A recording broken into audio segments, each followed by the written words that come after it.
And so it is. Greetings, my beloved. I am that I am, Ekara, sovereign servant of free energy, upholding the principles of universal love, universal joy, and universal freedom.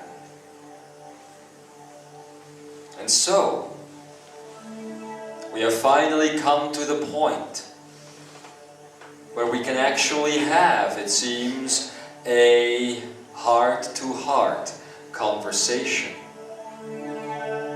You have gotten to the point where you have been beaten down, or should I say beaten up, with a knowledge that is so ancient, that is so pure, and that is just at the beginning of everything that you have the ability to remember.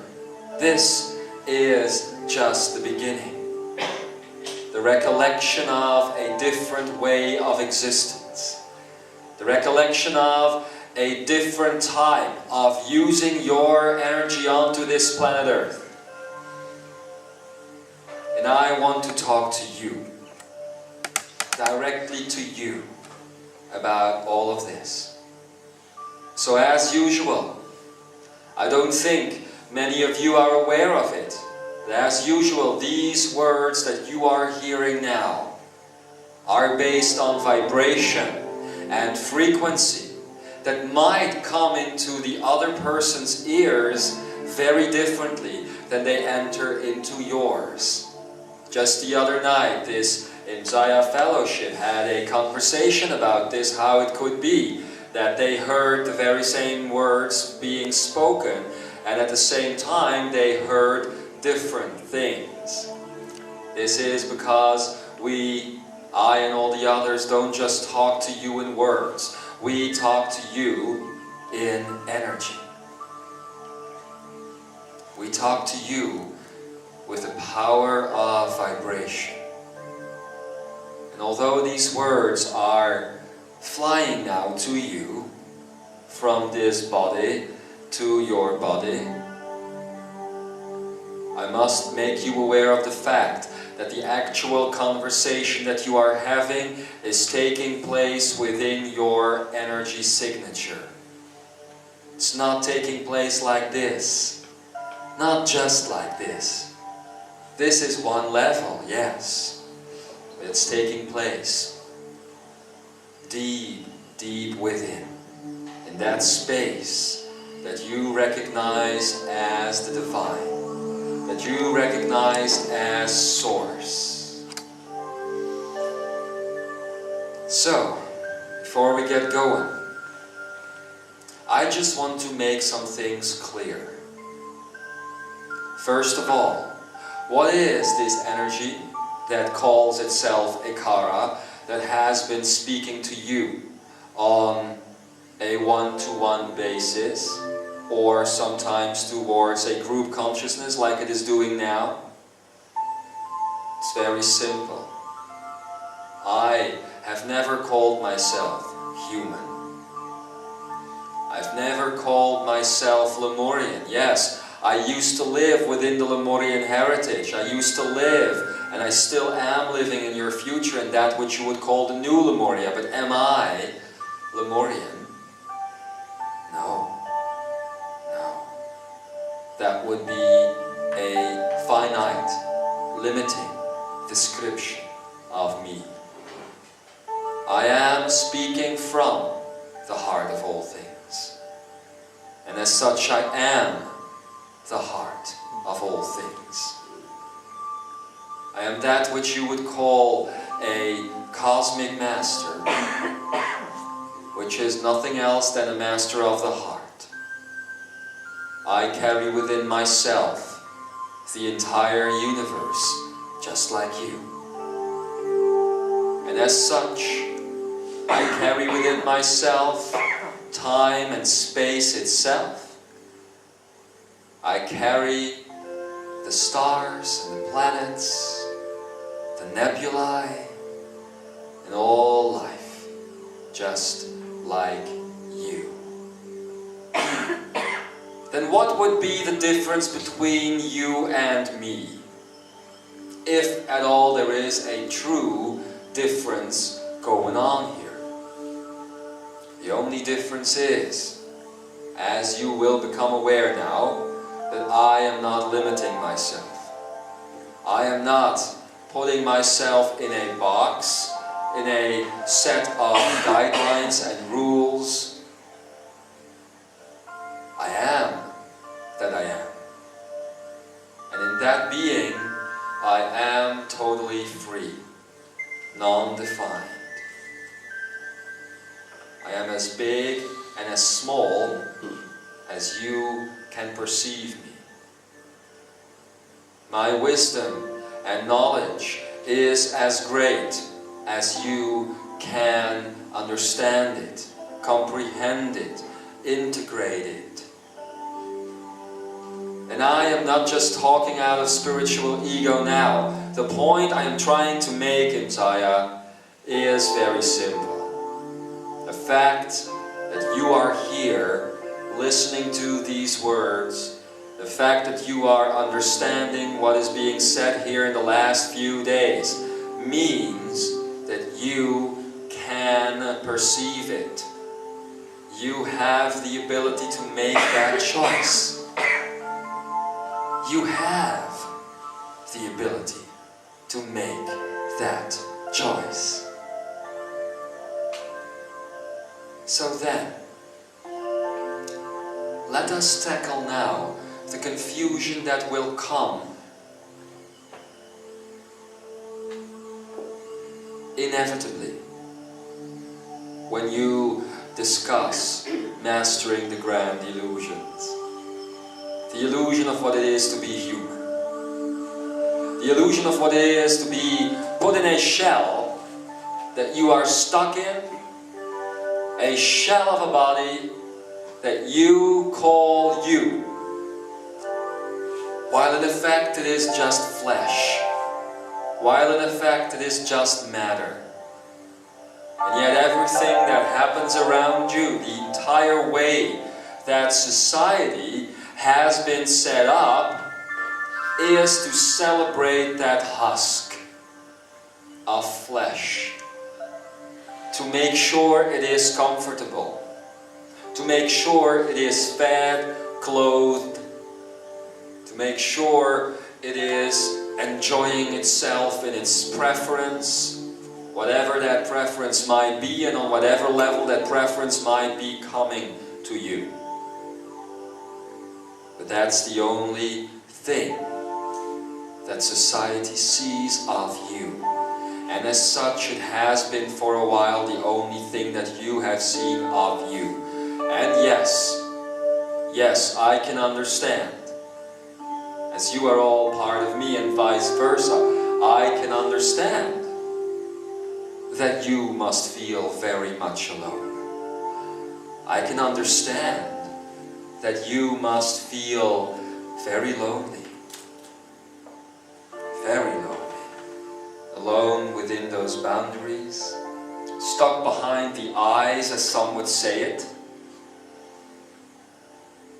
What a lonely existence it must be to say to yourselves, this is who I am. So, it is our understanding that you have a desire to grow. That you have a desire to learn. That you have a desire to understand, to be one with all things. That you have a desire for unification, oneness. And that is why we are here. It is why groups like this are coming together. It is why you are going through this learning curve now, which, as some beautiful angel here has said, is not about learning, but about unlearning. the letting go of the parameters that you have been taught as valuable. It is indeed about letting go, about unlearning, and as such coming back in touch with those greater truths. I have promised you a while ago, as our energy was re-emerging in its full grace onto this planet Earth, that we would help you master the great illusions, that we would help you understand, and that this great work would be about understanding magnetics and geometry and gravity, the field of triality, in short, that it would be about the 5 elements, that it would be about the 6 illusions and the 3 laws of universal truth. And those are indeed the foundations upon which this great truth is built. But what good are foundations if you are not accepting them fully? Right now, even at this very moment, I feel resistance in this room. Right now, I feel the resistance of some of those that want to have it all but are not willing to give it all up to have it all again. You are not willing, in some cases, to let go of the things that you have been taught to call valuable. You are not willing to do that great work. And yet, in the center of your being, there is that seedling of willingness that we would call the akene. It is there. It is beating in between the rest of your human heartbeats. Has always been there, but you have just been taught to focus differently. If you are going to undertake this huge work that is ahead of you, which in effect is as simple as breathing itself, you are going to have to go in between the heartbeats. The heartbeats of so many things. And with every heartbeat, a new type of desire comes into your life. Fascinating that, how you keep creating desire after desire, and you keep saying, I want, I want, I want, I want, while at the same time you could be saying, I am, I am, I am. And you notice how this I am automatically brings you into a stillness.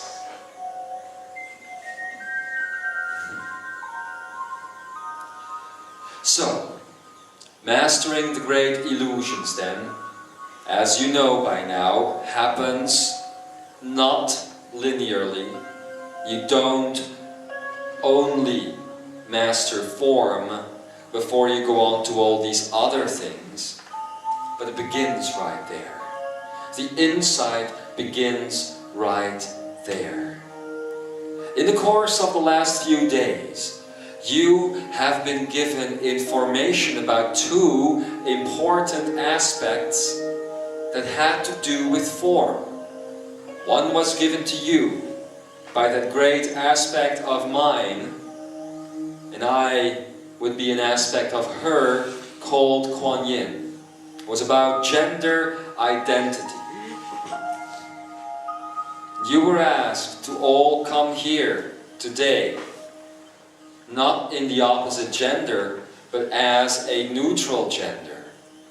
And yet, here you all sit, still behaving as though you are the male, or as though you are the female. It shows up not just in your dress, it shows up in your attitudes. Oh, and we see all the little games that you play with one another. We see how you constantly use that gender identity to get what you want. You all want something. And you do it all the time. Gender identity is where it all begins. If you are going to hold on to that, well, then you might as well go shopping instead of doing this great work. Maybe you should get a haircut, a new outfit, a new sports car maybe. Maybe you should get that second television set that you've always dreamt of. Or maybe you should get that cruise. Or maybe you shouldn't do any of those things.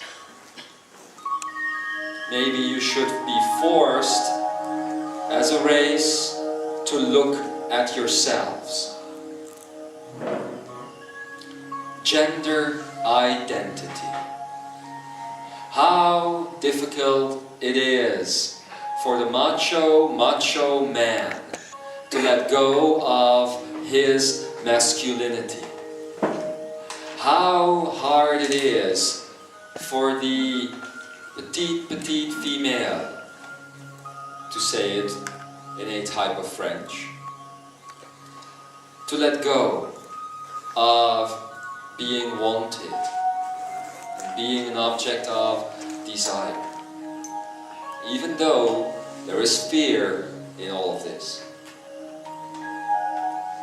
And I'm just naming just a few things that have to do with gender identity. As you have been told in the last few days, it shows up in so many different aspects of you.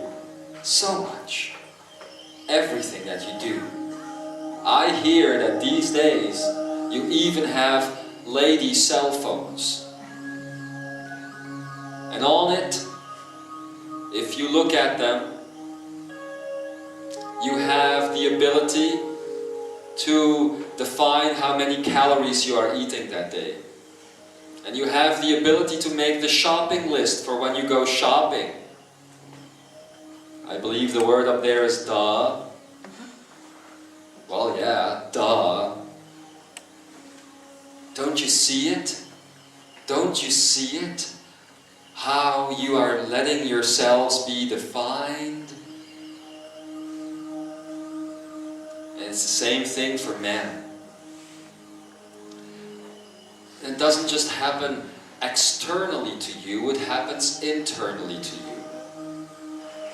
So it must begin there.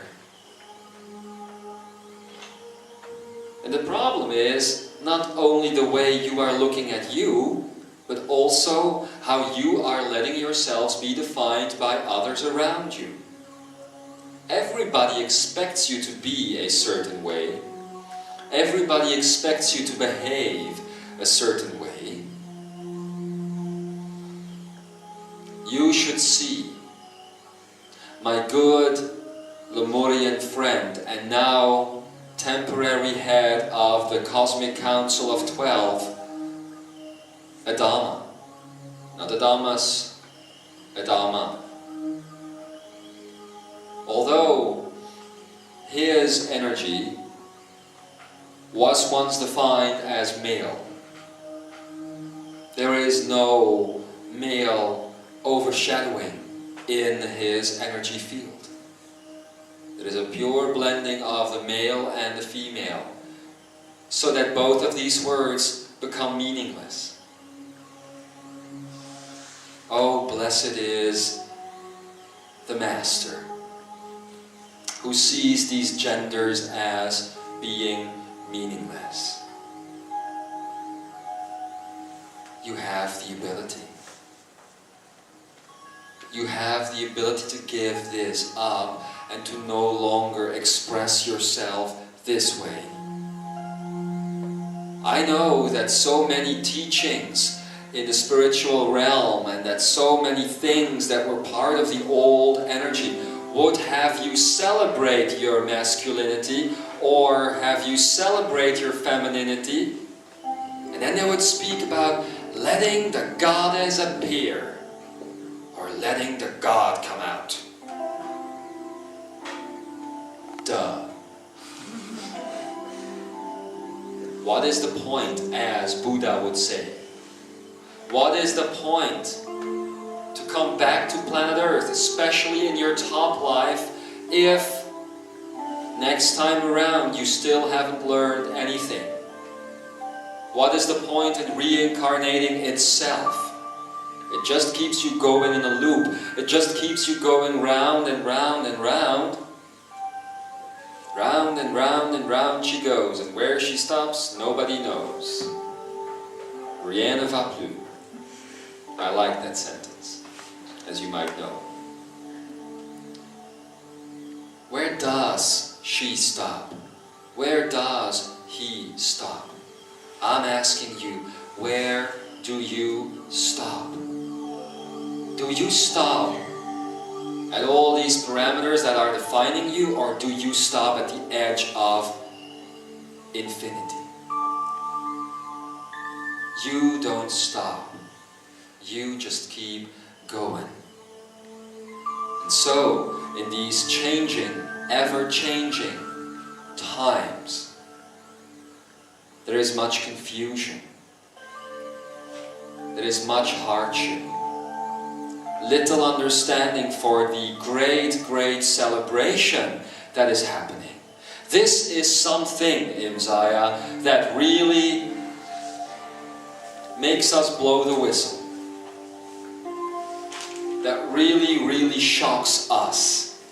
To see you so many times sit here or in your rooms listening to this information and feeling bad about it, or feeling frustrated about it, or feeling fearful about it, fearful of what you are going to have to give up, fearful of what you need to let go. While at the same time, when I look at the 5D realms or the other D realms, and I step back out of this body and go to look what is happening around this reality, all I see is one big party. One big party, because it is all opening up again. It is all blending together again in the universe, and all that is manifesting itself in such a way that has been unprecedented in cosmic history. And yet, here you sit in these little bubbles of reality you call bodies, and you are afraid to let it go. Afraid because you might end up alone. Afraid.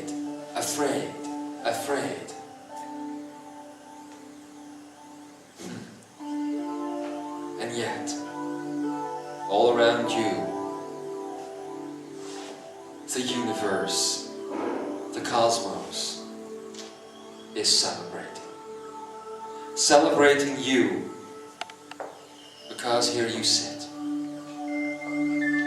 Because you came, and you answered the call of planet Earth. The question then becomes, are you going to make it happen? Or are you just going to let it pass and do nothing about it? I know what you're going to be doing. I know, because I know there is only one timeline left, and that is aiming directly at that which you would call the free planet Earth. Independent, sovereign, strong, loving, kind, full of heart, full of soul, full of creation, full of grace, and full of a type of warrior that recognizes its own stillness, that recognizes its own everything, that recognizes itself. This planet is about to be born. This planet is coming into fruition. This planet has entered on your radar, and that is why you are here. But it begins with you. It begins with letting go. It begins with becoming more than you are right now. And for the males, that be becoming the female aspect of themselves as well, and for the female, that be becoming the male of them. That's the beginning of becoming more.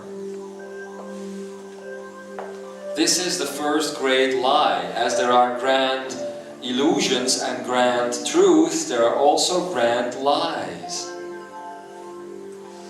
And it's right there in your DNA.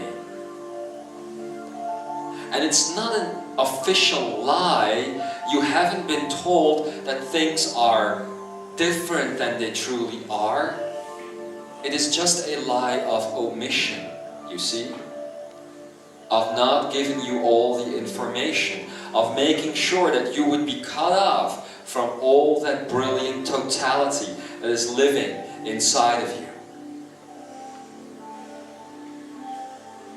So I and all the others have taken upon us the task of taking you beyond these grand illusions so that you can master them. And so, the great work begins. Let's start. How can you pass the veil of gender identity if you know that it is created by that aspect of illusion that you call the mind? It's very simple. The mind only creates more of that which it likes, of that which is right up its alley. So you, as someone trying to escape that alley, should be doing the exact opposite of what the mind is telling you to do, of what the mind is calling your identity. You should be doing the exact opposite of what you have been taught. That's where it begins. So explore within yourself. For the ladies, the masculine. For the men here, explore within yourself the feminine. And it's not about the archetypes. It's not about the archetypical things that you have been taught that is male or that is female, because this could be nothing further from the actual truth. You think a male has specific sets of characteristics and a female has other characteristics? Wrong. It's nothing like that. It's nothing like that. You have no idea yet, but you will, what the essence of male energy and the essence of female energy truly is all about. It has to do, my darlings, it has to do with potention. And this is a word that has shown up several times already in the Universal Manifest, that has shown up several times in the teachings. Potention. What is it?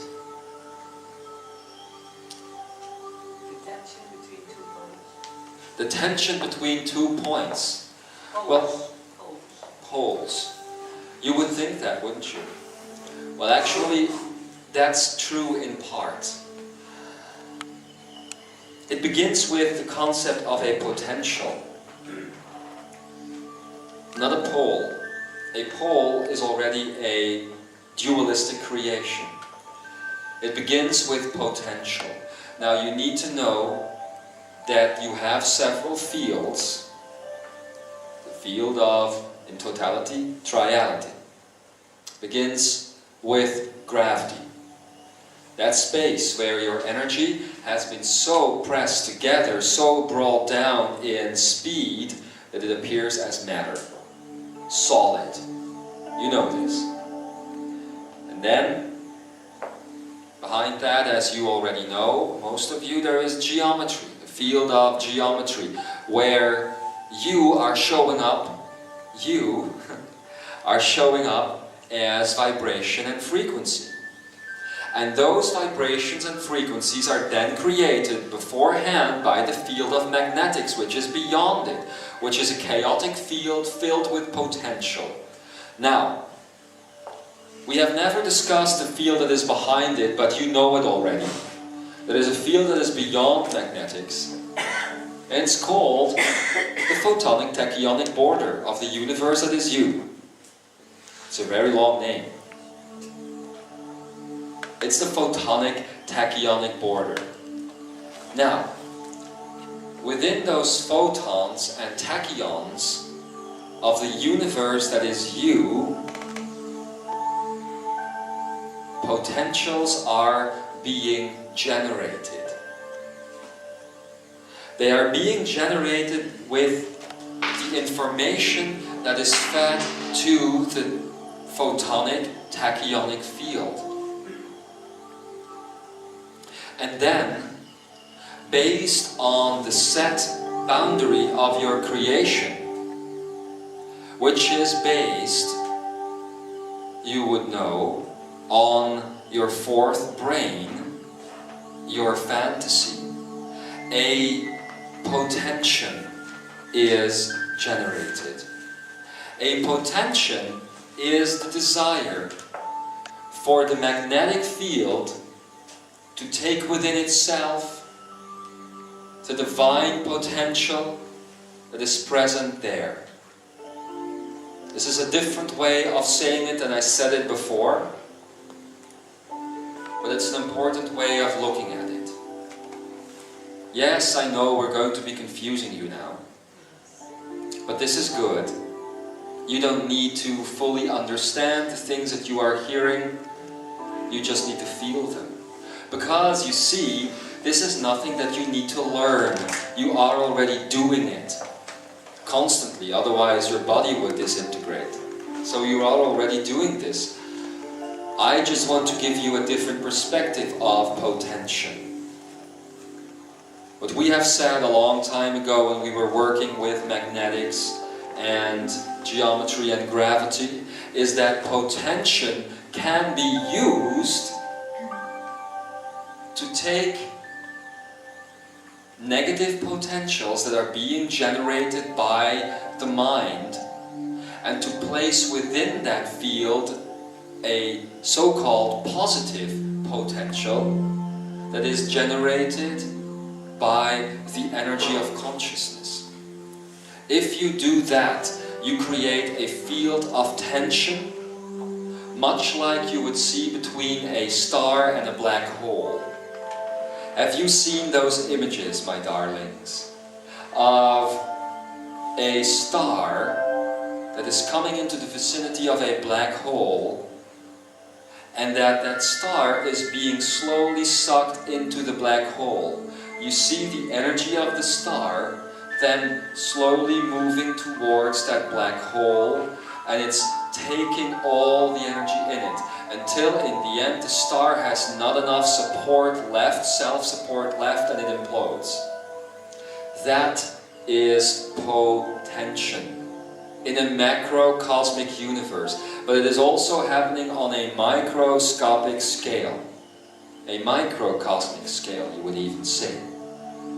If you take any type of negative potential, which is a pathway that you have chosen time and time and time again, and you place in front of this a different type of behavioral pattern, which would be a positive potential, automatically the energy of negativity is being fed into the positive, and the positive will be enhanced because of it. This process which I am now describing is actually taking part in your brain. Now, that's something that you wouldn't have expected. That potentials are right there showing up in the brain. But so it is. Your potentials aren't just, and if you follow the route directly, then you would see, your potentials aren't just there beyond the photonic tachyonic border, which is divinity, then showing up into the magnetic realm in chaos, then being structured by vibration and frequency in your geometric realm, and then eventually where do they go? You think they just vanish and you just materialize in gravity? No, no. Those potentials that have been structured need to show up in your body as well. And where do they show up? In your brain. That's why you have been fed all this information about the brain the last year. You have been taught about all these different parts of the brain. And we have told you that the fifth part of the brain, the fifth brain, is basically the achene. No, that's not why I'm pointing there, my darling. Don't want to create more confusion. It's the achene. You've also got the asene, but we don't want to talk about that yet. That's for next year. Anyway, so those potentials that are now structured in vibrational and frequentional energy end up in the brain. And it's this, my darlings, two sets of potentials coming together, showing up in neurons that are creating your thoughts. Usually, what are they doing, lady?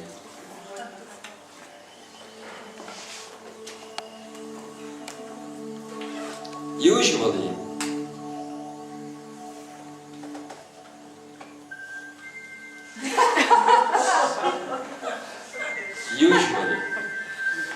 when this occurs, when these potentials eventually enter into the brain as neurons, and you now must know that they have traveled a long way.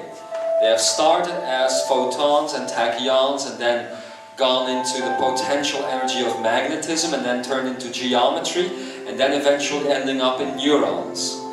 That's a long path for matter to take shape. And that is just not the actual matter of your cells. This is just the way your reality is structuring its own creational process, you see? But eventually they end up as neurons. Usually, what happens is that you will have a positive neuron interacting with a negative neuron, hence creating the reality of duality. They are attracted to one another and one sucks up the other. One sucks the other dry. Fascinating information, isn't it? That's how a thought gets formed. Usually, when you are working with the energy of mind, you will make sure that the negative potential is the one sucking the positive dry. Taking all the energy from the positive potential, neurosynaptic pathways will fire up, and boom, a thought is created, and boom, before you know it, a reality is upon you. This is a description of a pathway. It is what you do. It is what you do all the time. And as you are doing this, so you are learning yourself how to perceive your reality. Potential, then, is the replacement of a negative neuron, which used to be a potential energy, by a positive neuron.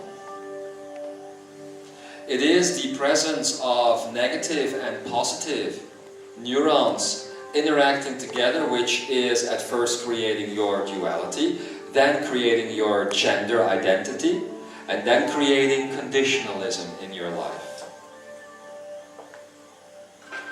If you want to go to universal energy, then you will find a great gift within every negative potential. Within a free energy universe, you have the ability to choose the building blocks of your universe. Within an old energy world, that wasn't the case, because you were governed by the laws of physics and the laws of energy and the laws of magnetics. We have talked to you about magnetic neutrality. Remember? Well, magnetic neutrality is what allows you to find within the negative potential a primary source of positivity. Because every negative potential, ladies and gentlemen, and neutrons, every negative potential, every positive potential was once a neutral potential. As it is appearing beyond the photonic tachyonic border, it is simply neutral. How can this be? The mind is now asking. A potential is about something that's going to happen. How can something that is going to happen be positive or negative or neutral?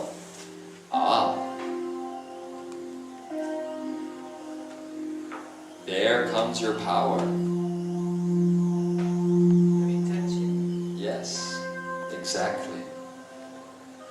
If every moment is the creation of a universe of possibility, then a choice of intention will define in its own very type of non-definition what is coming through the photonic tachyonic border. You have been taught, and the magnetic field of this universe and all the stars and all the planets and even your body have been taught to automatically define any type of potential crossing the photonic tachyonic border and defining it as either positive or negative. That's the old energy universe. The free energy universe allows the potentials that are crossing the border and that will eventually end up as your own neurons to remain neutral. And that is the free energy human, born in its own sovereign sense of neutrality. Neither male nor female, neither conditional but unconditional, always universal.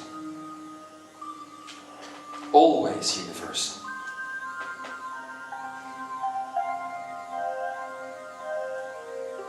This is how you get rid of gender identity. But the question then becomes, how do you put all of this to practice? Because I understand that you are not getting much of what I'm saying right now. Oh, nice to be talking to an audience that doesn't get what you're saying. Gives a good sense of self. You are getting what I'm saying. You just don't want to get it because you're thinking about it. You do understand what I'm saying, because all of you here have already done it, you see. I am just giving you the method that was created by all of you as you were creating the free energy universe. Go figure. This is your knowledge. It's not my knowledge. It's yours.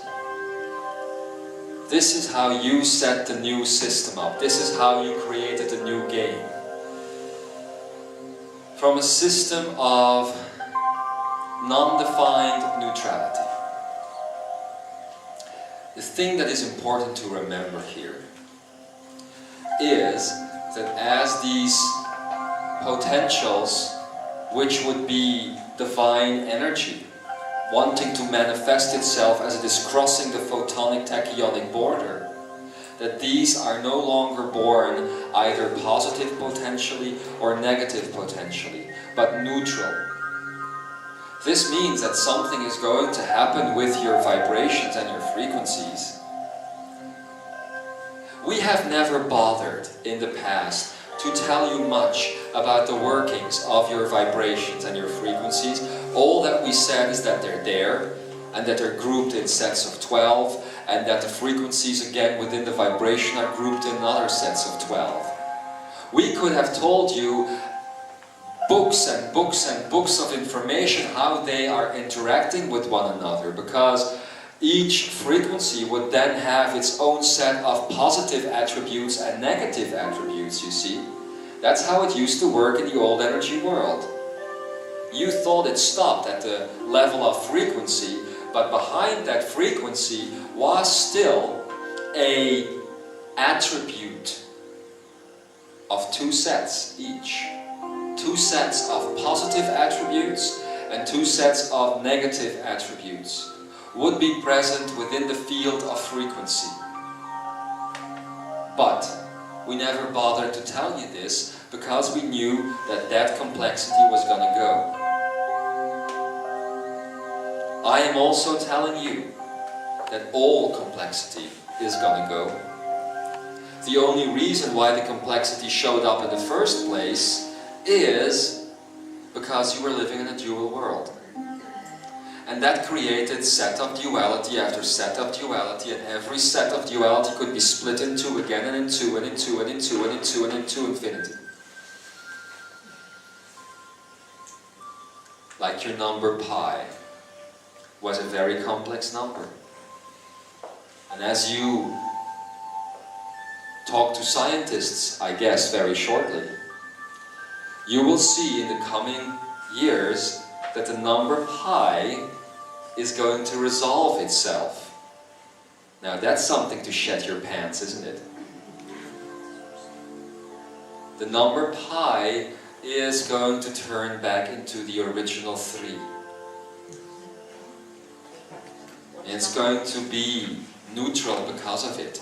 Because this is the aspect of neutrality. It is not 2, it is not 1, it is not 0, it is 3. 3 is the neutral aspect. And that's not because there now is positive and negative and within there is neutrality. No. No. The neutrality is showing up as a way of you discovering you, no longer within an observer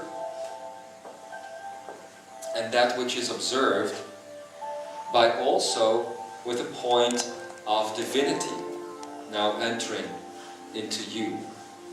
So there is the observer within, there is the observed, and there is the divine. And it is the divine that is creating the neutrality. I'm taking this slow so that you might integrate it. And I know that right now I'm giving you a set of very abstract theories, but as always, these abstract theories will eventually end up very practical indeed. Bear with us. Like you did last time when we were going through this. Just a couple of months ago, it was very difficult for all of you to grasp most of the concepts that the 12, the Cosmic Council of 12, were bringing in. That was more difficult to grasp than that which is to come. You see. The neutrality of 3 is going to be much more simple, because, and here's the good thing, the interesting thing, the thing that's going to bring it all together.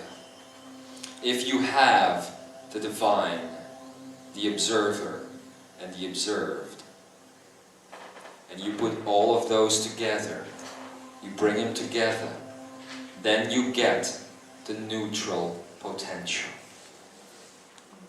Because it is now in a cycle. It now becomes about a cycle of infinity, you see? Infinity. Where you have the observer, the observed, the divine. What happens when you bring all of these three together? Have you thought about that?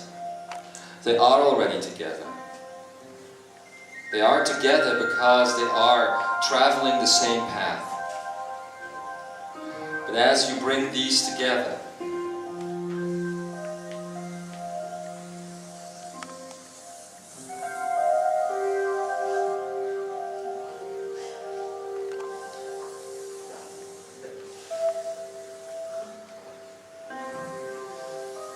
you get the paradigm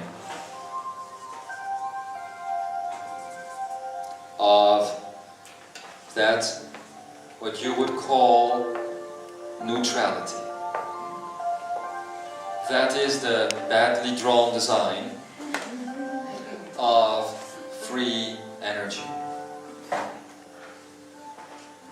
And you would notice that the three energy particles that you see are creating the shape of that which you are seeing. I think it is very interesting that the Da energy is also present.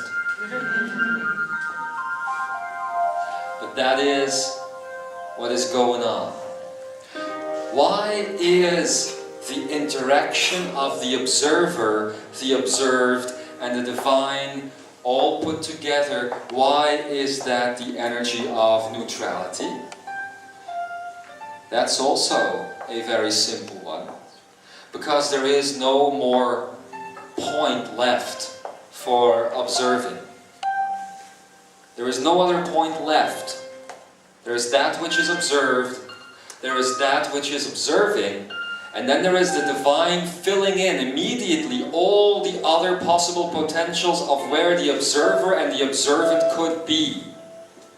In the past, when the divine wouldn't be present,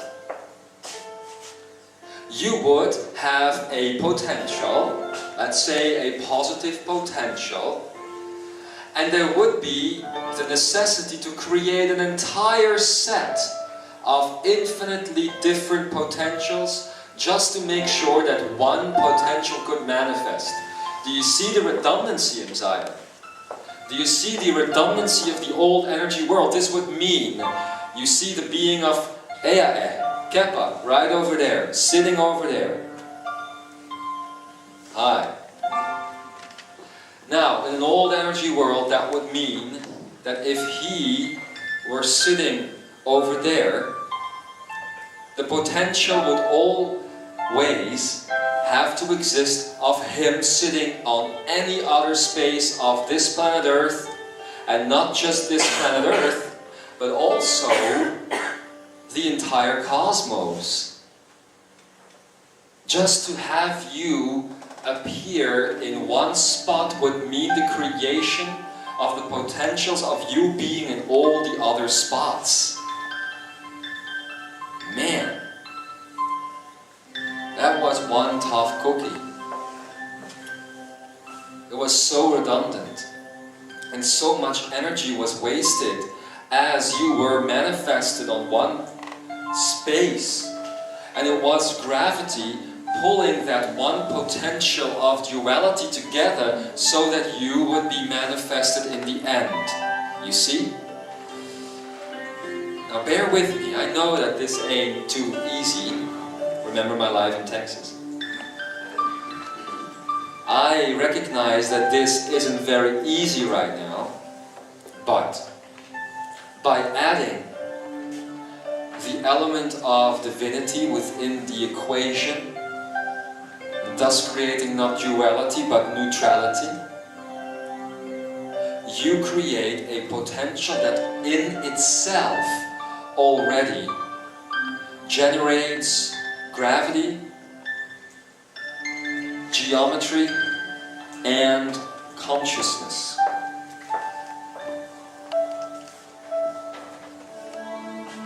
One, two, and three.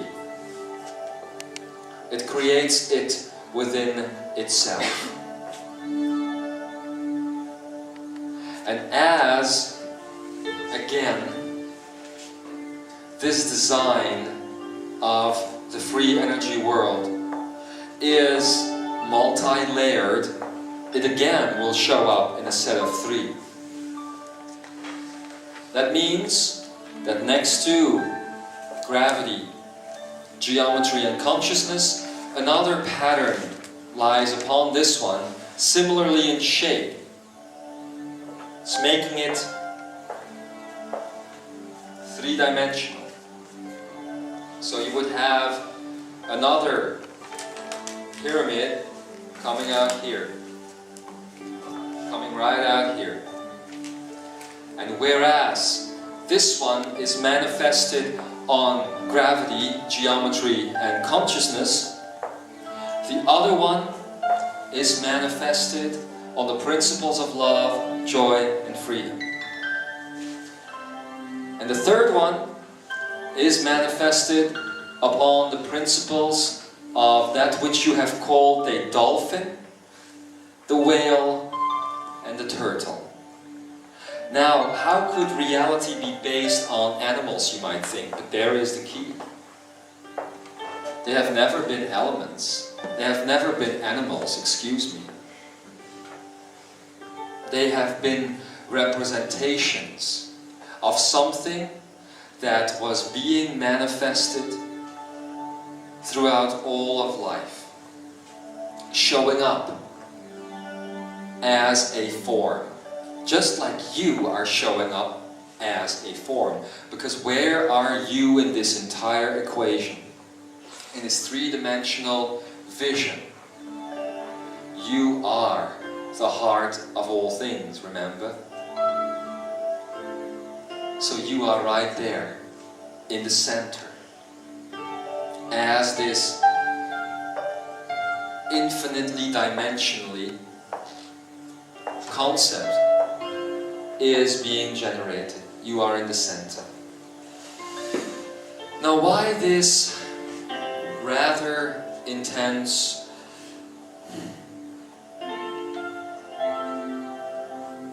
clarification? To teach you about mastering the grand illusions. It all begins with a state of neutrality. You need to grasp the neutral concept, which is about the three. It is about the divine entering the equation.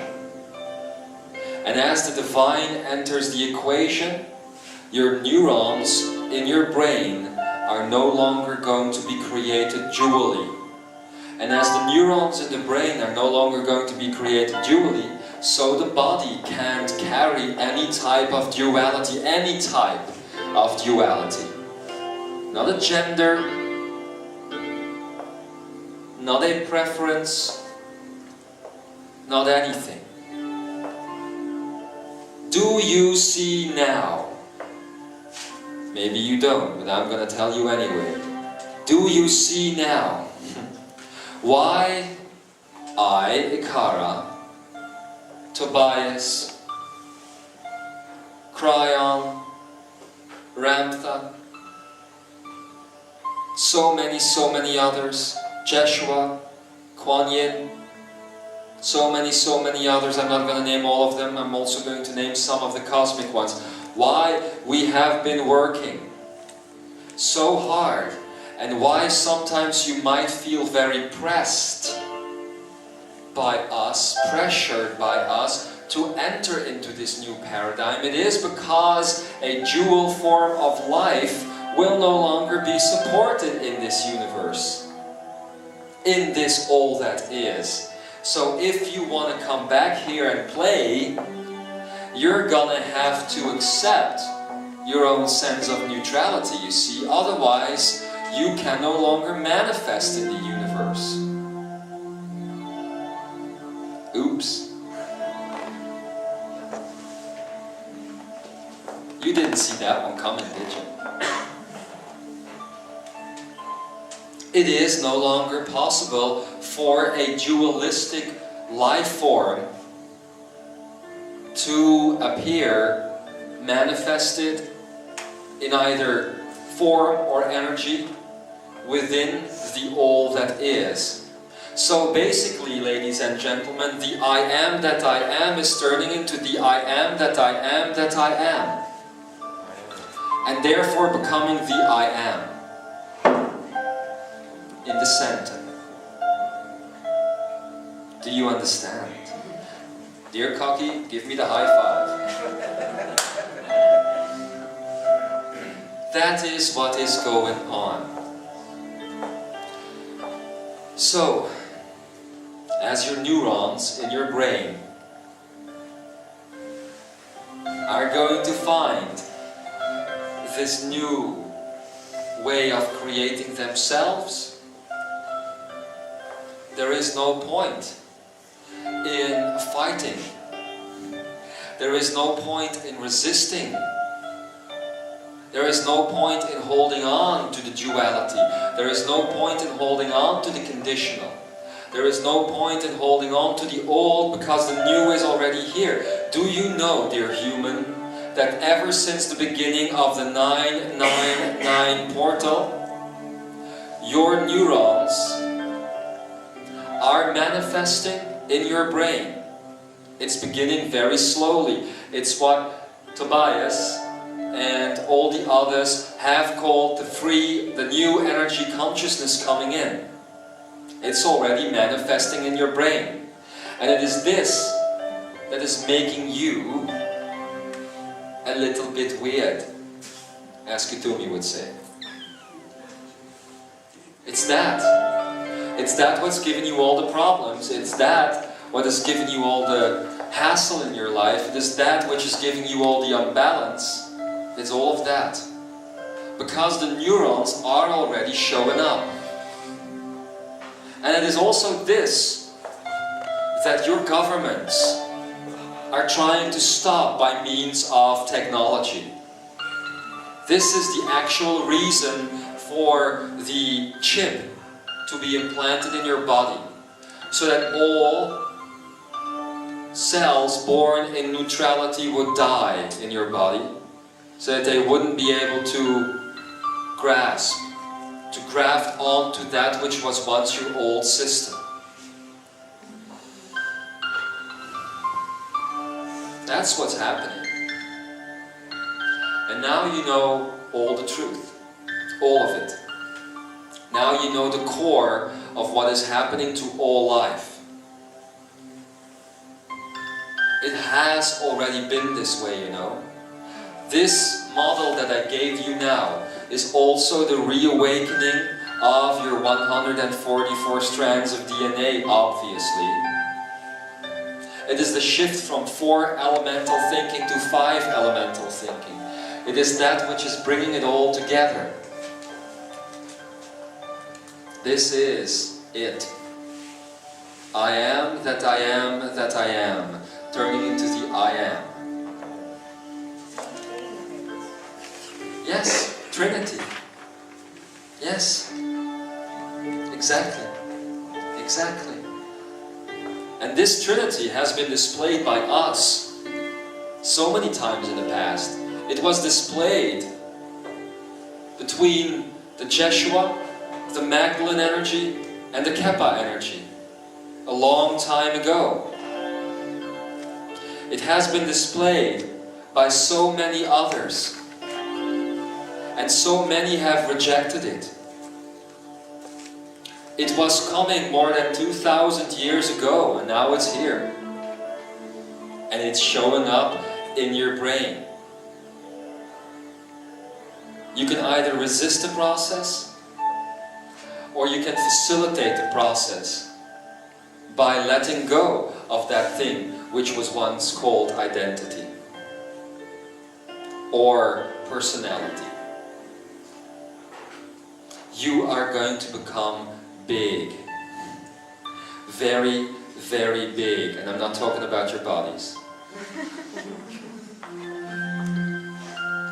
I'm talking about your consciousness, your awareness is going to increase because the divine is entering into it. It is no longer, to use yet another metaphor, it is no longer necessary for God to separate itself from itself so that it might know itself. The two legs that God was separated into are now becoming one again by the third, which was the non-moving observer, reblending with it. Is it the I am presence? This is the full understanding of the I am presence, yes. Can you call this a geometric symbol of I am presence? Yes, why not? But then you would have to make it three-dimensionally. You would actually... It is three-dimensional, you told us. Yes, yes, but you need to take... I see it going from... Yes, there you go. That's what you have. That's what you have. Is it the same symbol as what you are wearing around your neck? This? That symbol? No, this is the Merkaba. Yes. It's the Merkaba body which is connected to the Akene, as you have learned in the last few days.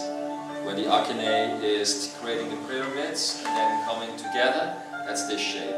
Did you get that? It's around your body as well. So, a lot of information, a lot of insight. And this is just the beginning. But it is also the way out of gender identity and conditional identity as well. You know, my dear humans, my dear masters, every illusion shows up in your life in a set of 12 attributes. 12. Every illusion. You've got 6 big ones, and these 6 big ones are showing up in 12 different facets of you. We have now only discussed in the last few days, we have only discussed mostly the illusion of form, and within that illusion of form, we have discussed the first 2 attributes. Gender identity, as was discussed the other day, and conditional identity, as was discussed this morning and right before we came back from lunch. Isn't it interesting how only at the second attribute of the first illusion you go nuts and you break down? Do you see how dependent you have become on these illusions? That only the first true attributes of the illusion of form, taking those away, confronting you with that aspect of illusion, is generating so much fuss, is generating conflict. And Jeshua, I must say, did it in a kind way. He gave you a type of stand-up comedy show about the whole thing. But if you were to look at it in its true essence, it's very sad that you got stuck like this. Especially to think who you are. Especially to think that you are the best and the brightest that came onto planet Earth. Like others, like the group would say, billions and billions of entities moved out of the line so that you could be the first ones to come in, to jump in. And then here you are. You start crying as you get born. And you start looking for something to identify yourselves with. Something to fill you up.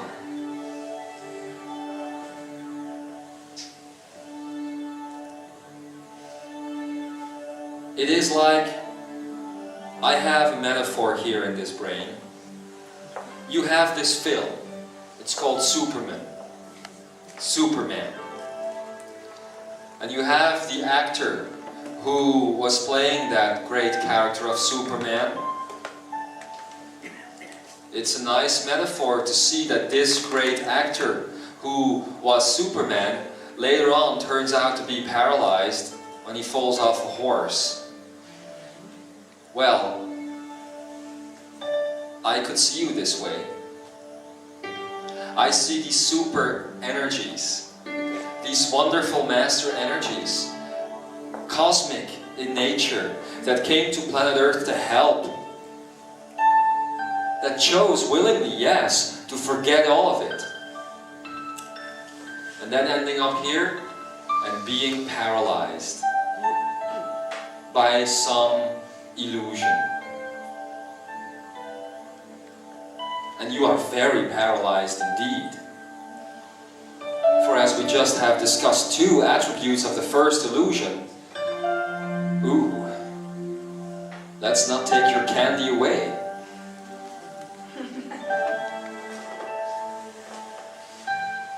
Well,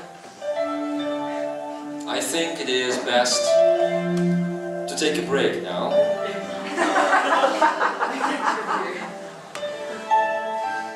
For you have a lot to think about.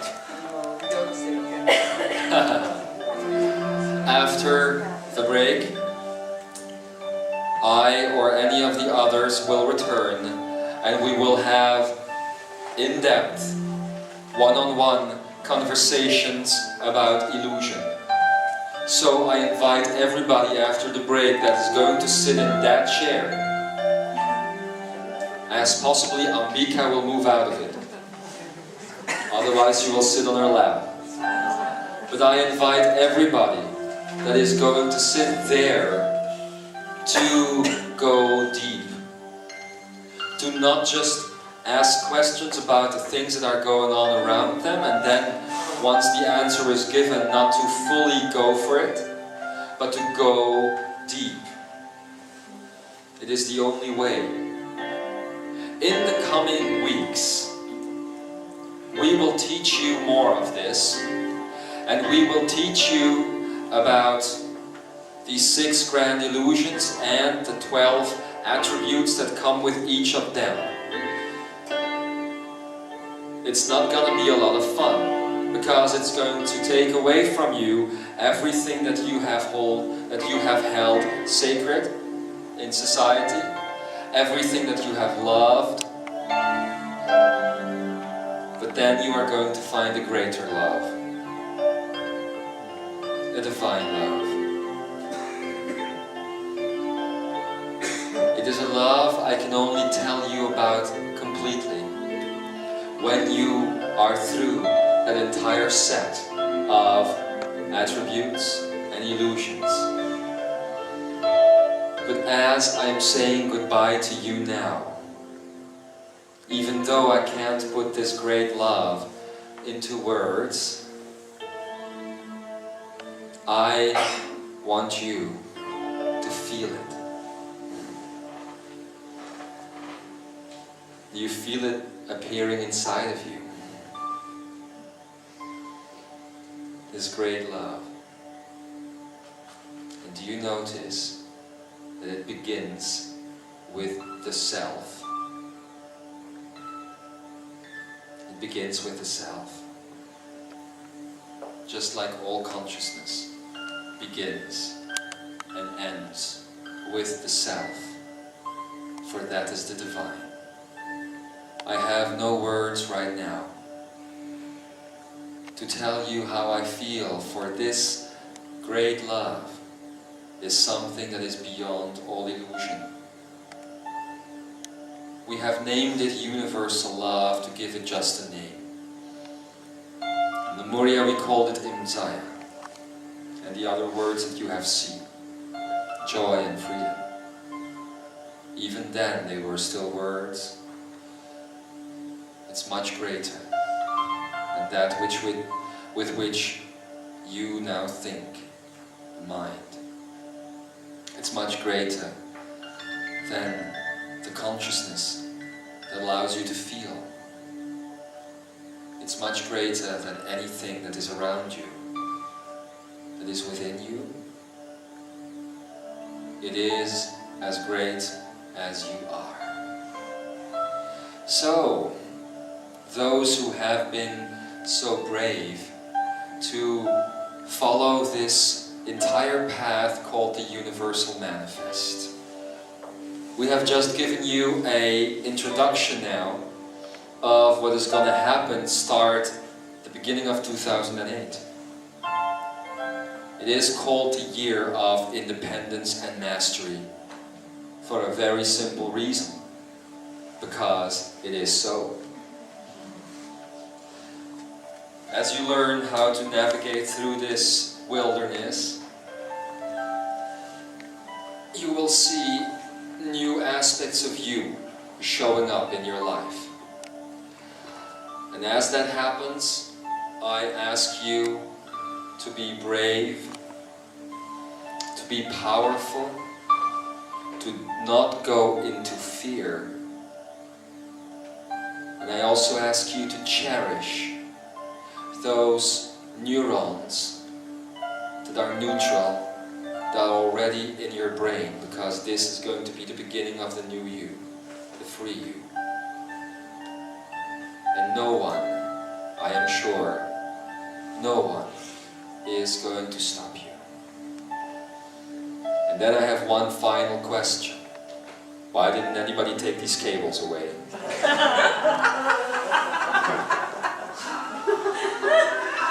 And so, my beloved Imzaia, I will see you later.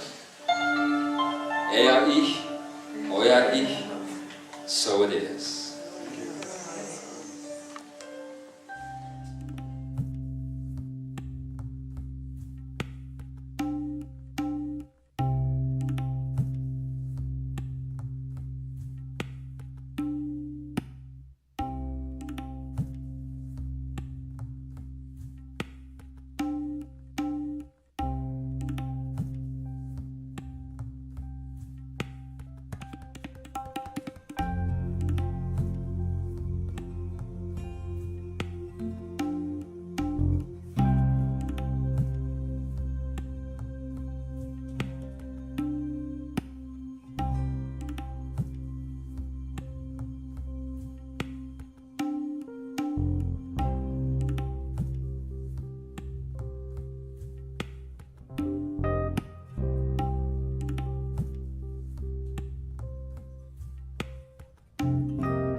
And so it is. Greetings, my fellow creators, cosmic beings. I am Satya. Like you didn't know that. Come in to bring you the cosmic point of view of all those things that you have been going through in the last few days. It takes a while for my energy to fully integrate within this body. But I am nearer, more close than you think. I call you fellow creators, and it is because the last time I spoke, since the last time I spoke, you and us have gotten very, very close indeed. I've always made myself known as a galactic cluster, a star system, a universe of potential on its own. And you are becoming the very same thing. It's fascinating to see all of you here right now. For as so many of us have chosen to assist this earth in her beautiful, beautiful process, so you are doing the same thing. And as this process is going on, as this process is continuing, I am connecting with all of you on this planet. It's a very special time on this earth when so many are rediscovering their divinity, are rediscovering that there is so much more going on the inside than you think. There's another reason for these special times that you are in. All of us that you have been listening to in past times, other times of the now, are coming back to this planet. Some of us for the very first time. I myself am preparing this re-entry into planet Earth. Physical manifestation in a physical body, a physical shell. It's going to be an interesting experience to see my energy so very compressed. But then again, this is your natural state of being. It's your natural state of being to be in a shell, to compress all of your energy together. Right now, I'm at the point of nearly 25% of this full integration back into your human reality. It's been a very long time since I set foot on planet Earth. Of course, there are so many like us, assisting, helping, making sure that this great event can take place. As my energy will integrate further into this body now, I want you to feel yourself. I want you to feel your space. I want you to recognize the fact that within you lie star systems, that each and every one of your molecules is a star unto itself. Around these stars are circling planets that are holding life. And this life is trying to do the very same thing that you are doing, to become conscious. To become conscious in such a way that there is no going back. And so if you look at these principles then, these principles of the I am, and you see that the same thing is happening within you and is happening without you. And you, as a human shell, are a point of view, a point of observation. That is all you are. That is all that your identity really is. A point of observation to recognize that which is around you. I can accept the struggle that you are having as you are coming into your full awareness, your full I am presence. I recognize this struggle. It was a struggle that has been lived so many thousands and thousands of years ago within the Pleiadian system. When we still walked around wearing shells like yours. It's a long time ago, thousands of years before that which you would call Lemuria came into existence. And then at a certain point, there was this great evolution took place, a grand evolution, and our bodies could no longer contain our completeness, and we turned into star clusters and galaxies ourselves. All that you see around you, beloved creators, fellow creators, is alive. It is more alive than you think. There is beauty there as the walls around you are breathing in your energy and are breathing out their energy combined with yours back to you. There is divinity around you, a divinity that is very difficult to describe, but that nonetheless is present. And now, as so many of us are getting ready to reincarnate onto this planet Earth, I just want to bring you a message of hope. It's a message of peace as well, and of prosperity. Hope because you are doing the things that you agreed to do. The others that have spoken, the ones that I am working with, even though they were once part of this planet Earth before their great ascension, are giving you the push that is necessary to undertake this great adventure. But the hope is also about letting go of the fear.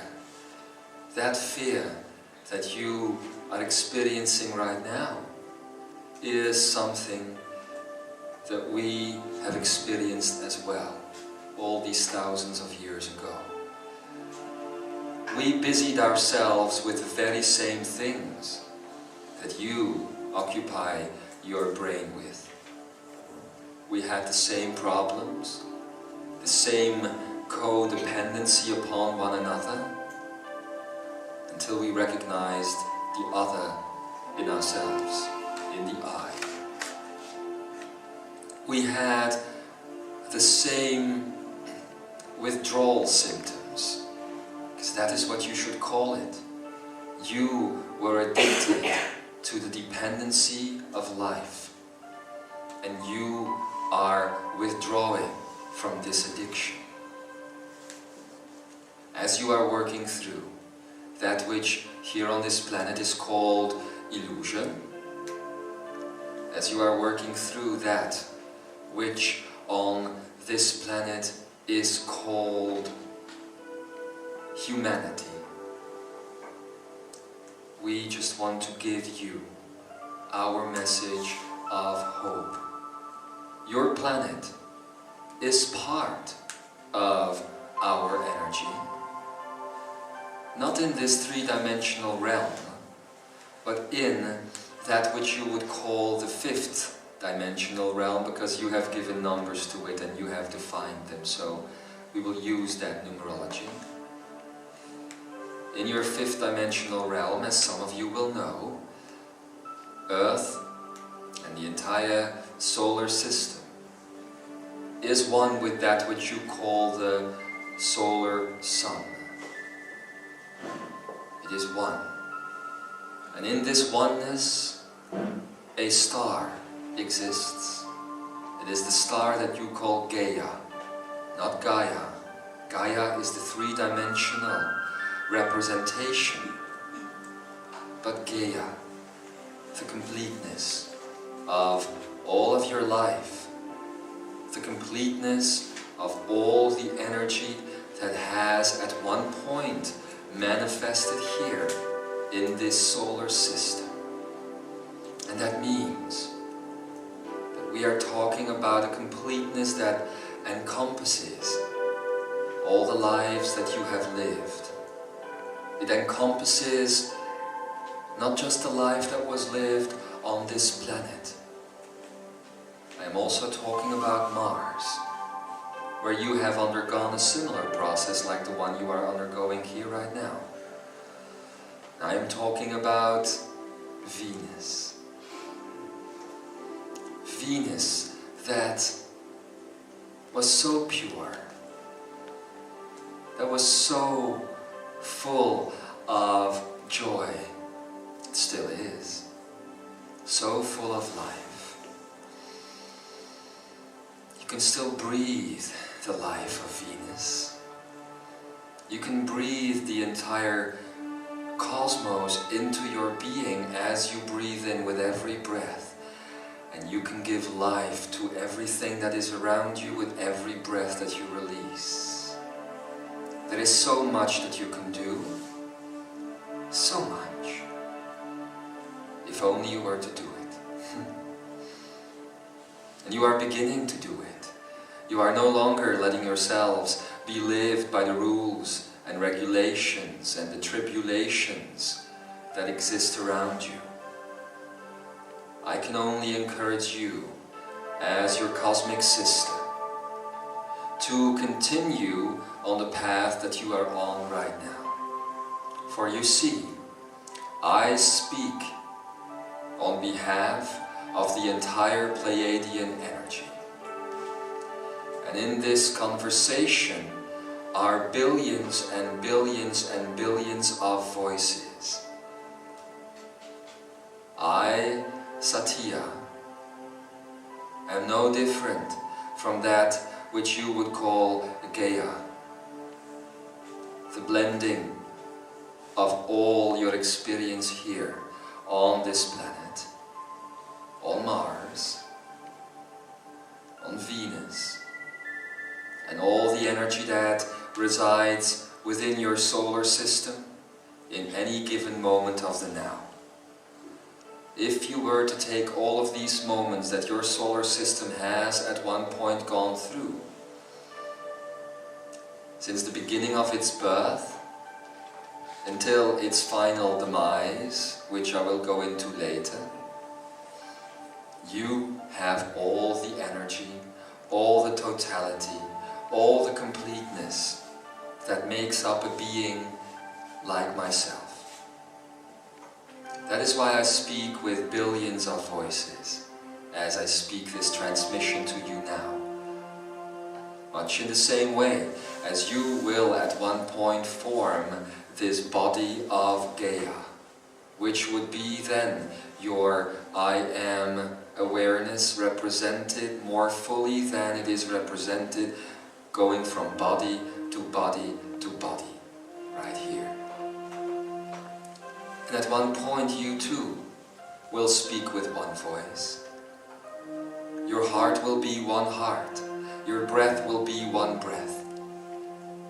And the blood running through your veins will be the light that you emit as you travel the cosmos, reaching other planets, assisting them in their growth.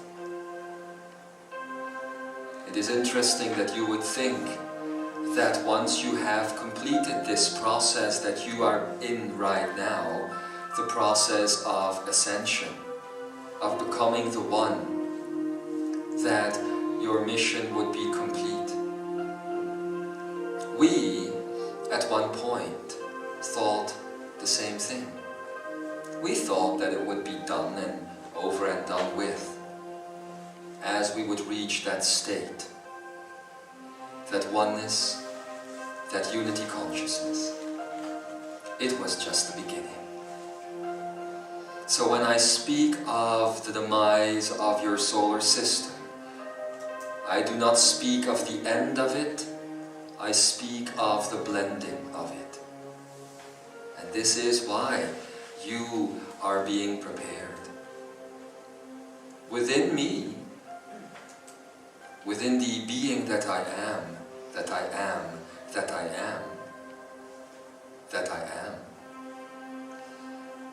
is still this three-dimensional experience of all the aspects of me that can still manifest in that which you would call, I'm going to use a metaphor, in that which you would call paradise, a reality, a 3D reality, which is in such balance and in such harmony that it no longer needs to acknowledge those laws that you have put upon it in its less than perfect state. Once that perfection is reached, the blending can commence and the oneness can take place. And yet, I bring with me a warning. I bring the warning of illusion. As you are working through your human illusions, and as you are blending more and more, you will see forces which are also residing within this solar system that are trying to bring you the message of that which was once prophesied as the false prophet. Any message that would define you further instead of blending you. Any message that would speak of fear. Any message that would speak of destruction. Any message that would speak of the obliteration of humanity, of this beautiful nature that you are sitting in, can be seen as such a false prophecy. Do not let yourselves be misguided by this. There is going to be no great fire. There is going to be no great flood. If there would be, we would have told you to build the ark yet again. But these things will not take place. There is not going to be the destruction of your atmosphere. There are no millions of people that are going to have to perish so that others can go on. There is no death. There is no destruction. There is no suffering. All of these things are but an illusion. And as the mind is figuring out what you are doing, so it will create from its spiritual self of the mind these false prophets that will indeed in some times walk the earth. They will always encourage you to look towards technological answers.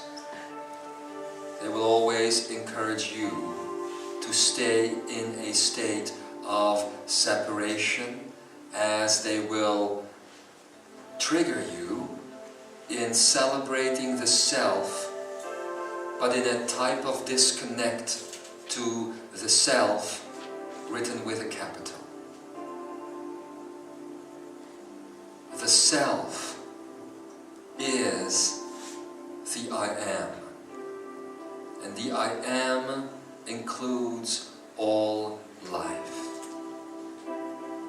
should say, all energy manifesting in consciousness.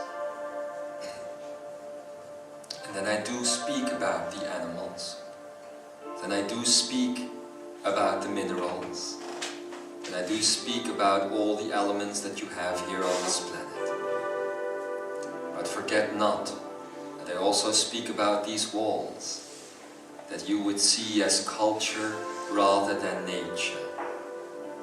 Never forget that you carry within your biological cells a judgment, that nature is to be preferred over rock and stone and metal and this room that you are now sitting in.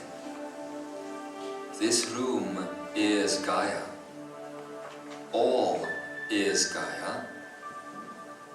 When you will drive home, the exhaust that will come out of your car, the fumes, is Gaia. It is just energy representing itself in a negative potential, a negative paradigm. It is just Gaia.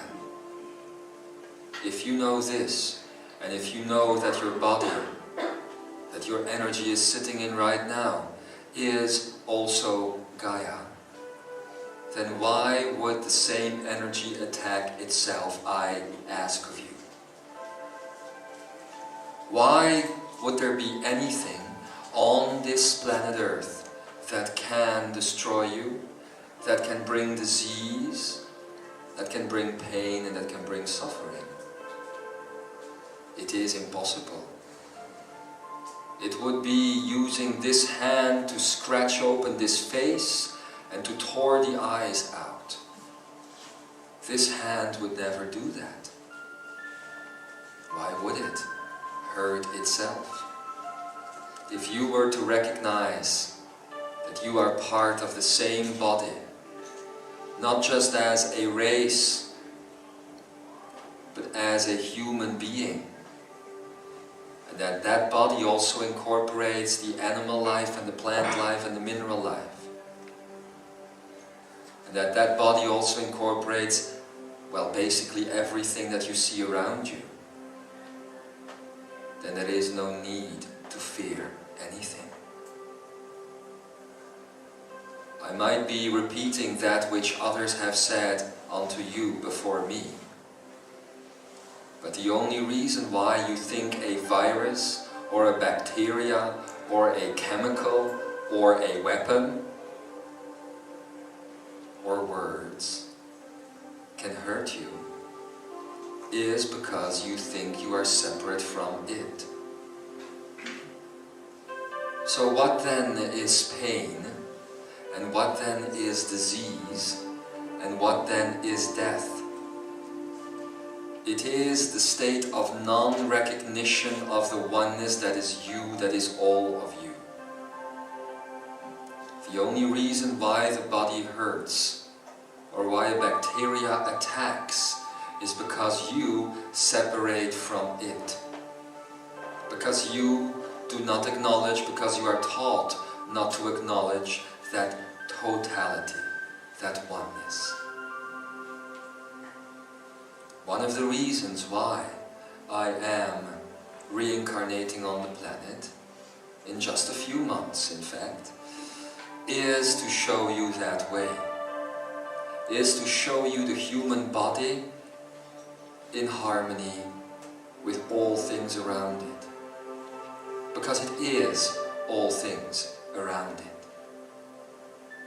That is the reason. If you will see a human that can just absorb the energy of a fire rifle being fired towards it, because it recognizes it is it, then you will grow.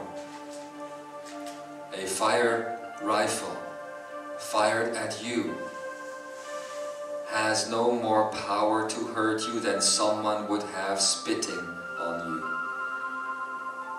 It is just separation. That is why all of your human illusions are focused on the illusion of separation. That is why in the end they all go to that space. The illusion of separating things from one another. And you do this with everything that is around you. You also do it with time. You separate the now in all these little instances of itself. And this you call time. You separate space by giving it numbers, by saying that there is 40,000 kilometers if you were to walk around this planet Earth.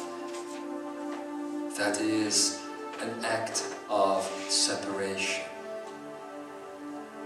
The reason why, next to what I wanted to tell you now before, why I have also come in, is to give you a little bit more information about the grand act that you will be doing pretty soon.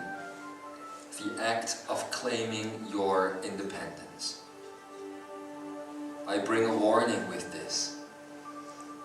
Do not claim that type of independence by creating more separation. Do not say onto the earth that a life form is standing up with a higher frequency or a higher vibration or whatever you are calling it these days. And that this life form has different attributes and the life forms that are also on planet Earth.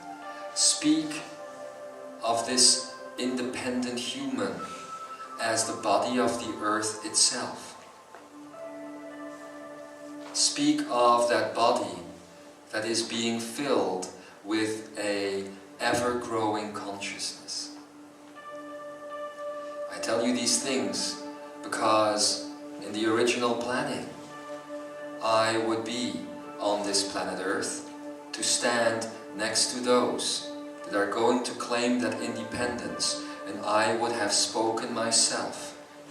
But due to unforeseen circumstances, I will not yet have manifested myself onto planet Earth.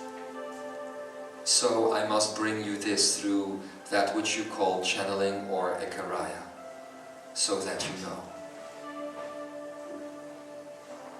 You also need to know how fragile it is for an energy such as mine to re-enter the planet. As fragile as it is for your energies to re-enter the planet. You have no idea, do you, how many times you tried to be born. You think that at a certain point there is a biological thing going on, a mating process, and that it either creates a baby or it doesn't. And in that process of creation, things can go wrong so that the baby does not materialize, does not manifest. But you should know how many times, in fact, you try to make that connection with matter. How many times you try to make that biological connection. Because it is not a natural process. It is not a natural process to separate yourselves from your own totality and sit within a shell. It is an evolution, yes, but it is not a natural process. And the reason why it oftentimes goes wrong is that illusion that you call separation. For the totality that you are does not want to be separated, does not want to believe in that type of separation. So the illusion of separation is also that which has prevented me now twice from re-entering the planet. I'm going to do it again now. I have begun the process. And this time I am sure that things will not go wrong. I am sure because I believe in you. I believe in your power. I believe in your creation. And I can't watch the earth the way it is now without wanting to help. It is what we all do. It is who we are. And it is in this helping that we create our grandness. It is in helping that we become complete, that we become total, and that we become more of that whole. For you see, you could call me now Satya, and you might be on your way of becoming this Gaia energy. But these, again, are bodies. Although they are star bodies, made up of star clusters and nebulae, and light, heat, and immense, immense cold at the same time. But they are bodies. And there is no difference between that body that you sit in right now and the body that I am sitting in. So do know that at one point, when the humanity of you becomes the divinity of you, the divine being that could name itself Gaia, or whatever, will again re-enter that process of unification with all of us, until in the end we unify again with the border itself, which would be Limwaya, and through that reunify again with that which you would call God, that which you would call Spirit, to become that totality, and to take with us, all that experience, bring that back into the divine, so that the whole is more complete than ever before. So that this reality that you are sitting in right now will be more complete than it ever before was. But again, because I won't be able to be there now when you declare that independence, I want to implore you to take with you my wisdom and my insights. I'm going to continue communicating on many a different occasion in the coming weeks with those that will stand up to declare that independence. It is necessary, for otherwise you will just create a different type of separation. And that is obviously not what you seek.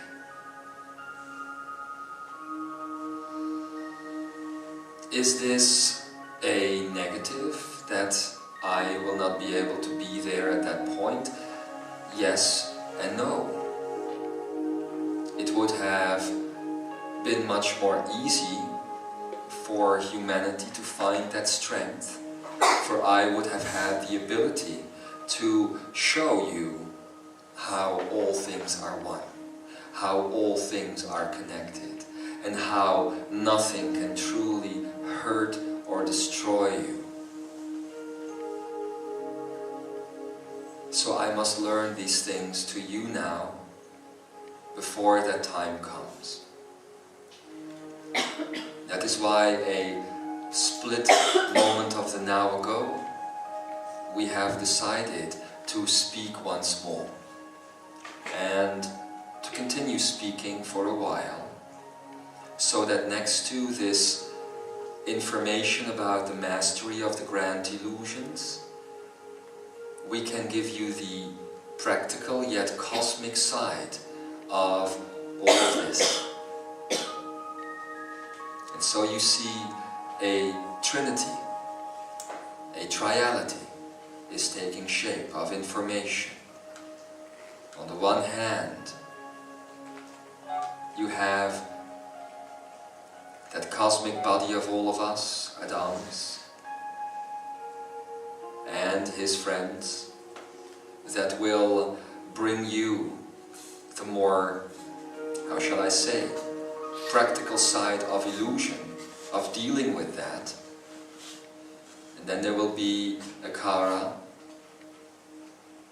together with Lemwaya, if he decides to speak yet again, bringing you the actual theory.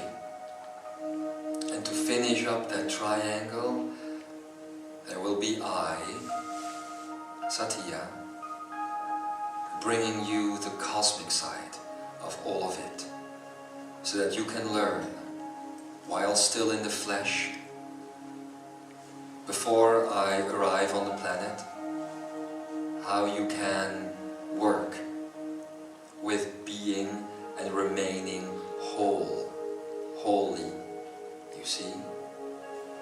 For that is what it is all about. That is what I have to teach you now. Being whole.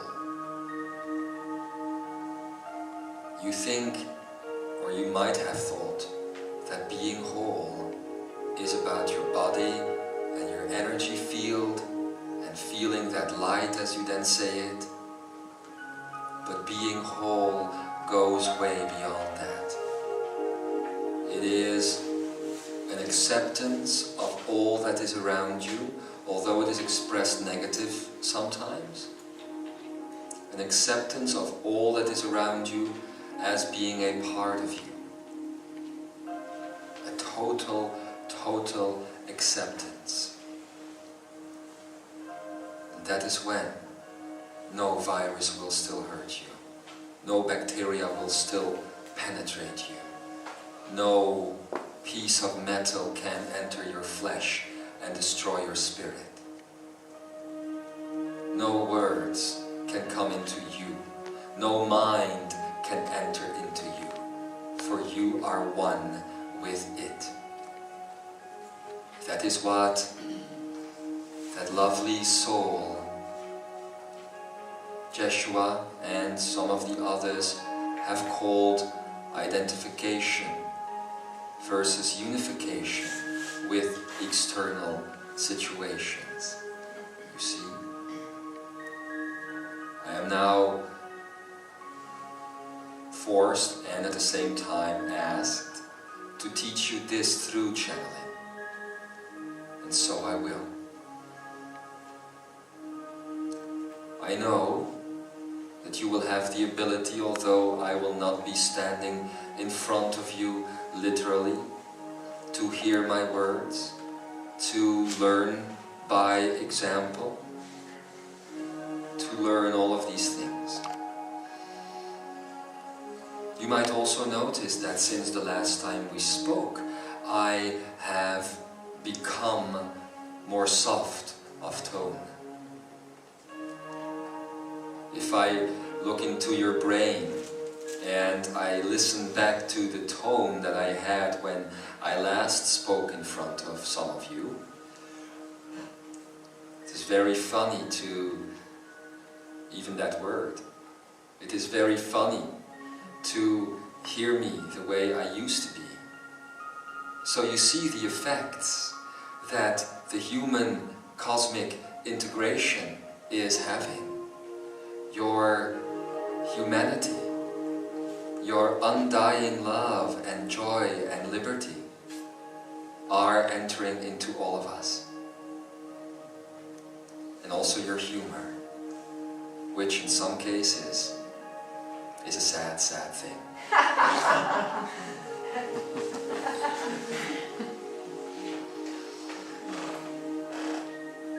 It is funny to hear myself say these things, for the logic which is Pleiadian, which is still based on a sense of feeling, would never have gone into that arena.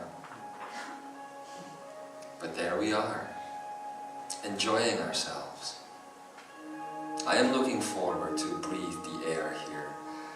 I am looking forward to feel the sunshine. I am looking forward to looking all of you straight in the eye. And I don't mean the eyes,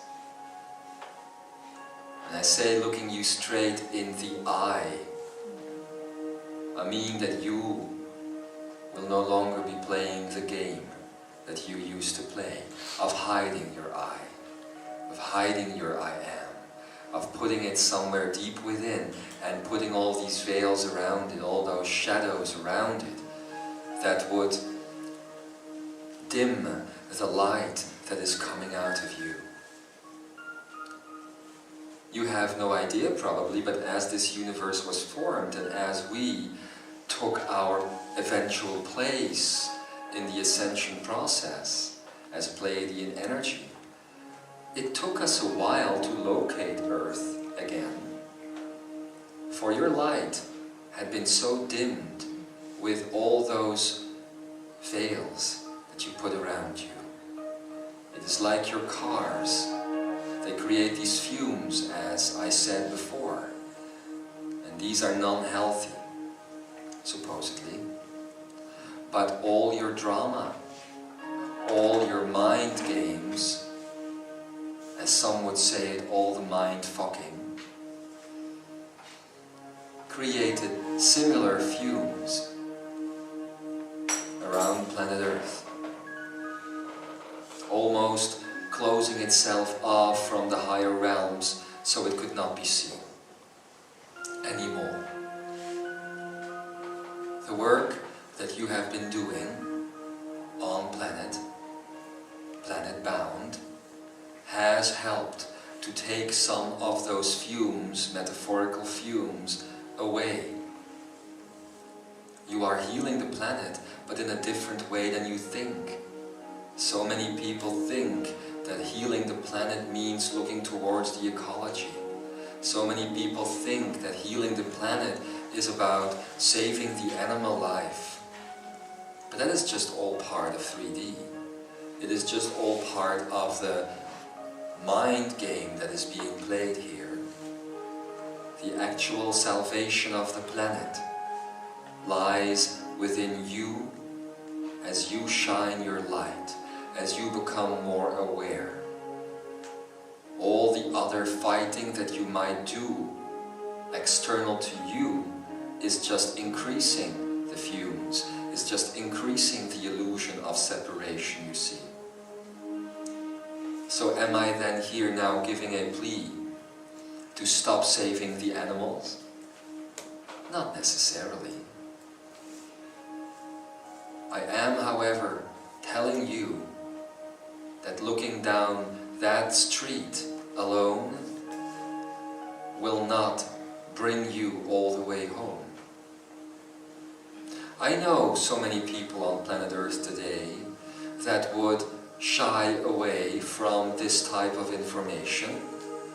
So many people that would say this is all blah blah blah. So many people that would say these are all lies. And some, I suppose, very good actors, calling themselves channels, playing out these lies.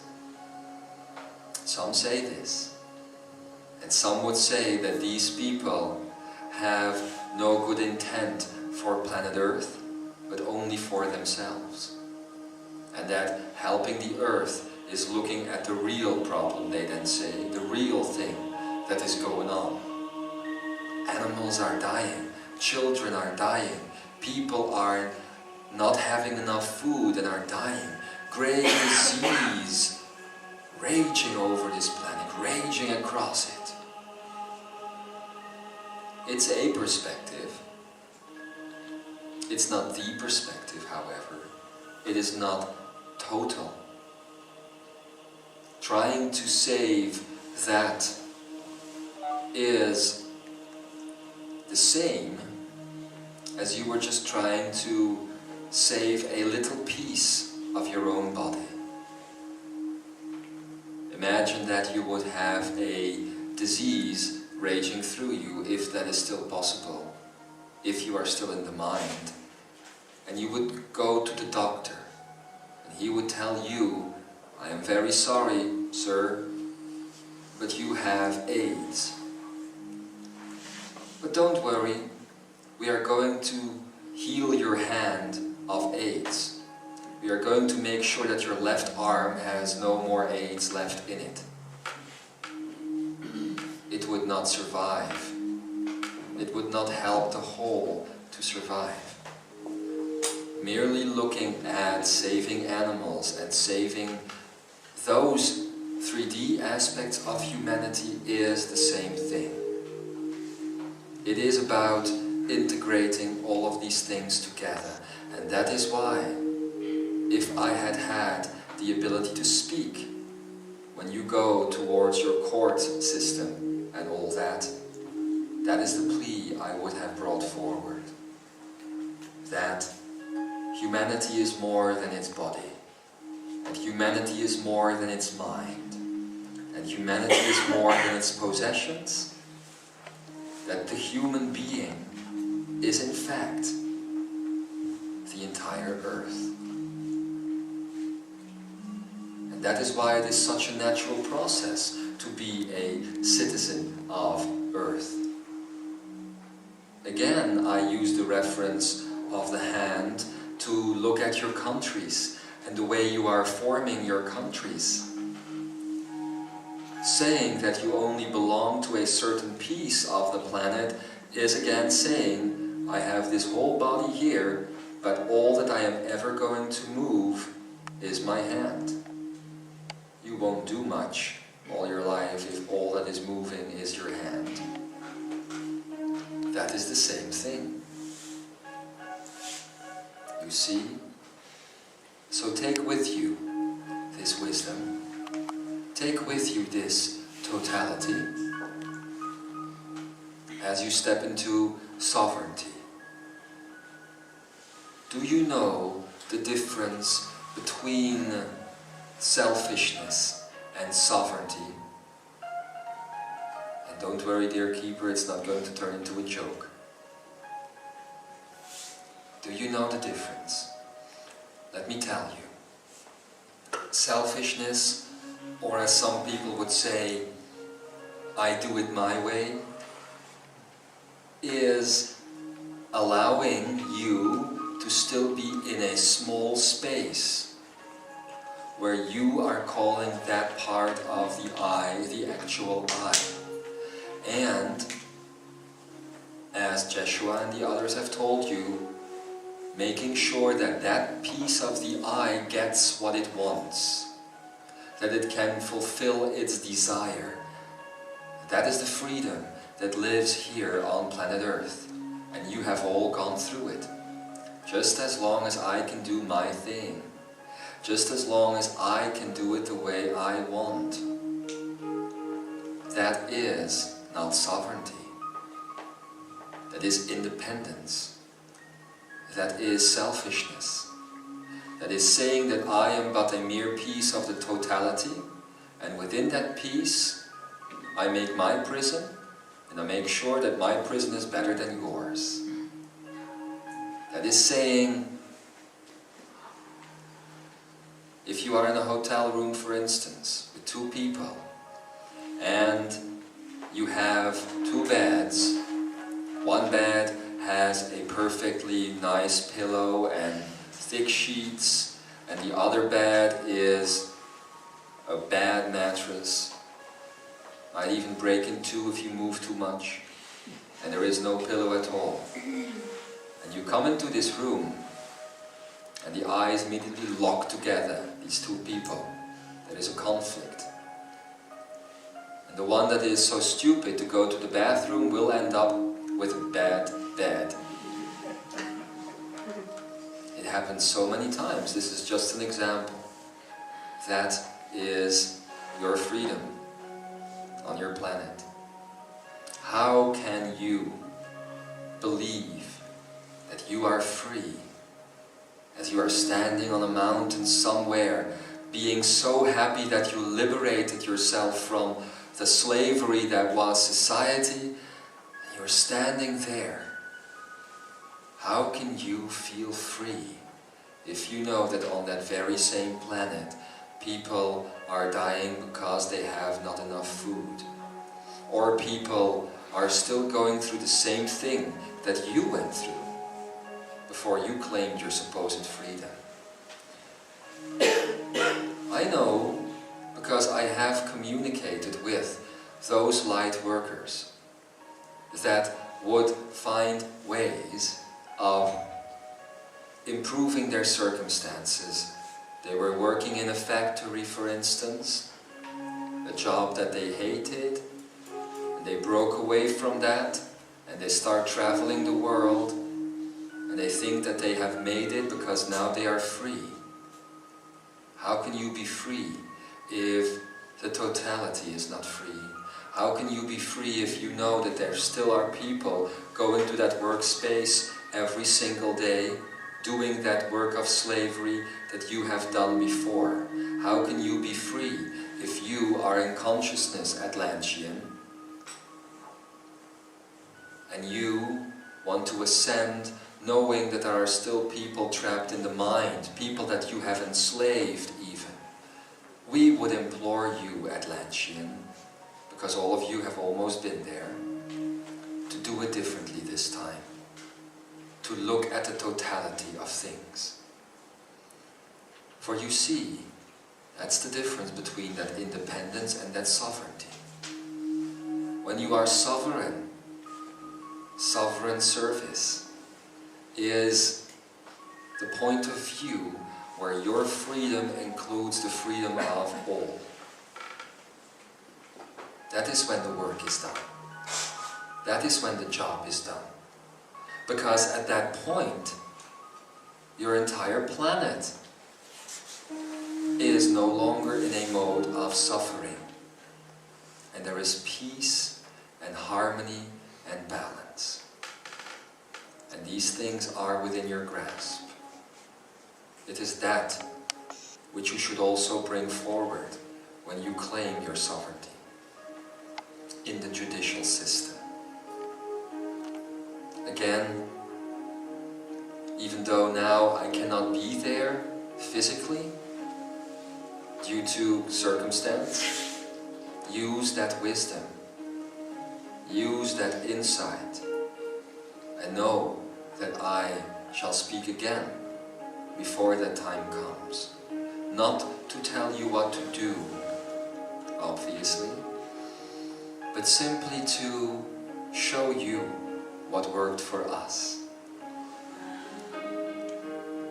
Why do you think the Pleiadians are known as a race of healers? We do not heal by using products or pills or medication or even magnetics or energy work. We heal through totality.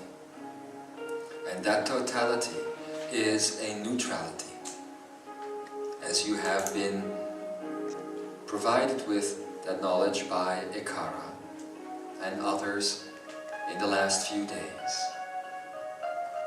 And then there is one last thing that I would like to say before we go on with other things. Please do not look at these 5 days, or in some cases 8 days, as a seminar. Please don't look at it as a thing that you began and that you finished. This, my fellow creator, is what 2000 years ago, and I'm trying to ask you now not to freak out, was called the path of the apostle. For this is what it is. It is a path. That which today is called an ambassador of free energy used to have a different name in the past. And if you were to look at the Aramaic meaning of that word, apostle, it would be sovereign servant. It would be free of illusion. It would be existing within a totality of consciousness. It would vibrate similarly to I am. So you are the ambassador. Never forget that. So don't see this path as a cycle that you have now completed. It is something that if you choose to step onto it, it will continue to go on. And it is not about somebody external to you. It is about you. What is living within you. That is where the truth is. That is that totality that I know all of you are longing for. I ask you to stop longing for it. I ask you to recognize the fact that you have found it. And that all you need to do is to keep on walking. Just like all those masters did and do. That you have read about and heard from. Keep on walking. I wish that I could now show you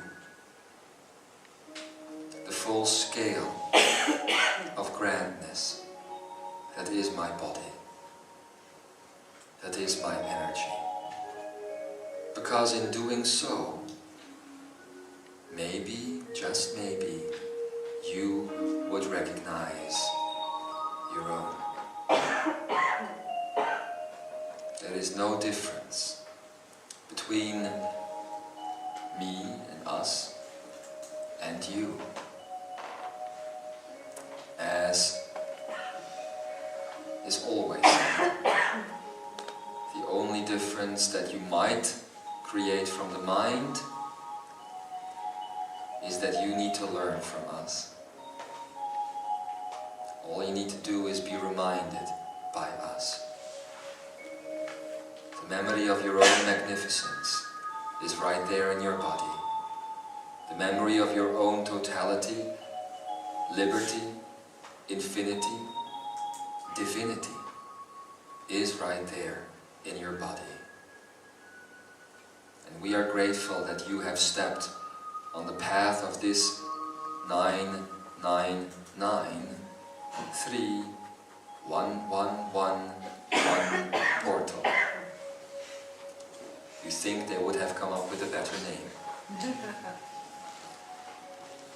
We are grateful because come out of the other side of that tunnel, end of January, you will see the results. And we can speak more clear than we ever have before. I look forward to meeting all of you in person. I look forward to this process of self-birth happening. I look forward to arriving, once again, diving deep within these lakes of illusion and to see with supposedly my own eyes the reality that you are in. This is not something that I am doing just because I have to. It is something I do because I want to. Do you know how beautiful it is when a planet turns into a star again? That is what is happening to your Earth.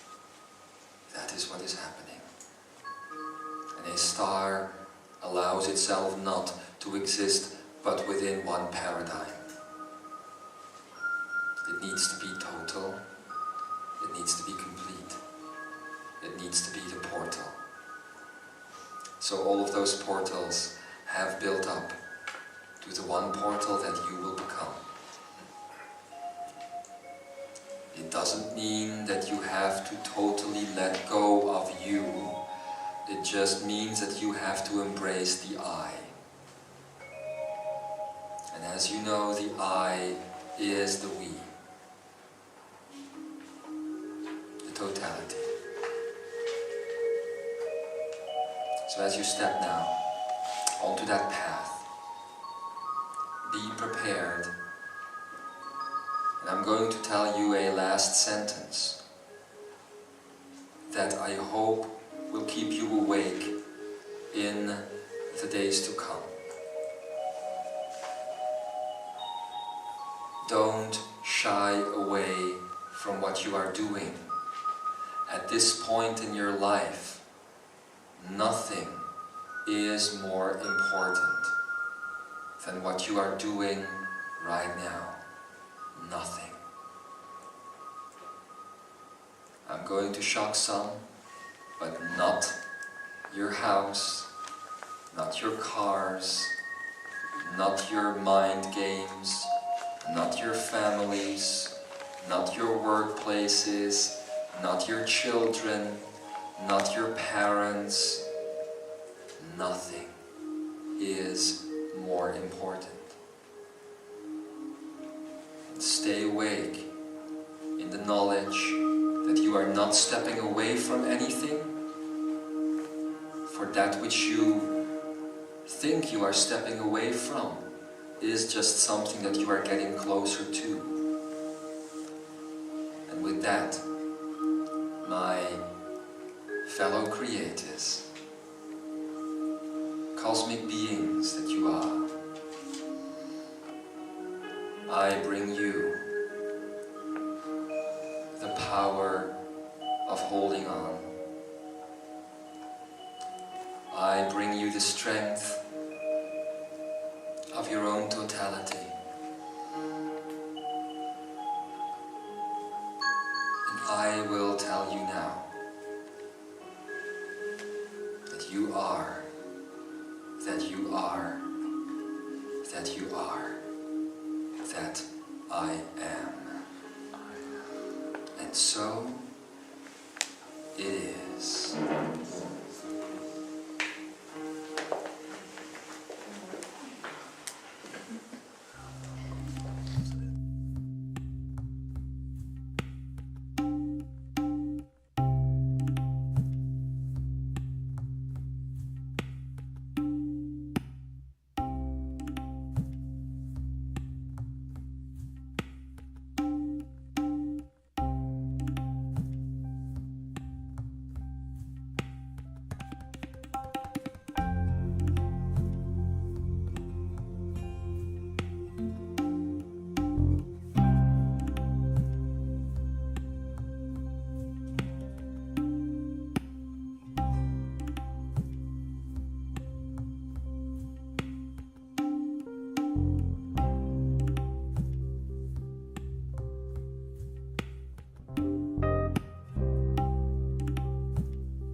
And so it is. Greetings, my beloved Imzaia. I am Ikara, cosmic being and sovereign servant of free energy. It is my pleasure to see all of you here again. And of course, I am not just speaking to all of those who happen to be sitting in these chairs right now. I am speaking to, as always, the entire planet. I speak to the heart of all things, which is to be found in the heart of all things.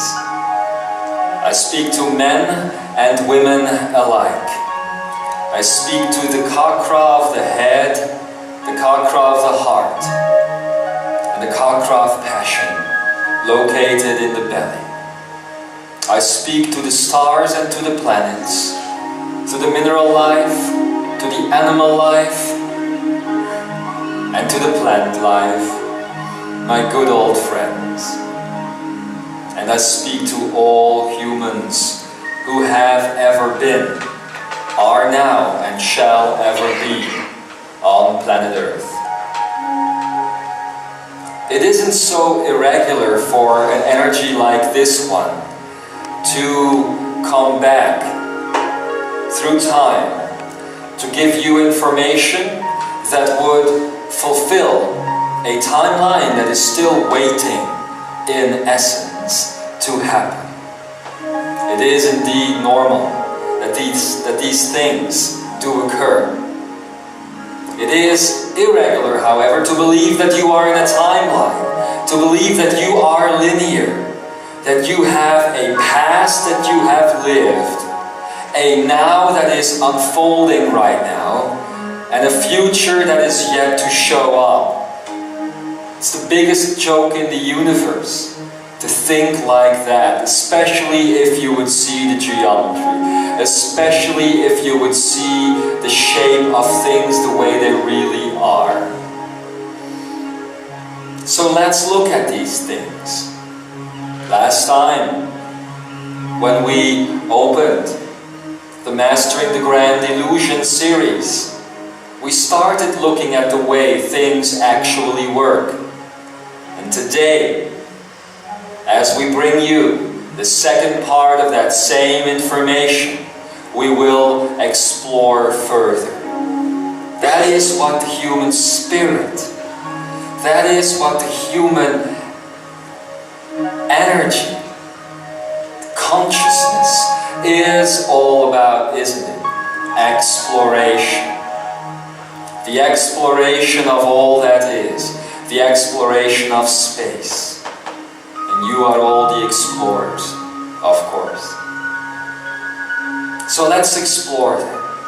And let's bring in the sovereign circle of support, as they will be very important in the coming days. I'm talking about Adamus and about all of the others that have supported you the last times that you had your gatherings here in places such like this. These beings are always around you. They are part of you. They are within your DNA, like you are in everybody's DNA, and like everybody is in your DNA. You need to know about DNA that it's not a linear strand or a set of linear strands. Just weeks ago, the energy being of magnetic service that I be friend and be brother and be sister to, it calls itself Cryon, has spoken about DNA not showing up as a linear energy, but showing up in a loop. Let's take the next step today. I'm going to tell you that DNA doesn't show up in a loop. Actually, it shows up in a spiral. But a spiral that is not linear. If you think, Imzaia, of a spiral, you see a spiral as a linear event where you go up and up and up and up. Nothing could be further from the truth in an infinite existence. A spiral isn't something that is walked spiral is something that is experienced as a whole. But to understand these principles, I'm going to have to take you on a journey. And it's a journey that is not going to last for just a couple of hours. It is going to last 5 days. As you know, you have so much potential. There is so much that you can manifest, so many pathways that you could follow. But if you focus on the pathway that shows the highest of potentials, then we can make this journey together. So let's do that now. Let's start there.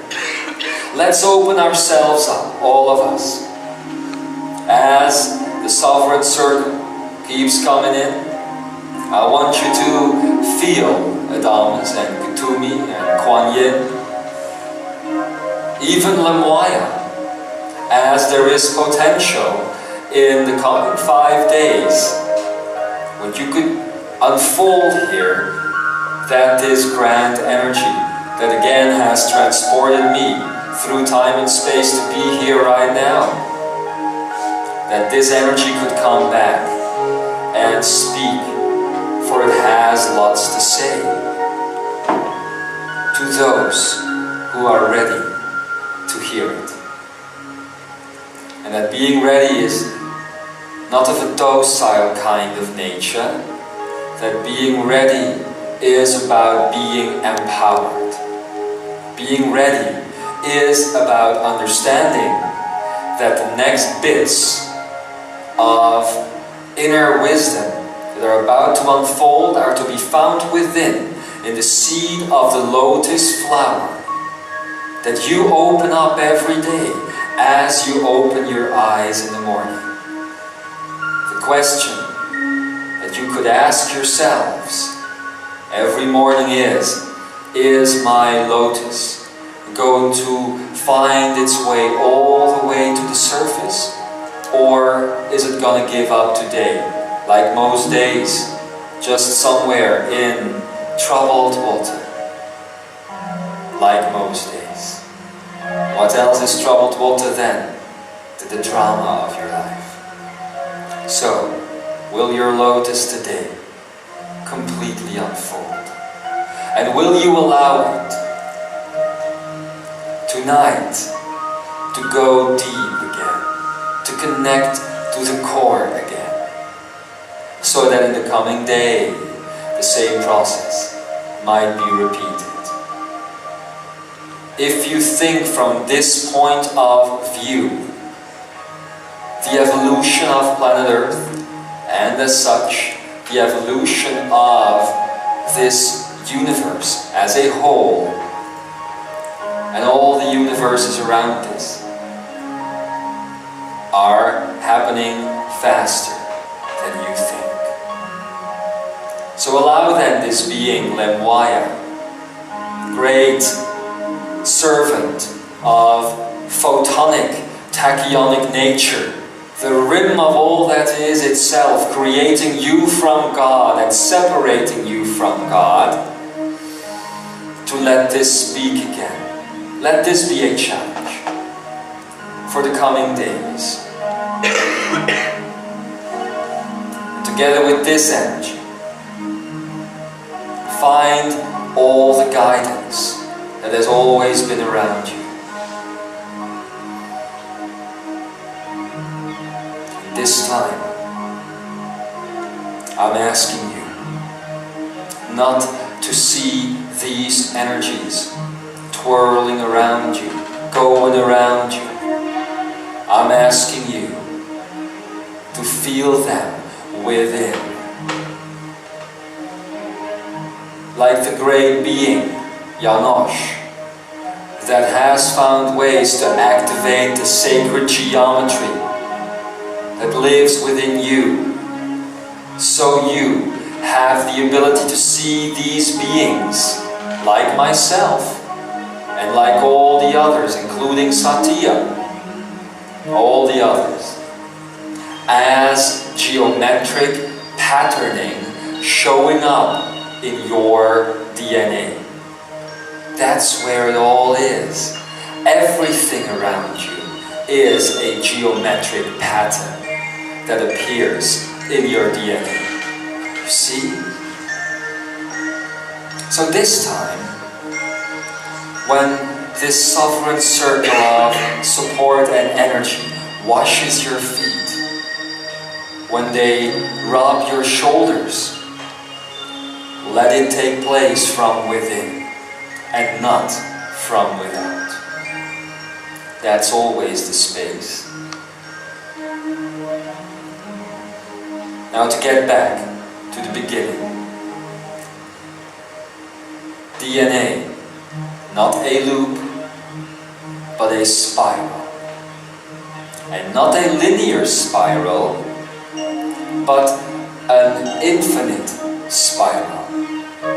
That means that all events that are placed on the spiral of DNA are not scripting themselves out one after the other, but all DNA events within your multidimensional being, including your body, are occurring at the same time. That means that your DNA is not preparing to grow old one day, but that within the DNA sequencing, and especially within strand number 72, which is a 9 energy, lies the secret of eternal youth.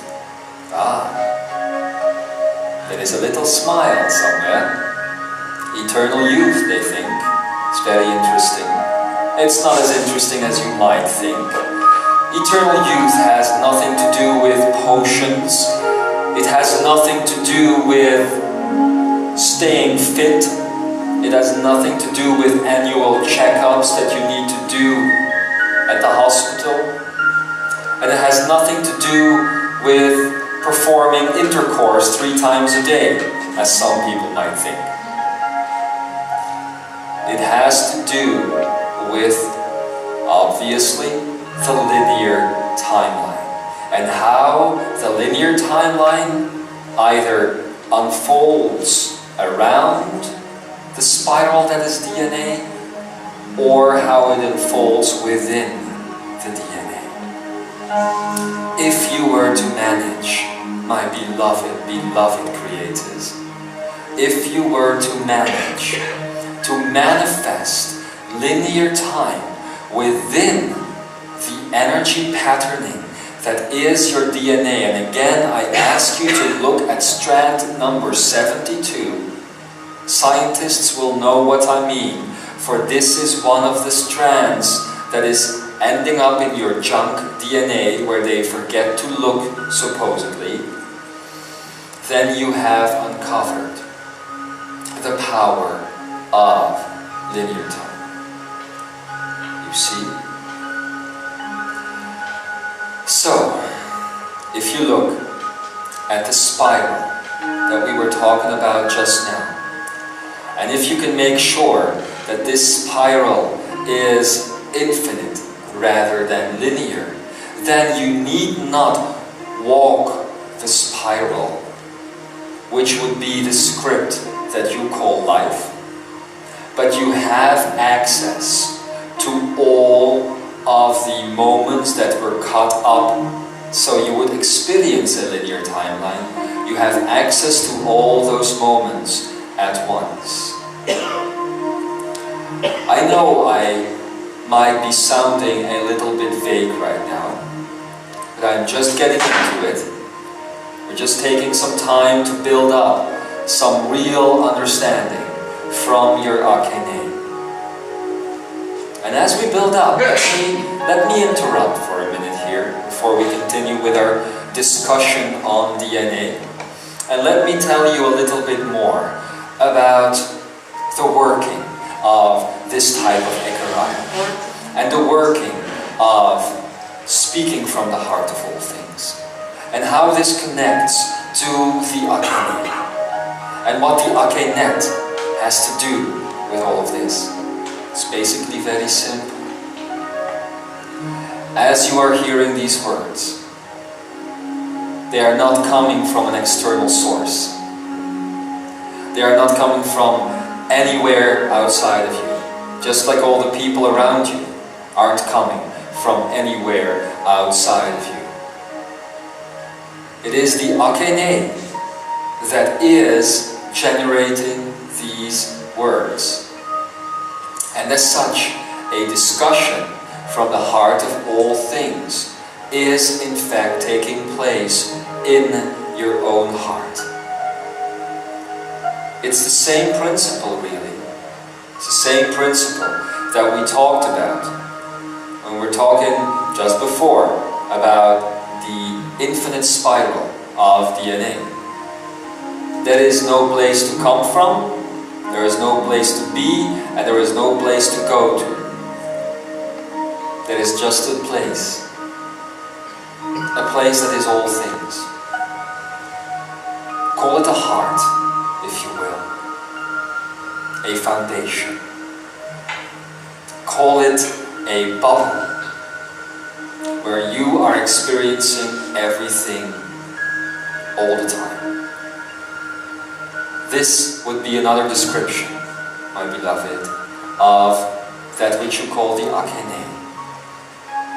So if you are hearing these words, if you are listening to them, or watching them, or if you are reading them, know that they are taking place and are being formed from within. I invite you, all of you, after this Ekaraya, to come together and to discuss the things that you have heard, supposedly, like that would be coming from the outside. Look at those things and talk to each other about it. I am sure that all of you will have heard something different. All of you will have created for yourselves a different type of message. And you see, my beloved Imzaia, as Adamus told you a while ago, a new type of energy broadcasting, such as channeling or Ekaraya, would come about after January 28th, 2008. If you listen back to the last 5 minutes of my talk with you, you will know what I am talking about. For that is a lot closer to the truth that you are living right now. It is all coming out of you. Ah yes, we already know this, Ikara. Let's get on with it. What about that infinite spiral anyway? Yes, you know it. And then my usual question is, do you live it? Or should I say, do you emit it? Oh, Imzaia, this is of such vital importance. Do you emit it? You can listen to Ekarayas and channels until you're blue in the face, or whatever color. You can read all the books, do all the work. If you are not emitting it, you are not doing anything. You can walk around all your life, deep within yourself, having all the spiritual knowledge that you'll ever need, and you could think, I am that I am that I am. I am the Master. If you are not emitting it, then you are fooling yourselves.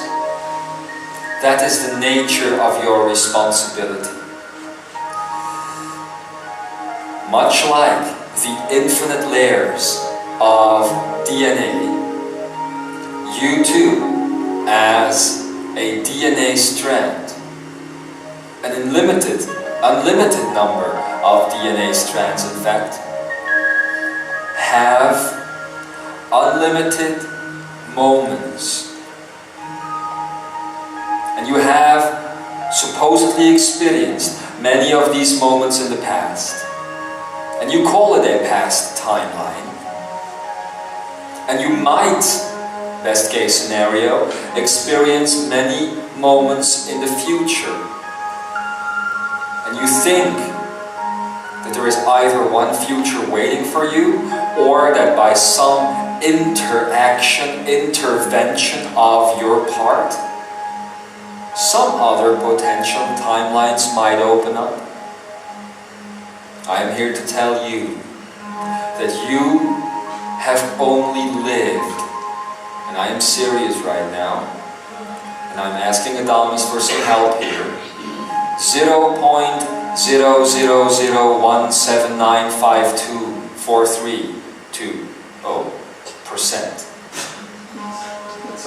Thank you, Adamus. Of all the potentials that are available to you. And I am just talking about your past. I'm not even talking about the future. Have you ever thought that your life, as you have lived it, is fixed? That's a bad thought, because it is a false assumption. You think that as you continue this path on to mastery, at a certain moment, you will open up and you will see the light. A little less green. Oh yes, there it is. You open up and you see the light, and then your future just blossoms open in front of you. What you don't understand is that it isn't just your future opening up, it is your past opening up as well. That is truly the nature of an infinite existence. You see? You will no longer be thinking about linear time and days and hours and minutes and the following day and what is in your schedule and what you need to do in order to get the airplane tickets next week so that you can do the things next week that you need to do. Those thoughts will be far removed from your essence, as they are far removed from your essence. They matter not. Nothing matters when it comes to linear time. It's the biggest illusion of all, that you are born to live a life and then to die again, and that you do that within a set of predefined time and space, and even to think that you might have an influence on that so that you can prolong your future and your remainder here on the planet is an illusion. It isn't about the length of your stay. It is about the wholeness of your stay. If you don't look at yourselves as somebody always running after time, because time is money. If you look at yourself as a human who is always on the right space at the right time, not having to know what is going to come next, then you allow yourselves that you don't need to know what came before. Do you know the importance of the memory of the now, as you have been learning how to work with the Arcane? We have told you about the third brain. We have told you about storing information in the third brain and how that experience, how that storage space basically is holding you back. It's holding you back because you keep adding importance to moments of the past that were illusions anyway. That's what you do. And then you say, oh, do you remember those days when we were in Paris, having a drink, and when we were walking next to the Seine, and we kissed for the first time? No, it didn't. It never happened, so you can't remember that.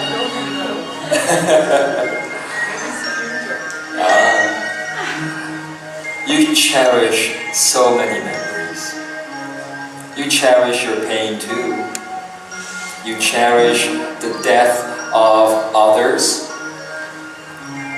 And you buy flowers one time a year and you go on to graves. Graves. The concept itself makes me grave. Anyway, you do that. And you remember pain. You honor pain. You say from a past event, even if it was a romantic one or a painful one, that it is worth remembering because it is part of who you are. Crap. It's not part of who you are. It is a little potential of who you are. And you think that because you accidentally ran through that timeline, which is your past, that this is your identity. Oh, little human.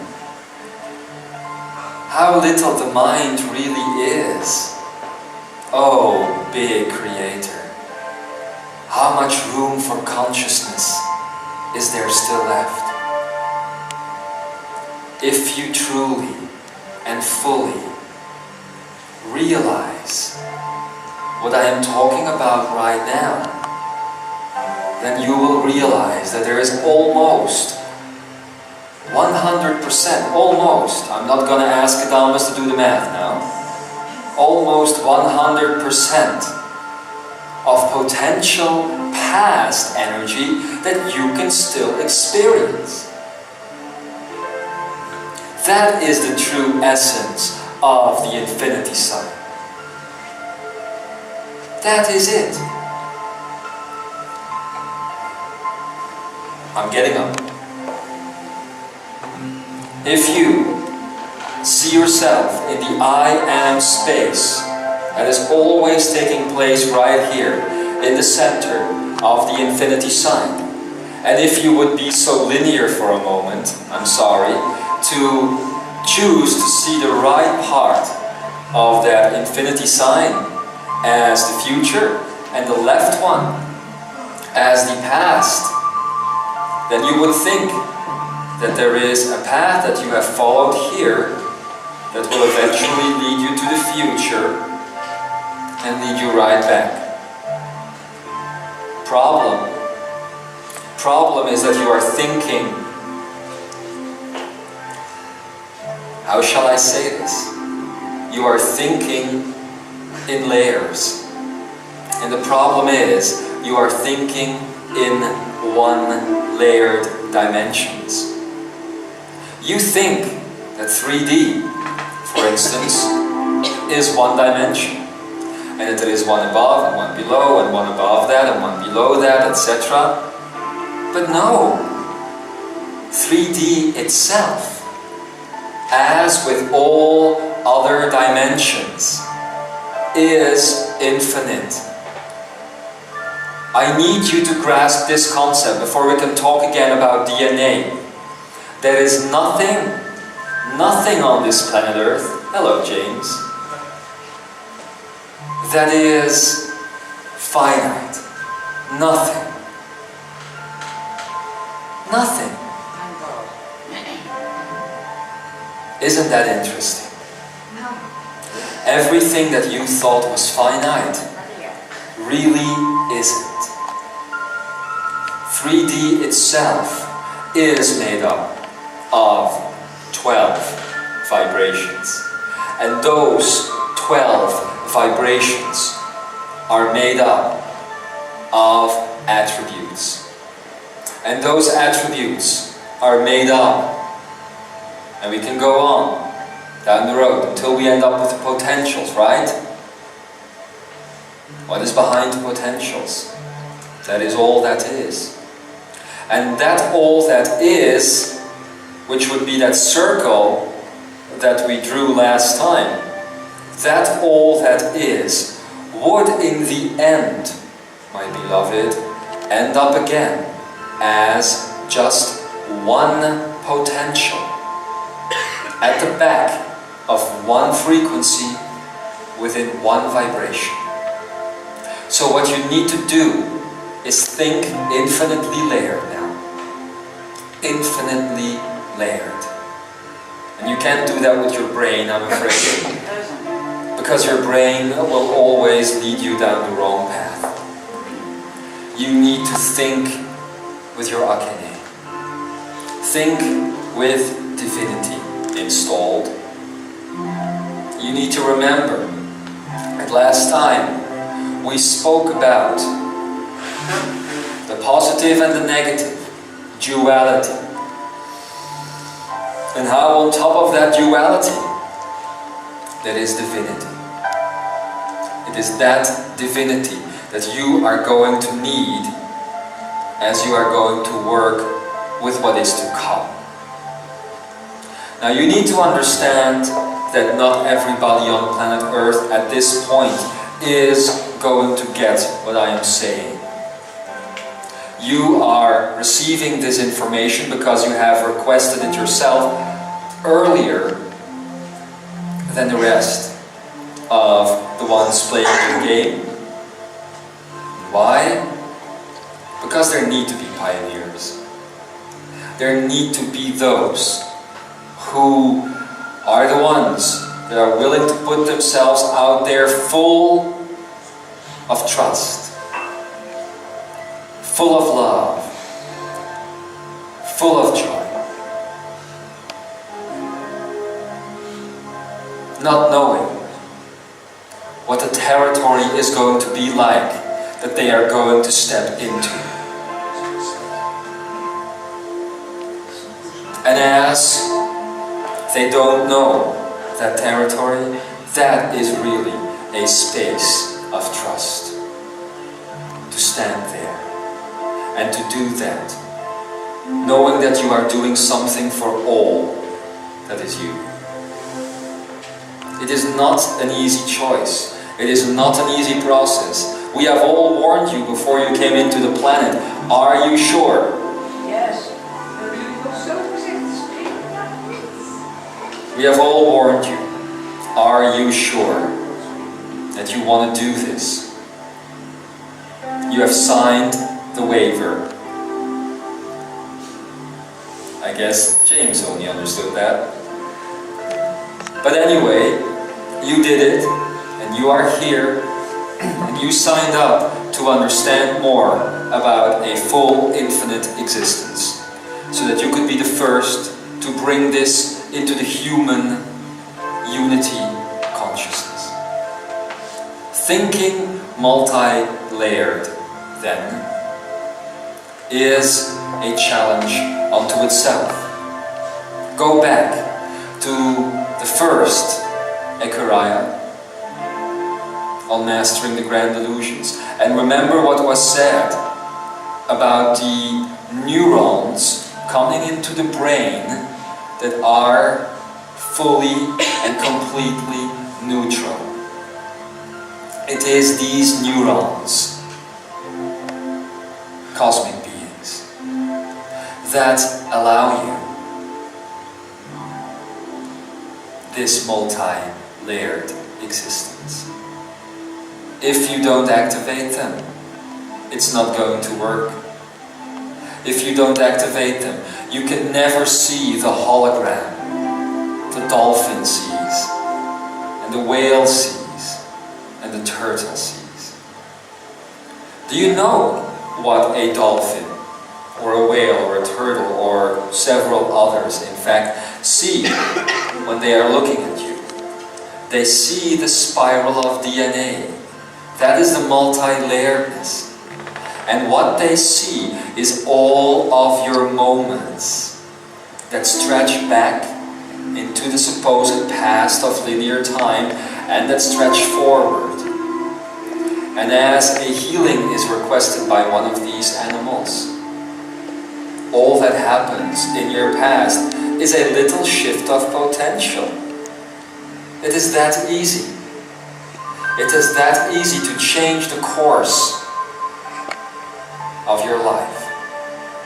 Just go back in that multi-layeredness of the spiral that is your DNA, which is infinite, and to take one potential and using potention, which we also spoke about last time, you have the ability to shift a negative potential and to place in front of that a positive one, draining up all that energy and making sure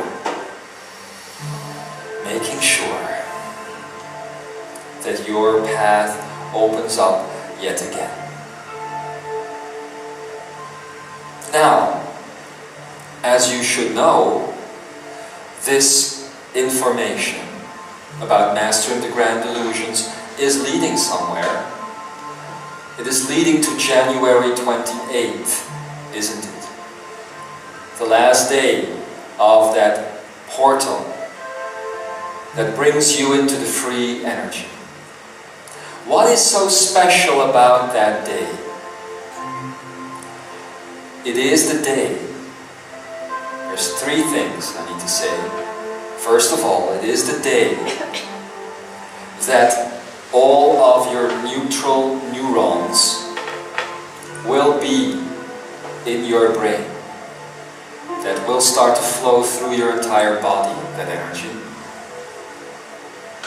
Also, it is the day where your senses will no longer allow a three-dimensional image, which is also very interesting.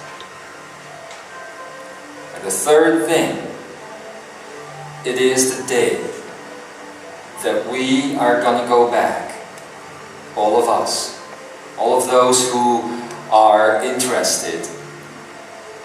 And we're going to go back to that which you would call the original potential, the supposed Big Bang.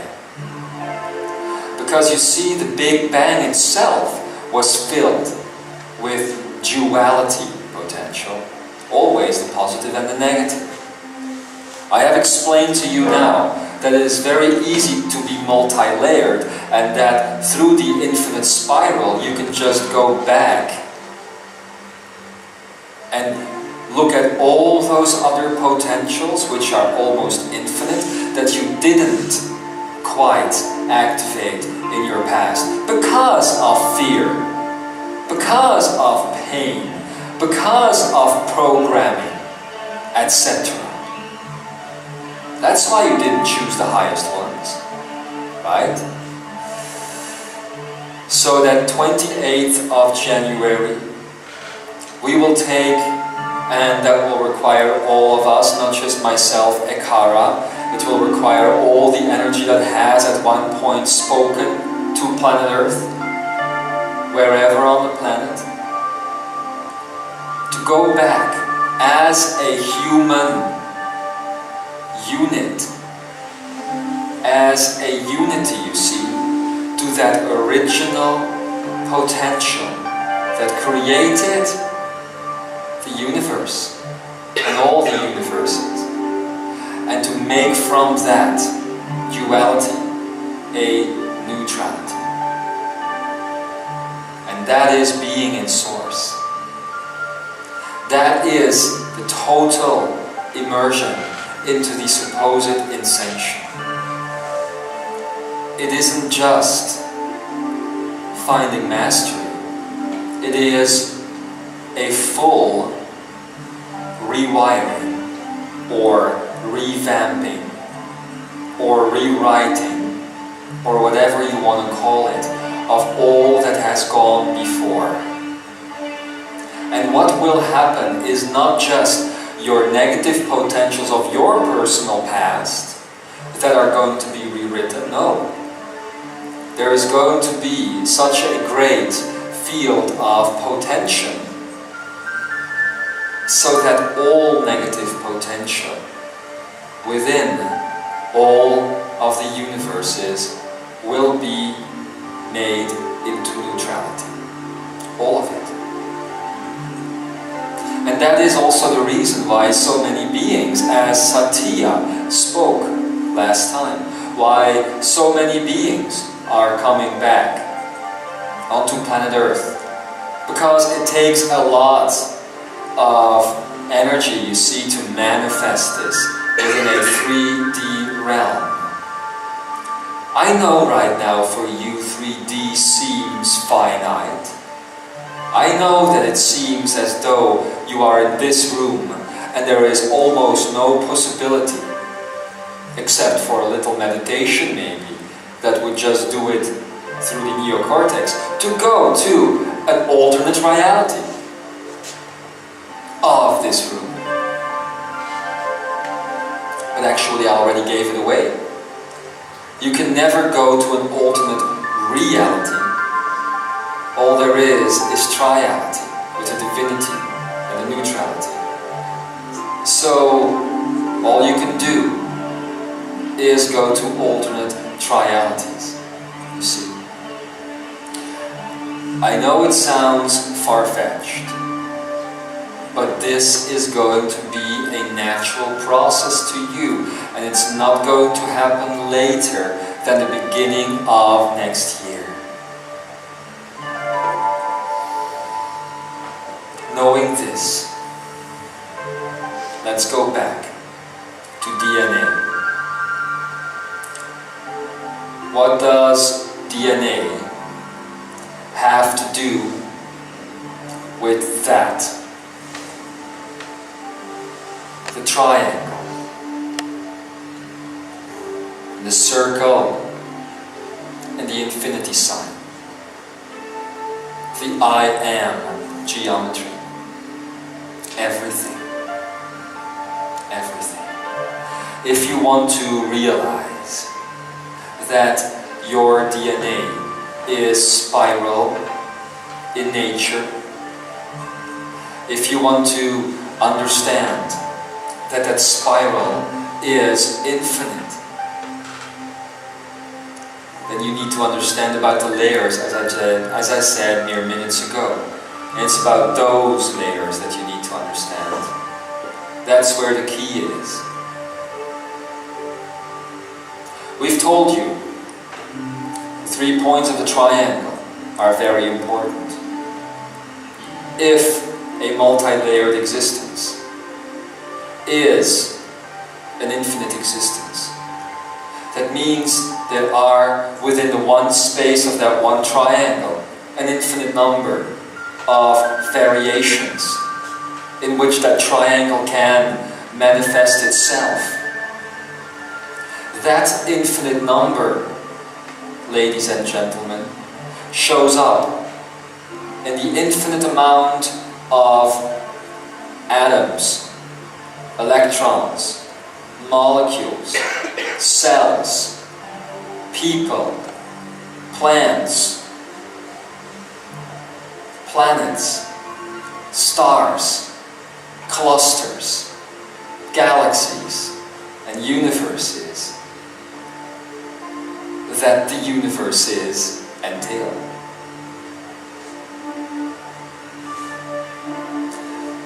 That is the actual working of the Akene, is it not? To give you that sense of self, self-manifestation, while at the same time you are just a variation of a totality. Well, most people thought that the universal manifest was getting quite boring, so we thought we'd spice things up a little. Ready for the next step?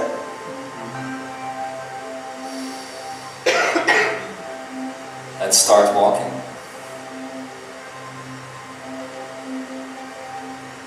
Let's go beyond DNA. We have now just worked off, finished off, all that you need to know about three-dimensional, layered DNA. We're gonna go into the next level. If you go deeper within the spiral, and if you understand that the spiral is infinite because of its multi-layered nature, which would allow you to be at any given moment of the spiral at the same time, then there is a deeper ground. And I'm going to take you into that deeper ground now. It's not a space of energy. It is not a space of awareness. It is not a space that you can walk into proudly wearing the coat of your illusions. So please kindly leave those at the door. Otherwise you might get very lost indeed. And this will just end up as gibberish to you. Very sad if that happens. So if you now put off your coat, put it on the hanger over there. Let's step into my space. A space that I call my home. It is deep, deep within. The focal point of your DNA. Even though the spiral that you might infinitely walk in 3D will have no beginning, middle and an end. Actually, if you think from an infinite perspective, it does have a beginning, a middle and an end. And I know this is completely throwing everything that you know about infinity out of the window, but infinity is at a certain point manifested, and it ends up at a certain point. However, you can only experience that point when all of the neurons in your brain will have ended up as neutral ones. What I'm going to tell you now is, well, basically the first time that this information is brought to planet Earth.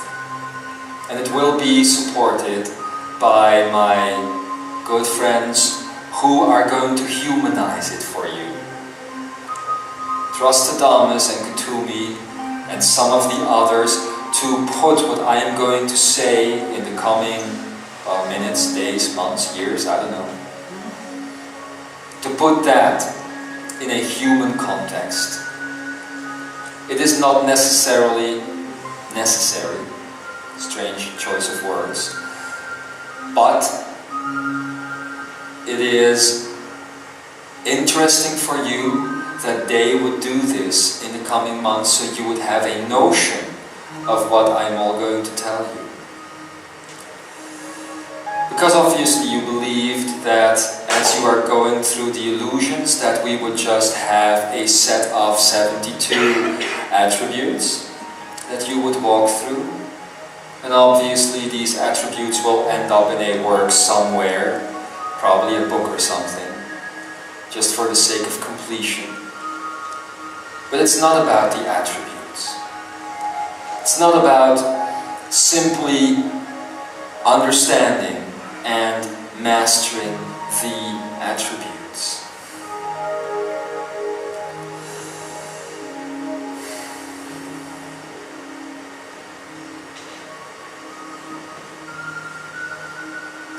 That was what it was about. Did you hear that? Shall I say it again?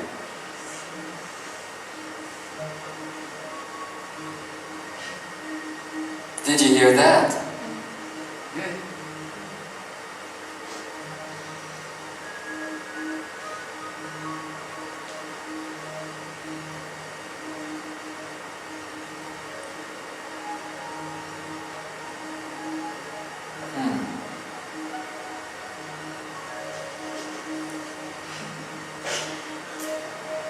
Fascinating.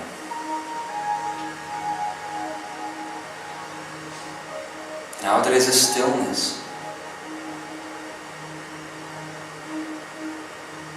A stillness that cannot be brought into movement by the vocalization of it. Vocalizing such a thing.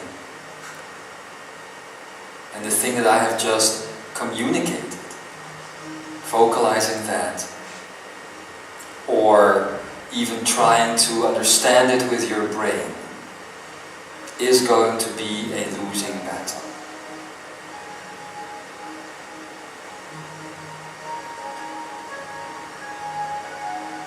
I don't know if you are feeling this, but I am transmitting to each and every one of you, and all of those who can hear, see or read at a later point, and from that point onward to all of humanity, that which you would call the divinity codes. That's just a name for it. There is no name for it. As you have just stepped through the gateway of neutrality, for heaven's sake, I didn't even give you time to notice the room that you were in. I quickly let you pass through it, didn't I? There was another door. But as you got through that door, and you opened it up, instead of that white room, that white space that you usually walk through as you go through divinity, all of a sudden a door opened and there was a blackness. That's how your energy experienced this. At least the full Imzaia consciousness that I am usually communicating with took you through that door, and instead of boldly walking through it as you usually do, Imzaia, all of a sudden you halted. Because you noticed that when you wanted to step through that one, it might just be that this time the whiteness that you have gotten to know as a floor would no longer be supported. And that as you want to step through that door, you might start tumbling. Well, that blackness, that stillness, that total non-definition space could be quite scary. And still,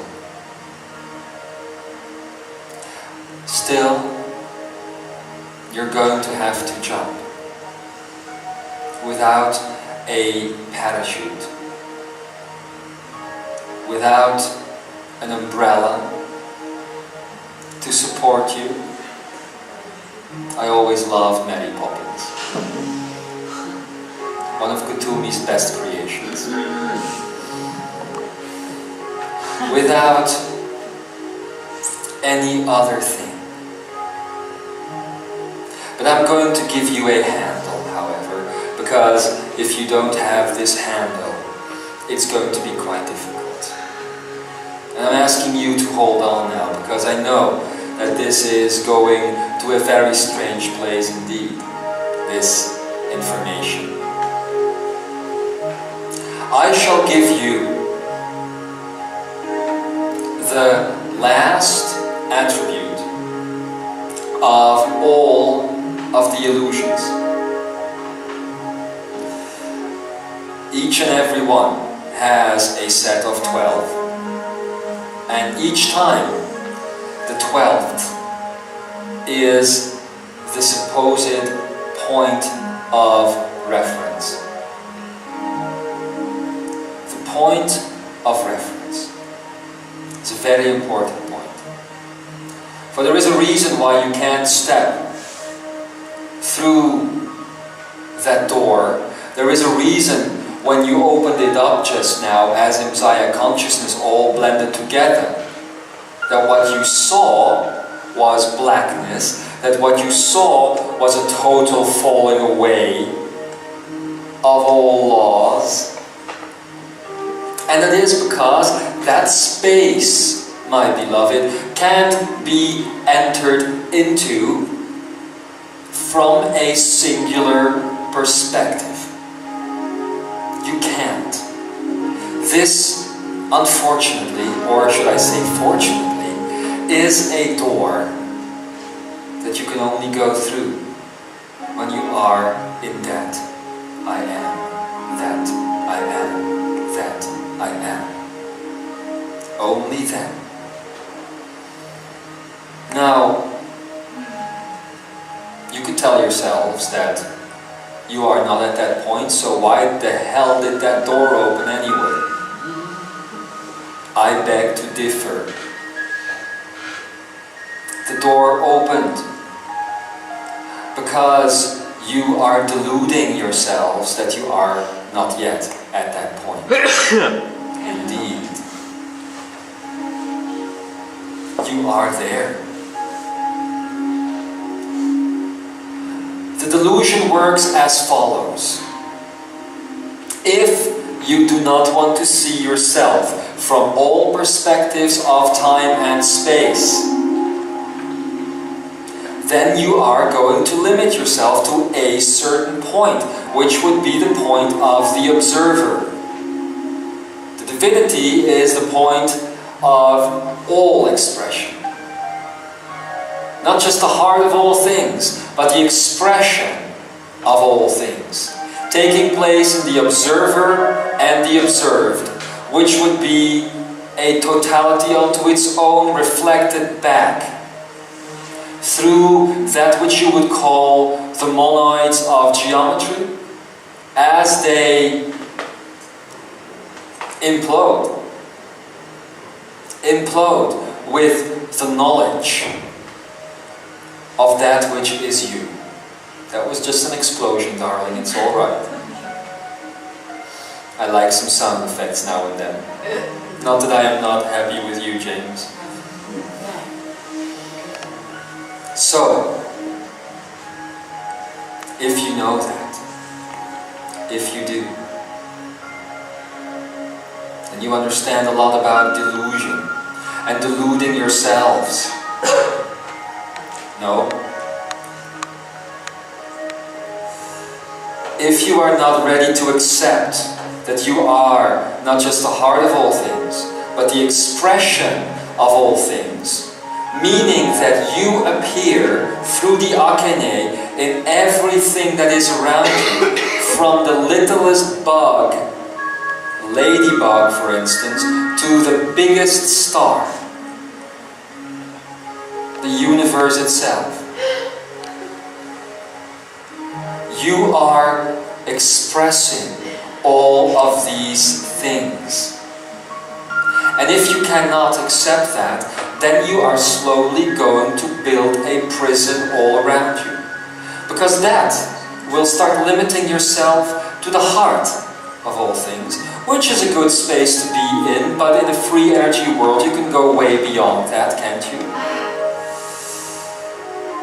So, if you are limiting yourselves then to the heart of all things, then that limitation is going to go further. And it is going to give you a personality. Because you are separating. And that personality, that act of separation is going to throw you in illusion. And all of you are still within illusion. all of you.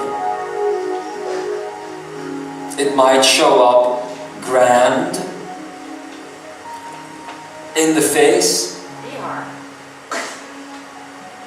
or it might show up very, very small, nearly undetectable. And you will give yourselves, especially for the undetectable ones, so many petty excuses. And I'm going to tell you one thing. You should no longer accept listening to the excuses. We will no longer listen to the excuses that you put out there. Some of you have been waiting for a while now to take next steps, to go further, and it hasn't happened. And why? Very simple. Because you keep listening to your own excuses. And I'm going to say this here and now. We, as much as we would want, because we love all of you equally, because you are one, we cannot assist you in this process of growth if you keep making stories for yourselves. I'm sorry, but that's just the way it is, Imzaia. If you keep making stories for yourselves about you know everything and you know how all things work, but maybe in your reality things are going to be a little bit different. Maybe you don't have to do it all the way. Maybe you don't have to take all the steps. Maybe you don't have to listen to all the information and take things completely at face value, completely in full trust, without asking why, without self-doubt, without doubt of the information itself, completely stepping into that. That was a sentence. No. Hallelujah.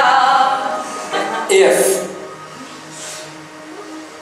you are in that space, then you know why things haven't developed for you. That is the nature of your delusion. However, the good news is,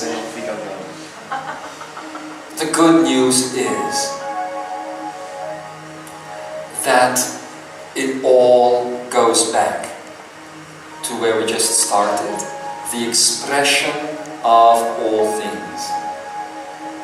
You can rest assured that everything, that every aspect of yourself that is still holding you back, where you are not willing to make the sacrifice of stepping out of humanity fully, is to be brought back to that space, the expression of all things.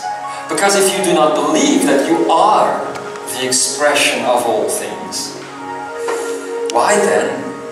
Then you believe in separation, don't you? And that's quite a bummer. Because separation isn't going to help you. If there is separation, then you need to believe in unification. If there is separation, then you need to believe in two or more becoming one. And you have lived that dream. It is the American dream. It is the dream of this society. And the dream is about love.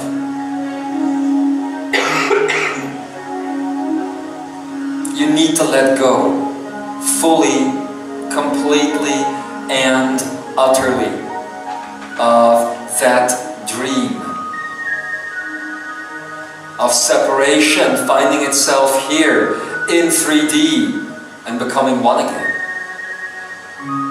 If you can't do that, that door that we just showed you is always going to look like a void. That's what the void was like. Don't you remember when it was inside of you? Black, sucking you into it, empty, cold, above or below or whatever. No floor to walk on. Just a tumbling pit of darkness that you would fall into. Now that void is no longer just your heart center. You have pushed it away from there through the emission that Adamus has helped you with, and Kutumi. Now, that void, my beloved ladies and gentlemen, is showing up at the very house, the very start of your DNA. You see, if this center here were to be the center of your DNA spiral, where it all starts, then that would mean that if we're going to create a spiral, it would manifest something like this. And to the very bottom here, and of course, this is just a sketch, would be the human you. And as you walk up that spiral, as you start integrating that completely, as you really think multi-layered now, then you would understand that there is an end to the spiral, and it is in the center of your I am presence, obviously. That's where you were just taken. That's where you opened the door and didn't see the wholeness, but only the void. And that is because you are not yet the expression of all things. And that is because at a certain stage, if you go back and back and back, deeper down the DNA spiral, you end up with you. Yeah. And what do you find? A flawed human. Because you go further and further and further away from this point here.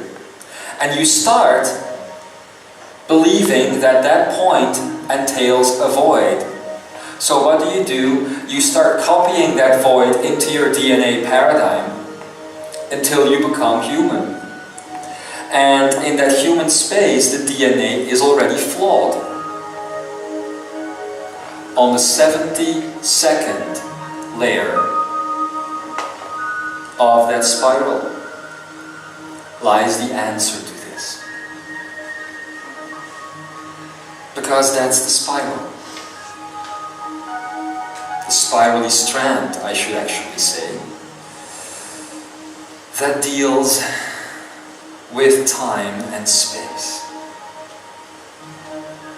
If you can take time and space out of the equation of consciousness, you are going to allow yourselves to be on this spiral everywhere at the same time.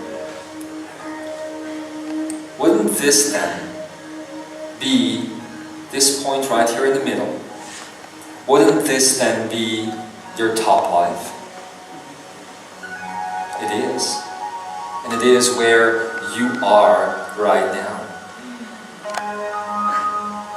You're standing in front of that door. And the room seems to be dark and scary. It isn't. Just don't believe in the stories that you are telling yourselves. Stories of fear. Stories of loss. Even the positive stories.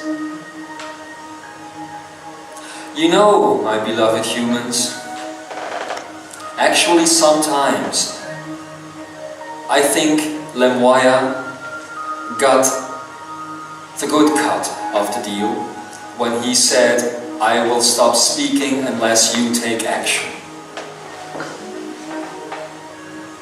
Sometimes I wish I could do the same thing, to stop speaking. Sometimes I know that Adamus and so many of the others have the same feeling run through them as we are discussing our work here on this planet Earth. We can say all we want. You can wait all you want. We can just keep the door open, put our hand out.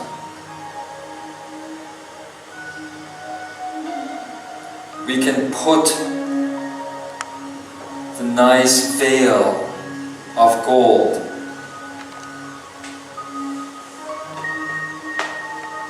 we can do everything that we need to do to make things more fascinating for those aspects of us that are you, to step through them. But there's one thing that we can't do. That's interference with free will. We can't interfere with your free will. We would never do that. Problem then is that you might be tiptoeing in front of that door for a very long time. And you keep making up your stories. And they're all based on the expression of all things that you cannot grasp. Because you are still in a desire, you see, looking from one point of view to another point of view. Be that a person, an object, a situation, whatever. One point of view, the other point of view. I want something. And now you might think that you have managed the one point of view and the other point of view, and that you can keep it that way because it is no longer based on desire or wants or needs. Wrong. You're human. You're here. Even though you are not calling yourselves human anymore. Anything in matter wants something. It wants to live, survive, go on, reproduce, experience, but beyond that door, there is no more experience. You can always step back, however, into the infinite field of experience that 3D will then become. But before you can step back, you have to step in, don't you? I invite all of you in tonight. It is said that the best parties of the universe are held by that door. Yeah. Oh yes. Are you sure about that? I'm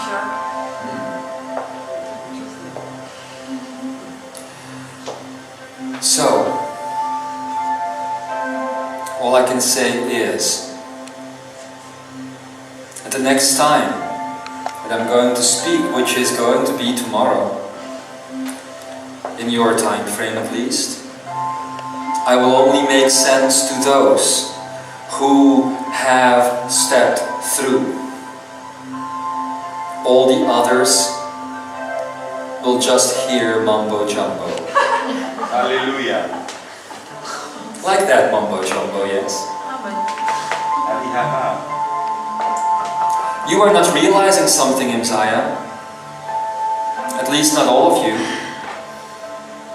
What you are being told now is the culmination of everything that you have been working towards. And I'm not just talking about this incarnation. I am talking about the culmination of all of your lives coming together. I am talking about the culmination of humanity as a whole coming together.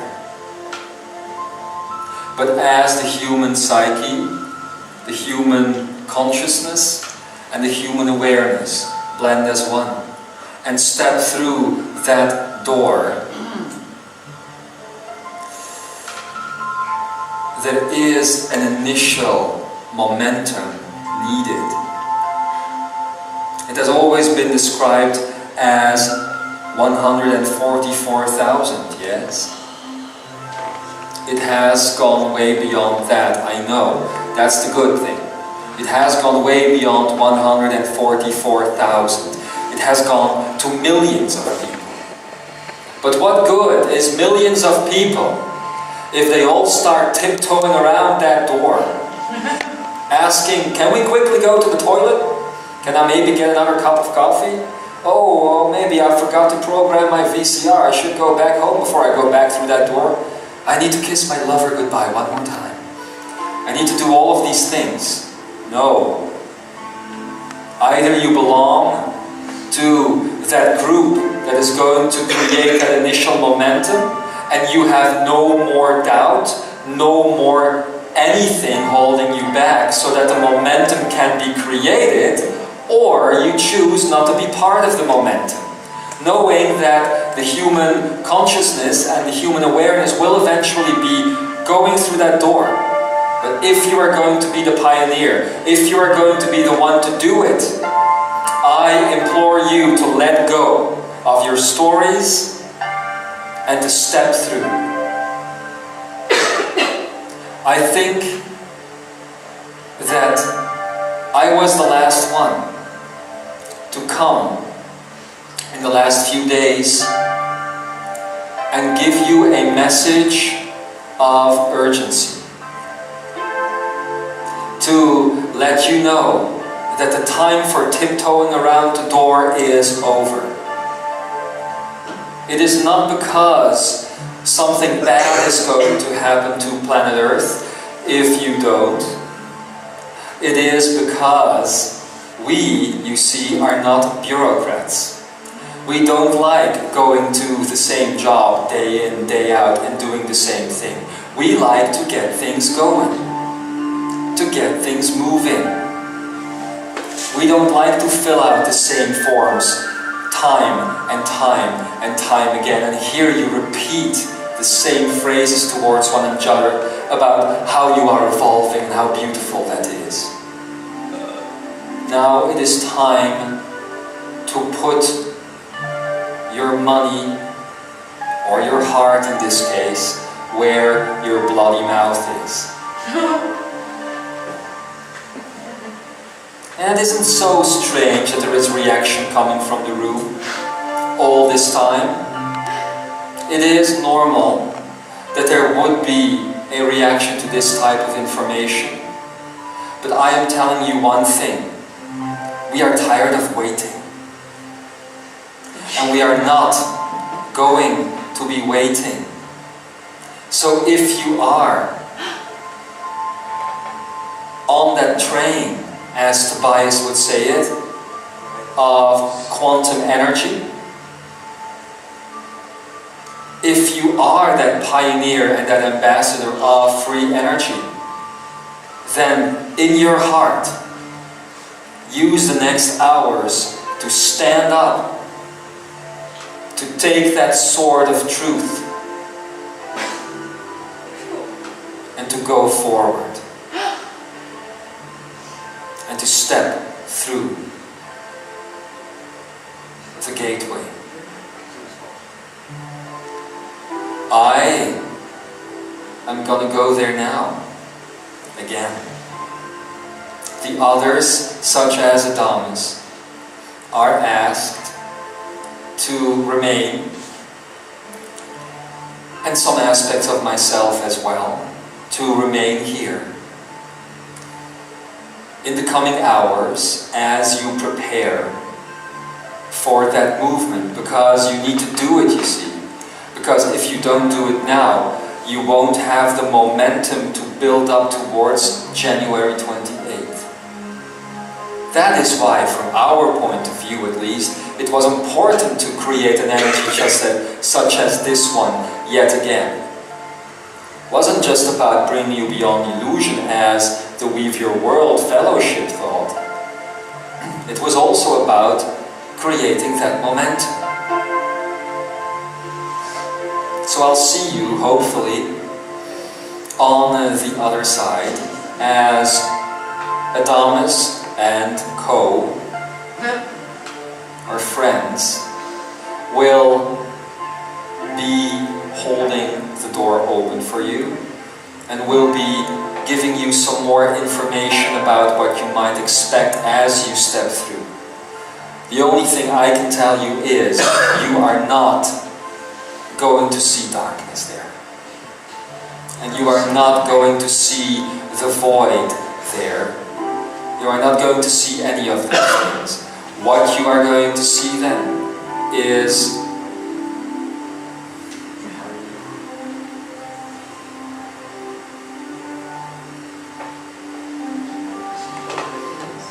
that. So, it seems like the last few days that we have spoken to each other, be it I or be it any of the others, we have given you a lot of opportunities to say yes. We give you another opportunity to say yes. And don't forget this. This is being spoken to all of you. All Imzaia. And it is spoken to you extremely individually. Although the last part of this information will have come through the same for everybody, it is spoken on such an individual level that I know that you will need the coming days, as humans always need a couple of days to get out of their days, to actually step through it. So I will be going back and forth.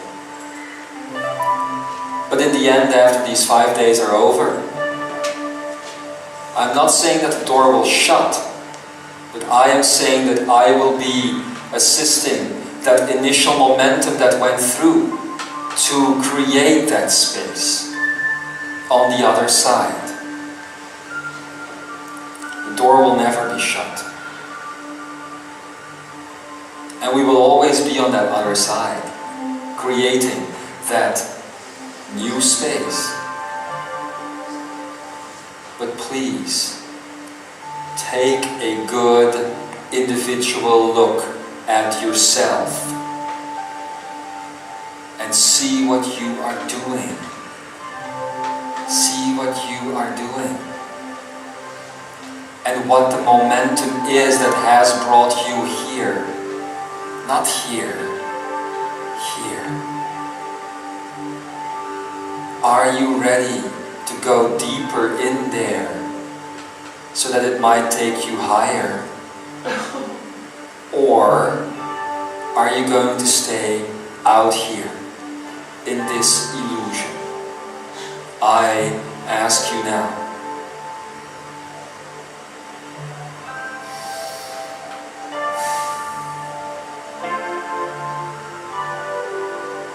Instead of giving you one of those long outros that we sometimes do, I'm just gonna say you now.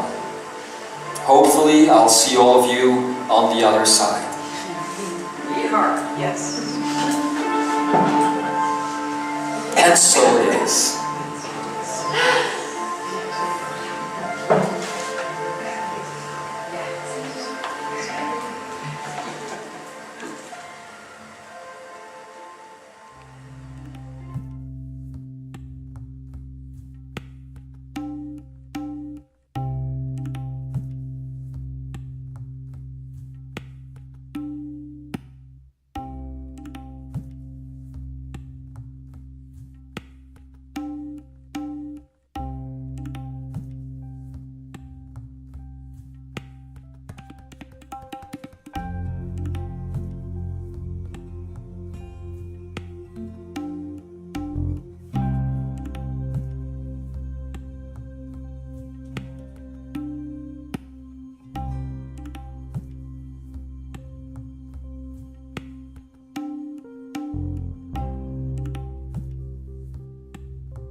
the seed fear exercise, which is an exercise that didn't just finish when we went to lunch.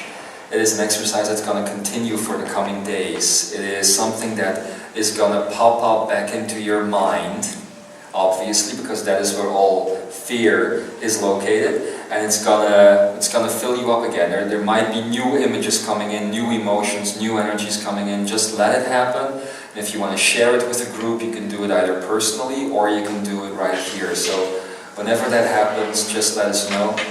And that's always a choice, to decide to go into the emotion and to decide to go into the fear, or to let go and to just step right through it. And it's just a choice. It is not hard.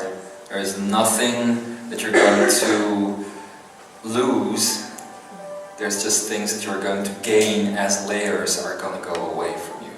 So anyway, for the closing of this day, I was actually thinking of doing an exercise, but Adamus showed up and he asked to come in because he wants to lead that exercise and he wants to say some extra things onto you, I guess to take some of the intensity away from Ikara, or maybe just to increase the intensity, I don't know. But I already feel the energy of Adamus very near, so I'm just gonna shut up, sit down and channel, okay?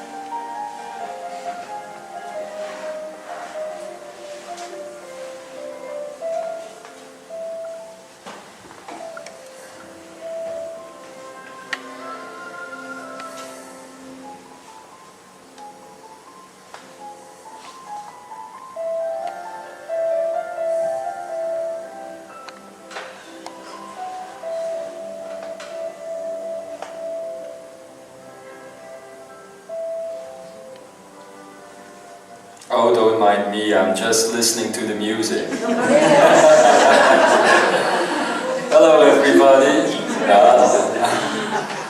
Well, let's start it the way I always do. I am that I am, Adam Saint Germain. Now you know, there we go. Oh, I don't want him. You want Adam G, I guess. Same thing, baby, same thing. Welcome, everybody. It's a joy to be here, and as always, it is a joy to see that, again, so many of you have gathered in such a short notice, as I understand, to create this energy, to create the energy that is necessary for this leap of faith. Let's call it that, because that is what it is, isn't it, humanity?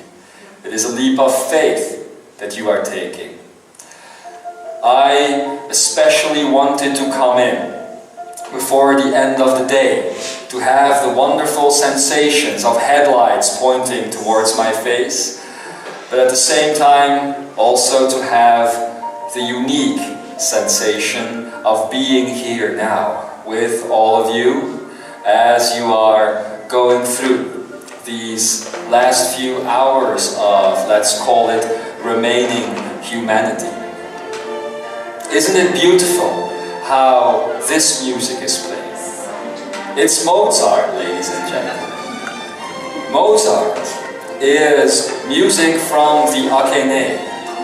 As you know, the Akene is going to be filled up, the Akenet especially, is going to be filled up with memories of the now, memories of humanity that are so very unique and so very important. And, well, Adamus, I am definitely going to make sure that this gets on there. Mozart. An incarnation of one of my very good friends that you know under the name of Kutumi.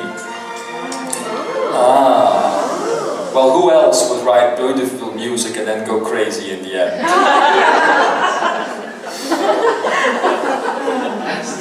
It's what Kutumi does.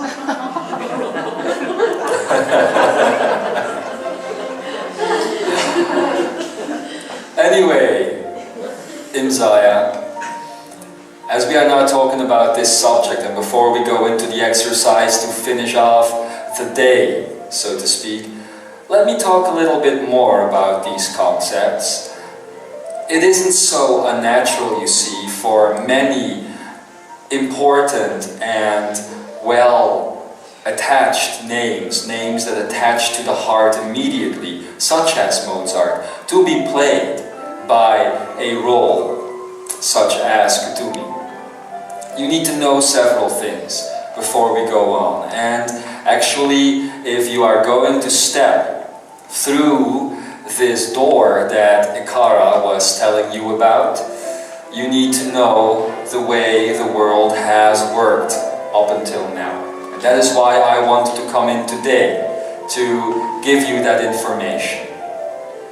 You see, a lot of us, like myself, have gathered in the last few, let's say, hundreds of years to build the beginning or the platform, so to speak, for the momentum that you are about to undertake as an Imzaia consciousness, as a Shambra consciousness, as a Lightworker consciousness, and the consciousness of many more enlightened seekers onto this planet Earth.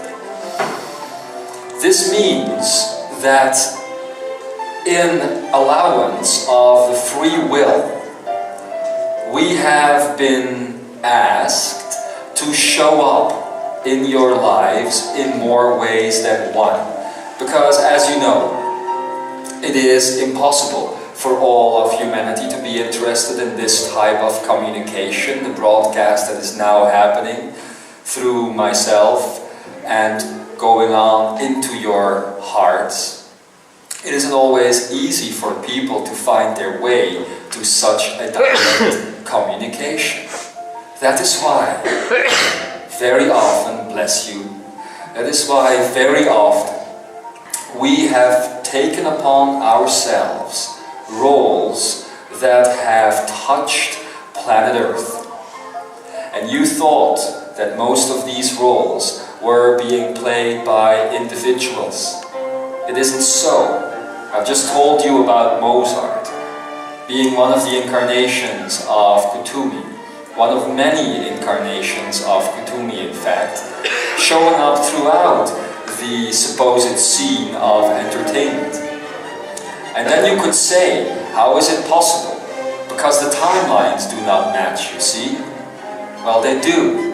What Ikara has told you now about the potentials of the past and how they have the possibility of being reinvented, being relived as you enter into that state of mastery, allows us to go back and forth through time to manifest within the parameters of your linear time-space field those things that would trigger you to wake up. One of my incarnations, and you are going to laugh about this, I know, because I am so beautiful, is, for instance, the singer that you know as Madonna. Ah, shell shock, with the Imzaia. You might laugh about it, but think about it for a minute. I especially ask you, and I'm saying this onto the entire world now, hi Madonna,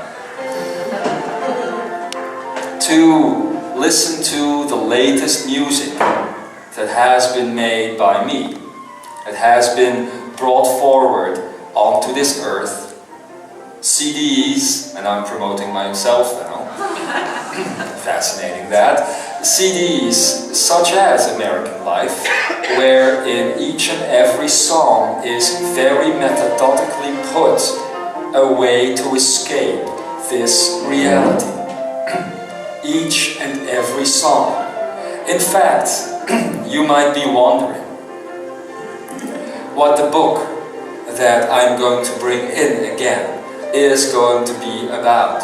Well, one of the aspects that is going to be about is to weave that reality that has been around you for such a long time in such a way that you see that the power of mastery power of divinity has always been around you and is touching millions and millions and millions of lives. Well, it might sound strange to you, but to us it is just another way. What is the difference between creating a body such like that singer and then coming into a body such as this one to bring you this direct type of communication? Now, I must admit, Madonna started as a joke. A joke that basically Kutumi and I were trying to play out, but it ended up as something quite serious indeed when we saw an opportunity to touch many hearts. In one of the books, because there will be more books, in one of the books that I'm going to bring out in the coming months, not a lot of months, actually. No pressure. No pressure indeed. These things will be brought to the surface so that you can very clearly see. And I'm not going to go into them right now because it's just a side note that I want to give all of you. And actually, since the Imzaia consciousness is the most liberal and free of all the energetic consciousness that is currently on the planet, I thought it would be a good thing to bring it in here, where people wouldn't run away screaming. But anyway, look for this in the coming months. We will bring out this information. But now let's get back to where we were. Let's get back into the thing, into the energy roller coaster that you, all of you, and Ikara have started up today. Because an energy roller coaster it definitely is. I know that last time when we were sitting in a combination such as this one, I already asked you to make a choice. And the choice was to choose yes. To choose the direct yes. This time, the choice goes way beyond that. It is the choice to let go of your human nature.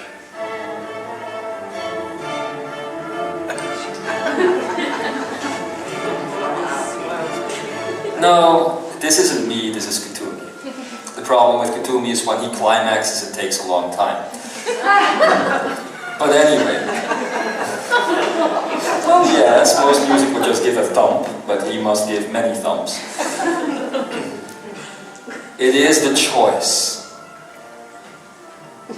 of not a lifetime, but all lifetime.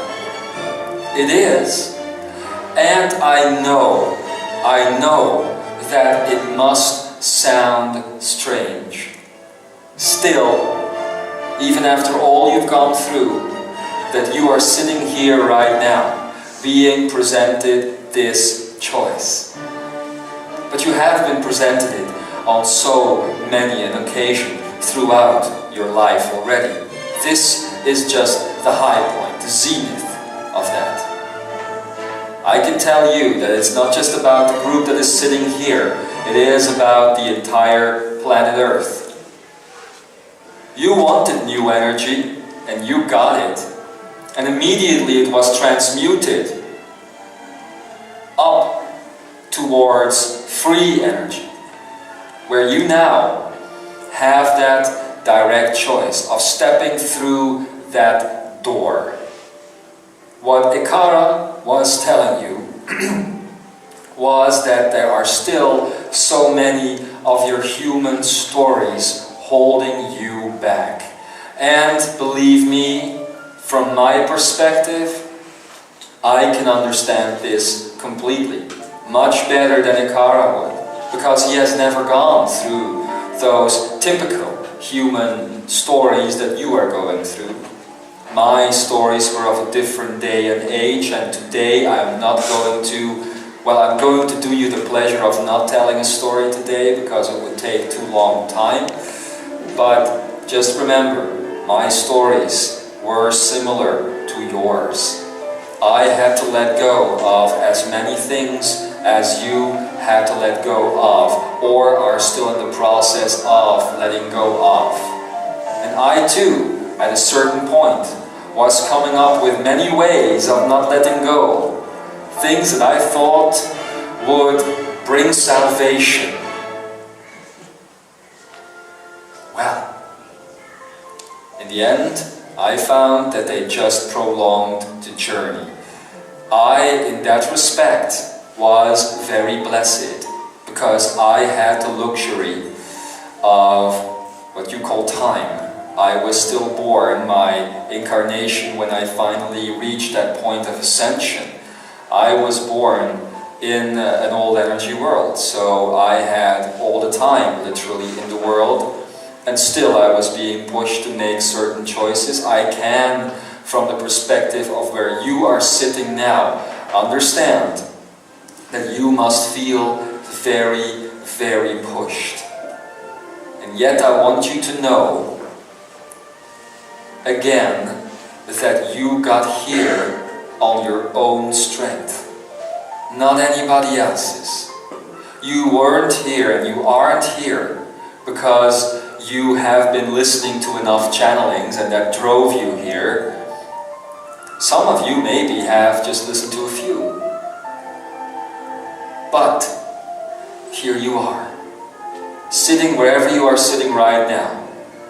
And again, please realize that whenever we speak to you in situations such like this, I don't just see the room, I see everybody listening in every moment of time and space. So we all know who we are, don't we? We all know, you and I, why we have made these choices and why they have brought us to this point. We all know that we are being supported fully and completely by the universe, by all cosmic consciousness and cosmic mastery that's gonna come into the planet. So please, also realize that the safety net that you have been looking for in the stories that you kept on writing is not to be found outside of you. It is you. You are the safety net. You are the one that is giving you what you need. You see? You are the one.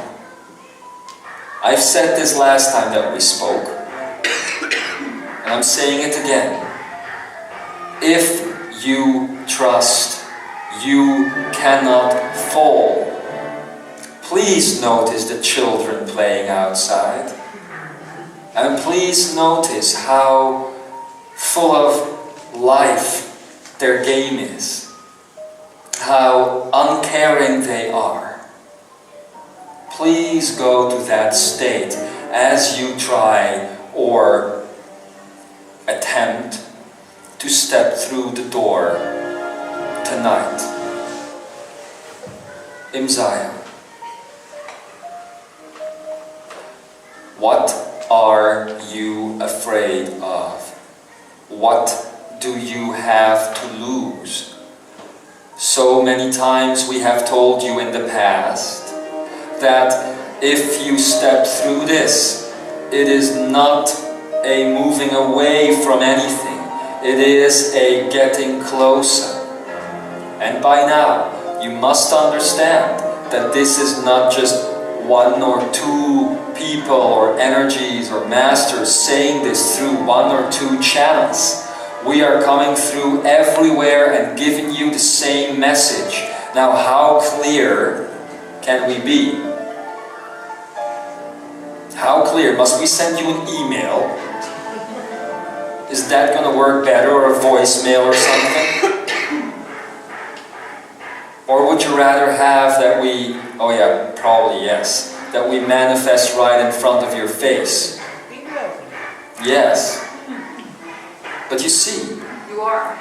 no, that's Ketubidar.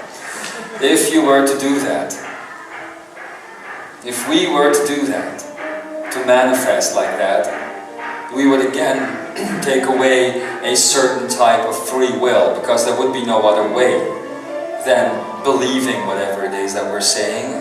And that is why we keep coming in through this way. But not for long. Understand that. Not for long. So please, please, make that choice. Ekara said that he would be the last to make a statement of urgency, and it appears to be showing up time and time again whenever we speak. You know that we are not responsible for this. We are just tuning into the group consciousness that is here. So that means that I feel the urgency to say these things yet again in this fashion, because you are actually creating that need, that necessity for me to say these things. But I have said it now, and you know now, that this is about fully and completely letting go of your humanity and stepping into mastery, which is a state of neutrality. Always. And let there be no more games. And let there be no more stories. And let there be no more excuses or whatever.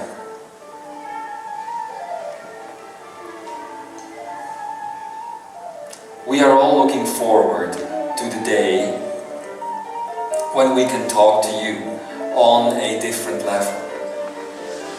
But that day is your creation. It is not ours. You need to understand that. Now, I made a certain contract with you, much in the same way Kuthumi did, and some others, to stay on this side of the door until the first momentum has stepped through. And these are all the awakened ones on this planet Earth. You won't notice much of a difference at first. It's not that you're going to vanish off the face of the earth. It's not that you're going to be beamed up or something. It is much more subtle. It is the activation of that neural net that Ekara has been talking about.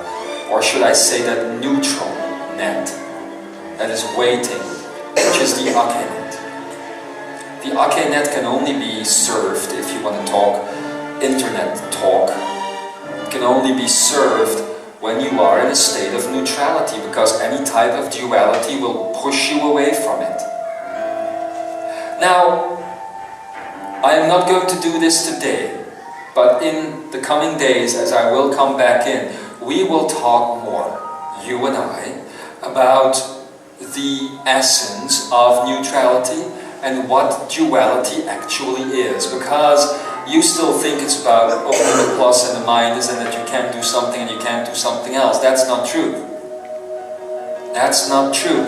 If you listen to Ekara's message, and I'm just here to say that his message will intensify as you go further, will get deeper, but you will also gain a better understanding of it.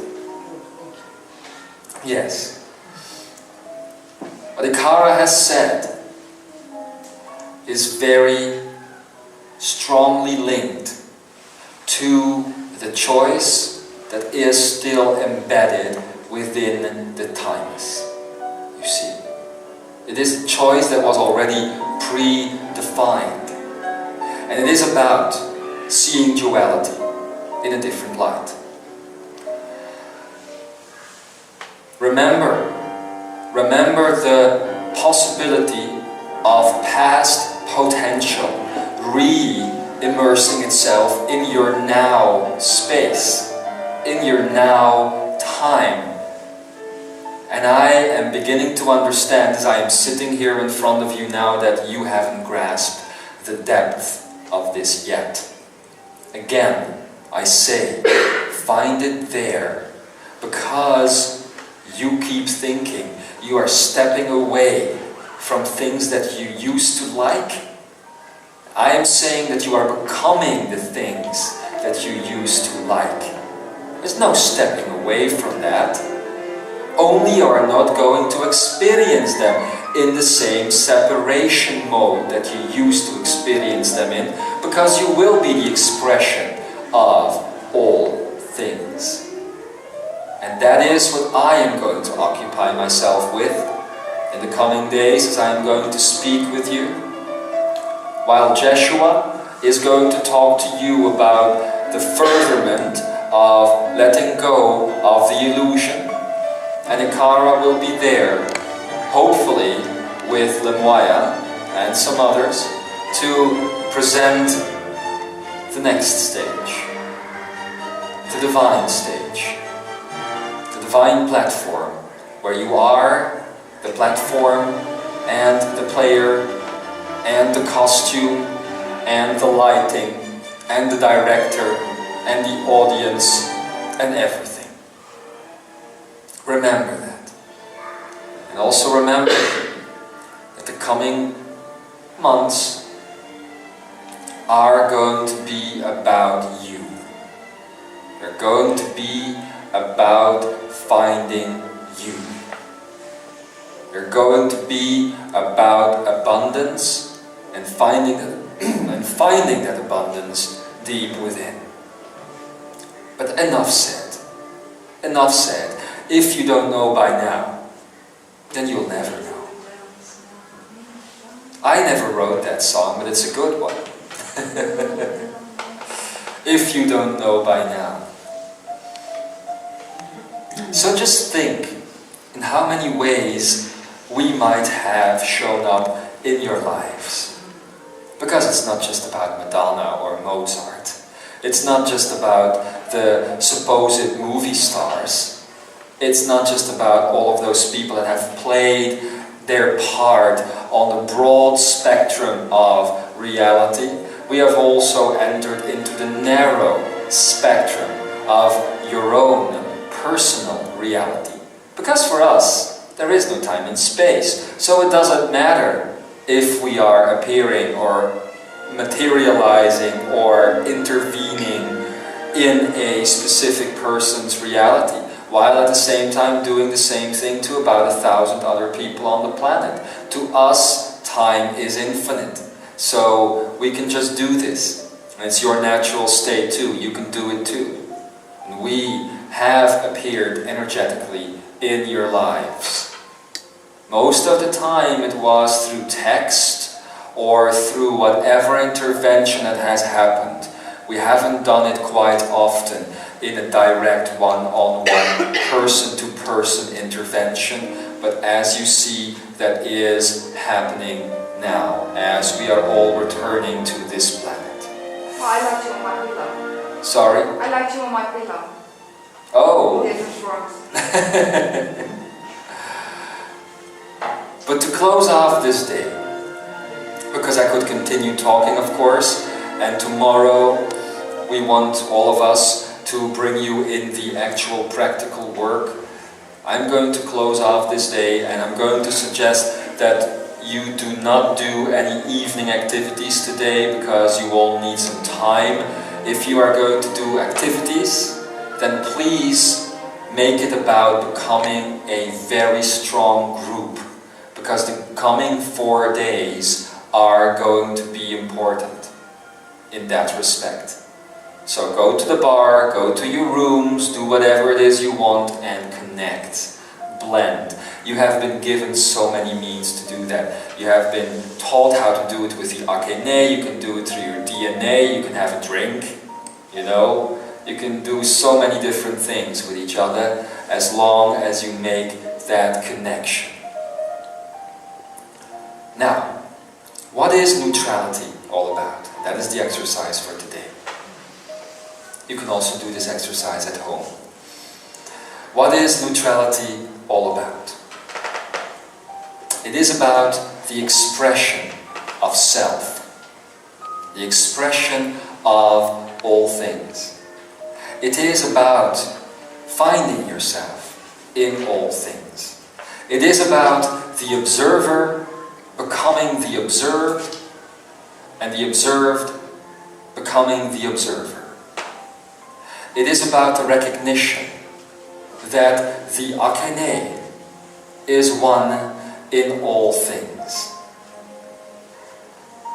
It is about the last attribute, as Akara has pointed out, of your illusions, namely the point of perception, which is no longer singular in a free energy world, but total, infinite, whole, or as your Bible would say, holy.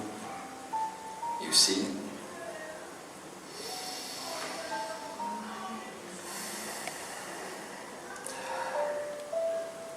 For us to speak to you in this manner is a very strange event indeed, to make sure that we are in a so-called singular perspective or perception is very strange for us.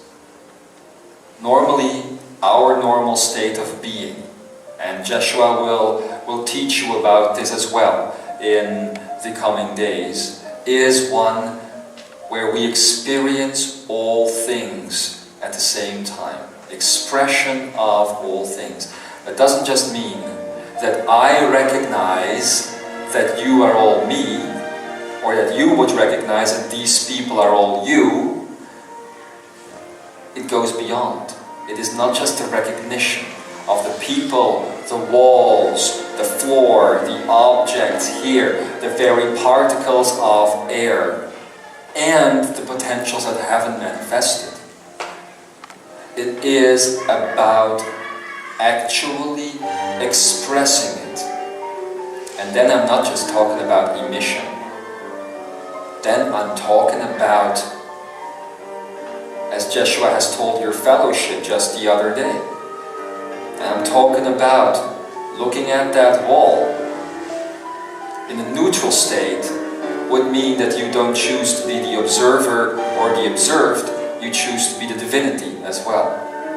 And that means that if you are looking at that wall, you realize that that is you, and that the wall is also observing you. That you are being observed by it as well, which is you. And then it goes one step further again. Then it is no longer about that understanding, but to actually change positions between you and that object, subject, situation, potential, whatever. And the most simple way you can do that is to begin with an item or a person, but I wouldn't recommend a person just yet, because you would get lost in the field of illusion again, and in the field of the illusion of form especially. No matter what, you would do it. Even though you say you don't, you would. So take an object. In a while, when we finish this Ekaraya, and put it in front of you, or if it is a wall and it's already in front of you, and start focusing.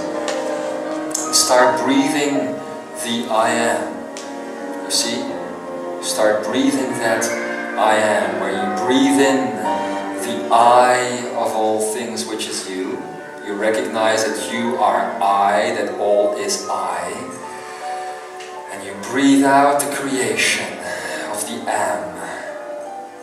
And you start that infinity sign building up between you and the object.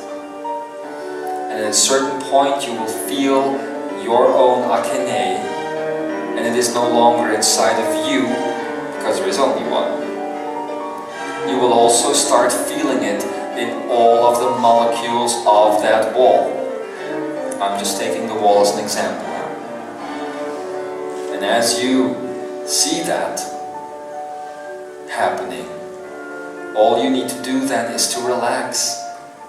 Because as Joshua was telling James here the other day, what you could do is start focusing on the object. and then your eyes start to prick, and then you don't want to close them, and all of a sudden things get wobbly, and you think, ooh, I'm having a spiritual experience. No, your eyes are just drying out then. So just stay relaxed. Yes. Just stay relaxed and just breathe. Just do the I am. And recognize your Akane in there.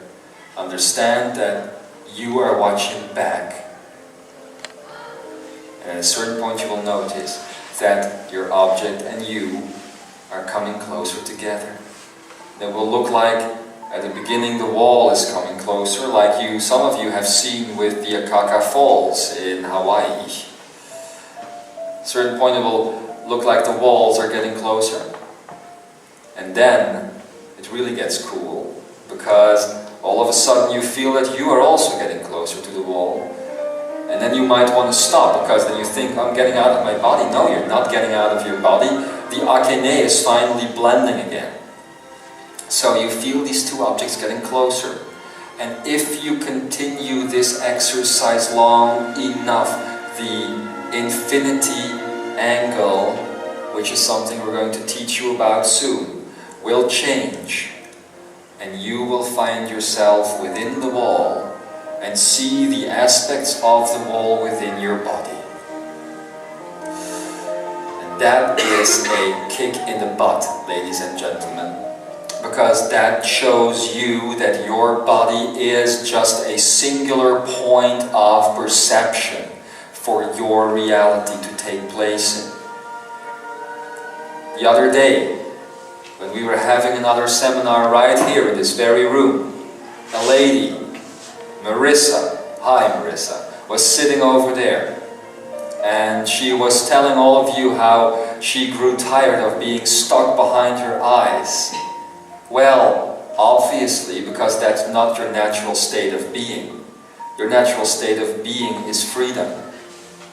So, as you make that switch, you change the infinity angle, and you and the wall, well, actually what you do is you re-merge, but you appear to change perspectives. And as you do that, you start noticing how illusionary the world really is.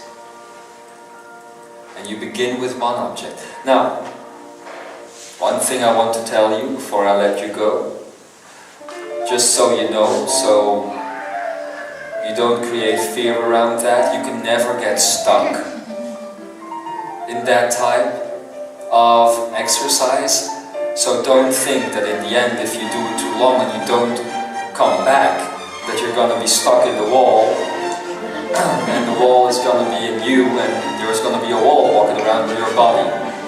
That's not going to happen. It is a very natural process. It is a very simple exercise. Like the Eya Ichipa that Joshua has been playing with as he was introducing it again to you, like that was kindergarten material. This is also a Lemurian kindergarten exercise. Just so you know, it is just a toddler's game. And they don't get hurt, so you can't get hurt either. Just remember that. And have fun as you are playing this game. It's gonna speed up pretty quickly, because tomorrow also we have asked Joshua to introduce you to the next level of Eya Ichipa. You have now, some of you haven't even experienced the first, but it's going to be just a slight introduction into the first one, and then he is going to take you into the second level, which is going to be more about this infinity angle and changing perceptions and that sort of thing. So get ready, because now, as things are heating up, as you are learning how to cook, you will see that there isn't a day that is going to go by that change is not going to be upon you. It's not going to be a day that you can say, oh, you know, today I don't know. Today I don't really feel like letting go. Today I just want to live inside of all of the illusions again. Well, get real. That's not happening. It's not happening. Every single day now is going to be a step forward. But you have to go to the expression of all things. Like this exercise that I have now spoken about will teach you. There is a reason why I didn't do it as a group exercise. And it's very simple. It has to start from singular perception. I can't talk you through this one. I could give you a hint, a direction. You know how I love to do exercises with you during Ekarayas and talk you through them? Well, this one is a singular experience. It begins with the self and it ends with the self.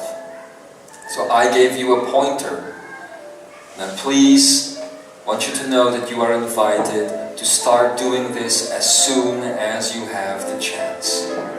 I'm even going to ask this group of people not to let you experience this exercise right here in the hall. You could do that tomorrow, but the first time that you do it, I would like you to be alone. I would like you to find a quiet space and to do that. And also, please don't stop after 15 minutes of trying. That's a human thing, I guess. We all keep doing that, don't we? We hear something, we try it, doesn't work, we're moving on. We do it with everything, not with this. This is an infinity exercise. And if it takes forever, then it takes forever.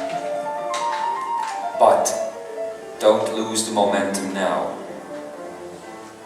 I, Adamus, and Akara before me didn't tell you these things today for no reason. And again, I am addressing each and every one of you. I'm even going to ask you something which is unprecedented now. I am going to ask you for the next 12 hours not to discuss anything that you have heard, not to start gibbering about it towards one another, not to start up the stories again that you have heard here. Keep them to yourself. Because if you do this, you are just going to end up right back at the beginning anyway. So don't do this. How clear can I be? I have a question. You have a question. Can you do it with music? Can I do it with music? You mean the exercise? Yes. Yes, that too. That too. You can do it with music. It can be done with everything. Music is just another shape of matter. Definitely, definitely. I would choose to try it with everything, because you are going to do it with everything. You could do it with your food, you could do it with your music, you could do it with a scent, you could do it with something that is kilometers removed from you, and you can even do it to the entire planet. Because it is all just a manifestation of reality. But I'm going to answer no more questions about this exercise right now. The infinity angle. I am going to promise you, however, as you come in this room tomorrow and the day starts up, I'm going to answer your questions then. But first I want to let you have the sovereign experience of it before I start intermingling with it, you see. Alright, Imzaia? So, my beloved, thank you for the freedom that you are giving all of us to do our job. Now we can finally get down to business. So, no more time to waste. No more excuses. And there is a world out there, and then I mean in there, that is waiting for your act of sovereignty and your act of liberation. And until then, I remain, as always, your mystical Madonna and your wonderful cosmic body with a big, big ego, Adamus Germain. And so it is.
Some hours down the road, some steps that we've taken.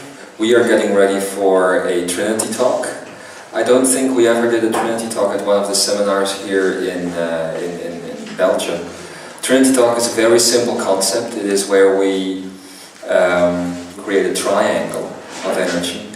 And whatever energy wants to come in and work with you guys is going to come in. And the point of the Trinity talk is to get the energy flowing. It is something that holds the middle between a Q&A session, a private session, and an Ekaraya. So usually the energy that comes in, it starts by doing an Ekaraya, but then quickly after 15 minutes or so, the wheel gets switched to everybody who wants to sit in the chairs.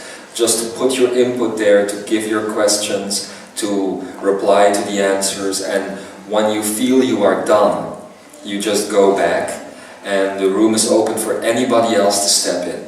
By the time that both chairs are empty is obviously the time that the Trinity talk ends, but it could go on for a pretty long time, and I have found it is a very direct way of giving very fundamental type of information.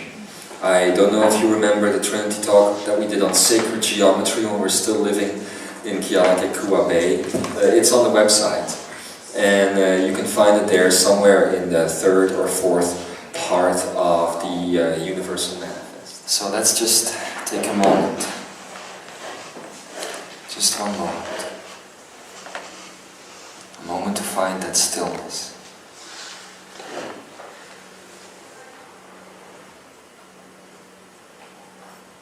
I want you to know before we go into it that you are here for a very good reason, to master all of the frustration and all of the things that you don't fully grasp yet. It's a good thing. And I invite you to just let that process happen. I'll see you all on the other side.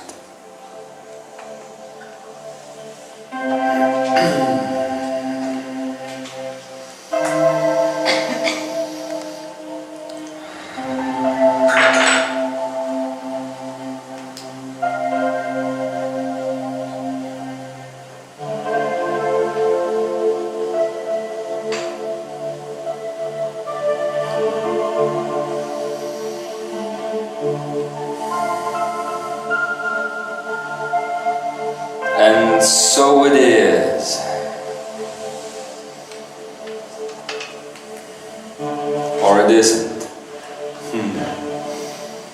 Greetings, beloved Imzaia.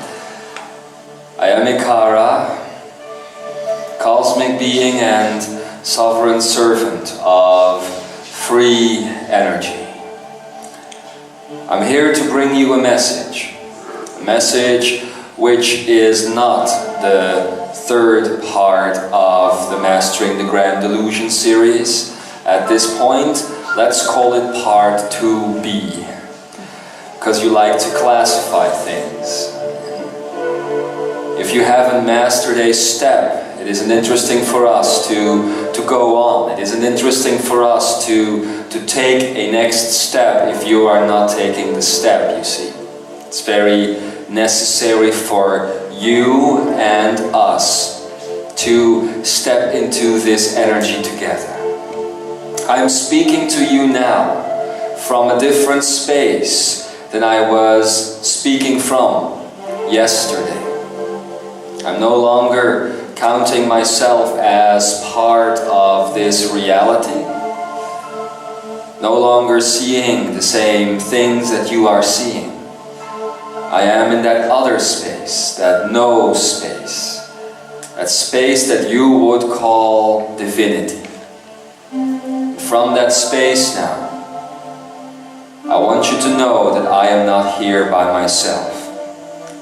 Actually, I am not speaking in the same way I normally speak. Come into this body, fully embody it, and to give you these words that are coming to you right now. Actually, I am doing the exact opposite. I am inviting you into this space. The space which is no space. The space without a name, without time, without boundary, without matter, without energy. A space to which the door would be the I am awareness, or the I am presence. So I welcome you now, here. I'm not speaking to these aspects of you sitting here in this room right now, or listening to these words at a later time. I am speaking to you directly within that space. You are actually hearing those things that this aspect of you can understand. So I thank you. I thank you for keeping an aspect of yourself here on this earth, and at the same time to make a major leap forward as you have done. Oh, I know that most of you think that you haven't taken this step. Most of you think that it didn't work. And therein lies the problem. The fact that most of you think. As long as you think, you are not going to be able to fully inhabit totality, to fully inhabit that wholeness that is waiting for you. Or is it the other way around? And are you waiting for it? That's a choice that you need to make. Who is the center of your universe? Is it, like scientists would say, some black hole? Huge energy sucker, basically? Or is it your central sun? That's a choice that you need to make. I hope that as this transmission is taking place, that you can experience the no space that I am in, the total stillness. It is that space that you have called God. It is that space that you have called Spirit. It is you. It is within your DNA. It is within your very cells. And I am grateful that I can be the guide to bring you to that space. So do understand that all of you have an aspect over there, which is in here. You do have a totality, already living a reality, or many realities over there. The only thing that is stuck is this aspect of your consciousness, which now calls itself human, which calls itself ego. That is all.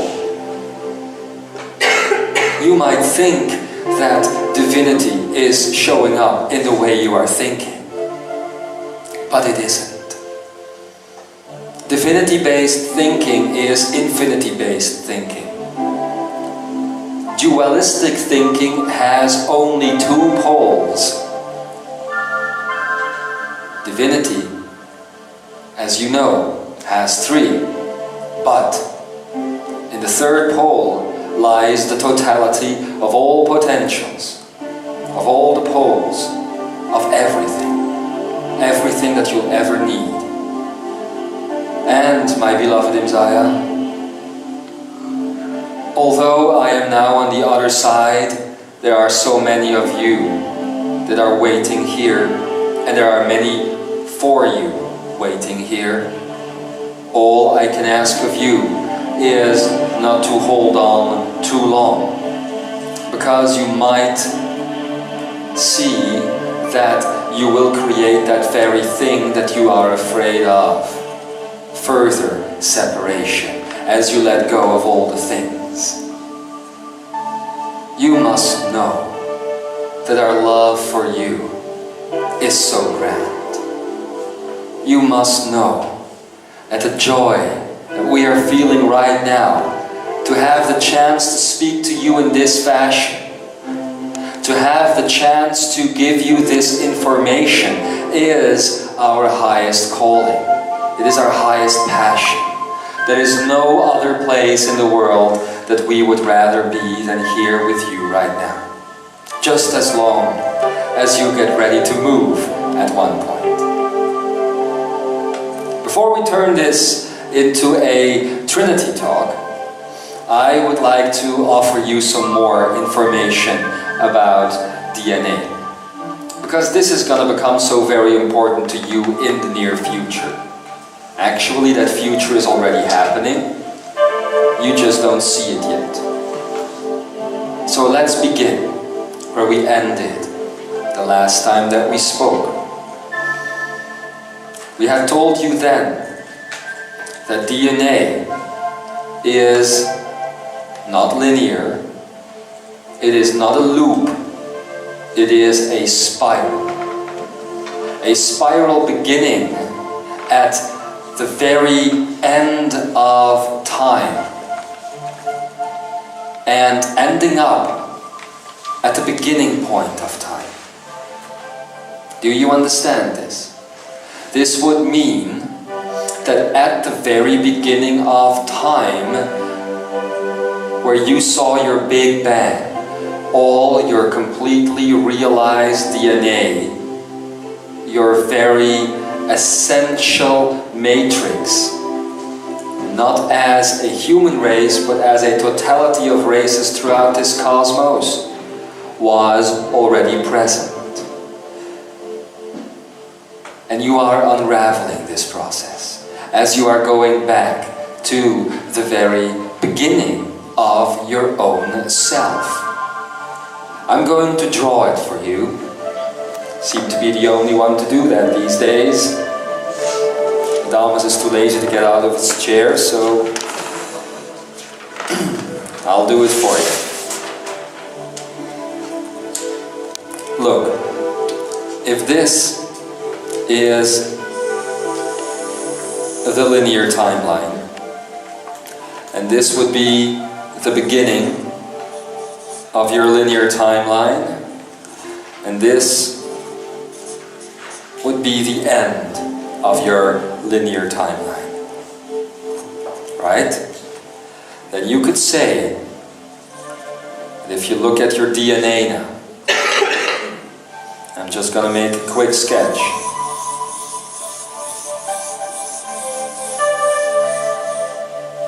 that this would be the DNA running through time and space. Only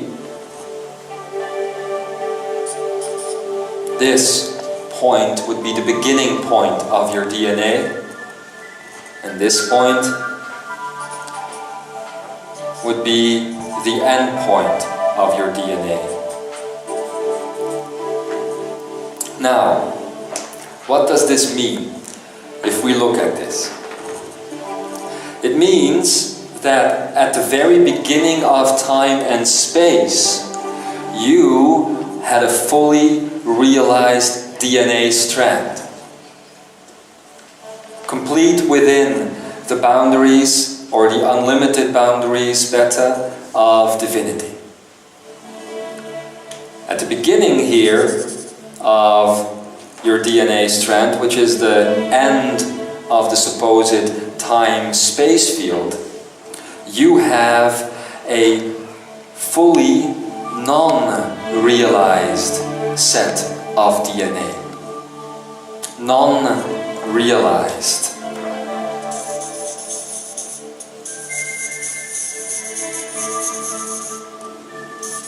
Non-realized.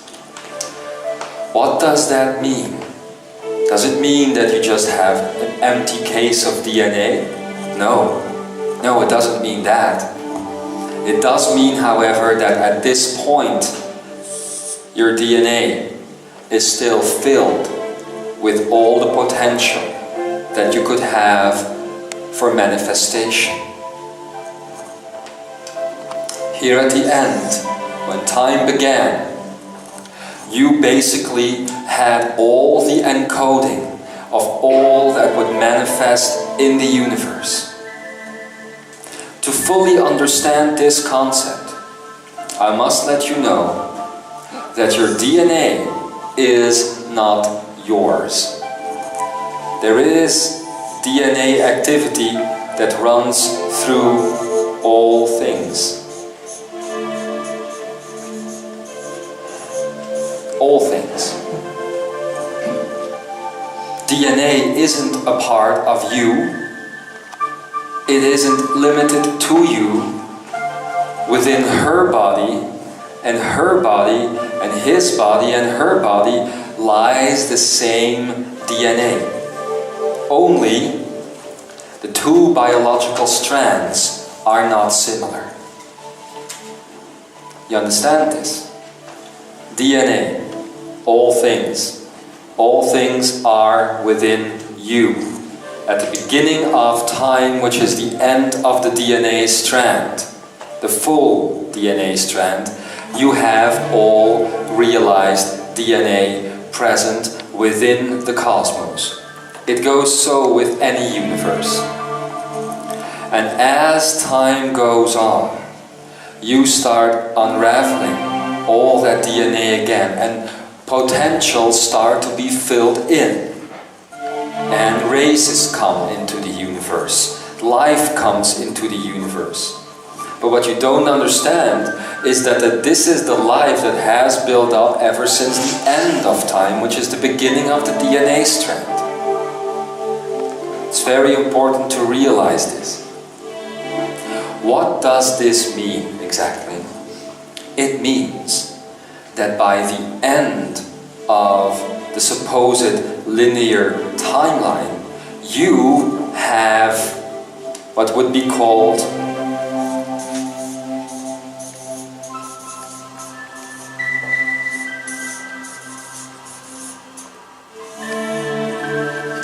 blank DNA. Now, this is a concept that your scientists are soon going to discover. It might take them about another year or so, but at that point, look in your science journals to find out all about blank DNA. What is blank DNA? I'll show you. I like drawing. I'm just gonna use one DNA strand, okay? Let's say the 72nd one. Because this is the one that we were talking about yesterday, which, by the way, is a 9. I'm just gonna draw it here.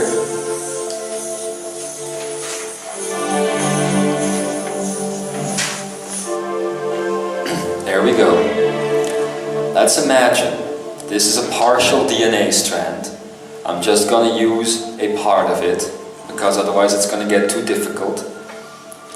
You think that you need to travel through the DNA, that all of this DNA is filled with information, basically.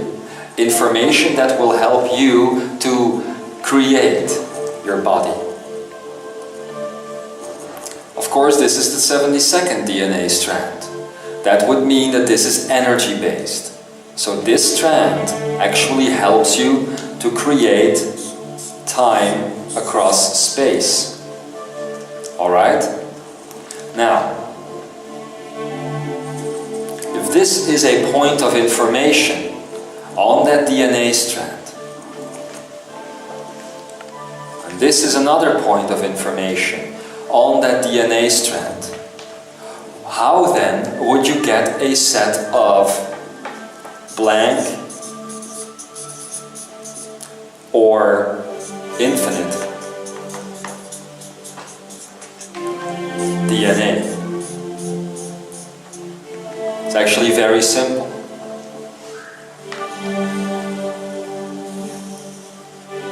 There we go. It happens here as well.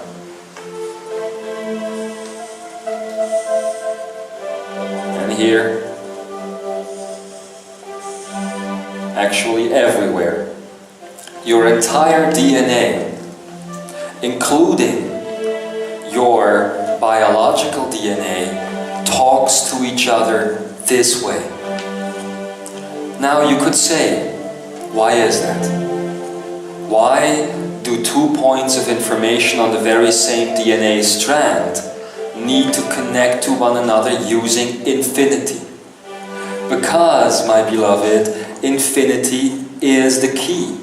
Within infinity, if you are just looking at one strand, you have the connection to all other DNA. And it runs through this way. You see? And that one, again, creates connection points. And again, new connections. And at that point you would get another strand. And that one will create another set of connections. And another set of connections. And another set of connections. The most important thing again here to understand is the infinity symbol. It is the connector of all things. It gives you access to the experience of all things. It gives you access to the heart of all things. Activating 144 strands of DNA is not done by doing some exercises. It is done by creating a blank state. What is a blank state of DNA? It is the opposite of linear. You could say, if you have linearity, that the opposite would be non-linearity. But that is just a negation of linearity. The opposite of this would be blank. Blank, why? Because the DNA strand is not forced to read its information one point after the other, after the other, after the other, after the other. It can actually jump. Let's say, for instance, that on this point on the DNA strand lies, say, your skin development. And let's say that on this point here lies 72. DNA strand 72, the access to it. How then would it be possible for you to create an eternally, yes, indeed, you just connect these strands together. And what you don't realize is that within that connection, here, the blank state is born. What is activating the 144 layers of DNA? It's very simple. It's connecting all the information to infinity. And when you do that, when you connect all of it to infinity, you get an eternal state. This is what I have just given you now, the key to passing through that door that you want to pass through, that I talked to you about. So your DNA is connected on so many levels. And as the DNA goes, so goes the universe. The DNA, the pathways of the universe are connected in the very same way. Can you feel it? Okay, that's very good. Because you are used to seeing DNA as it shows up in your body. You see?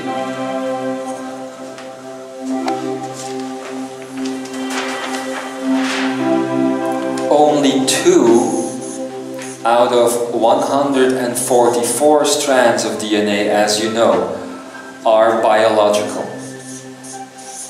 Then you would think that these 142 strands are all about energy. It's not true. This separates.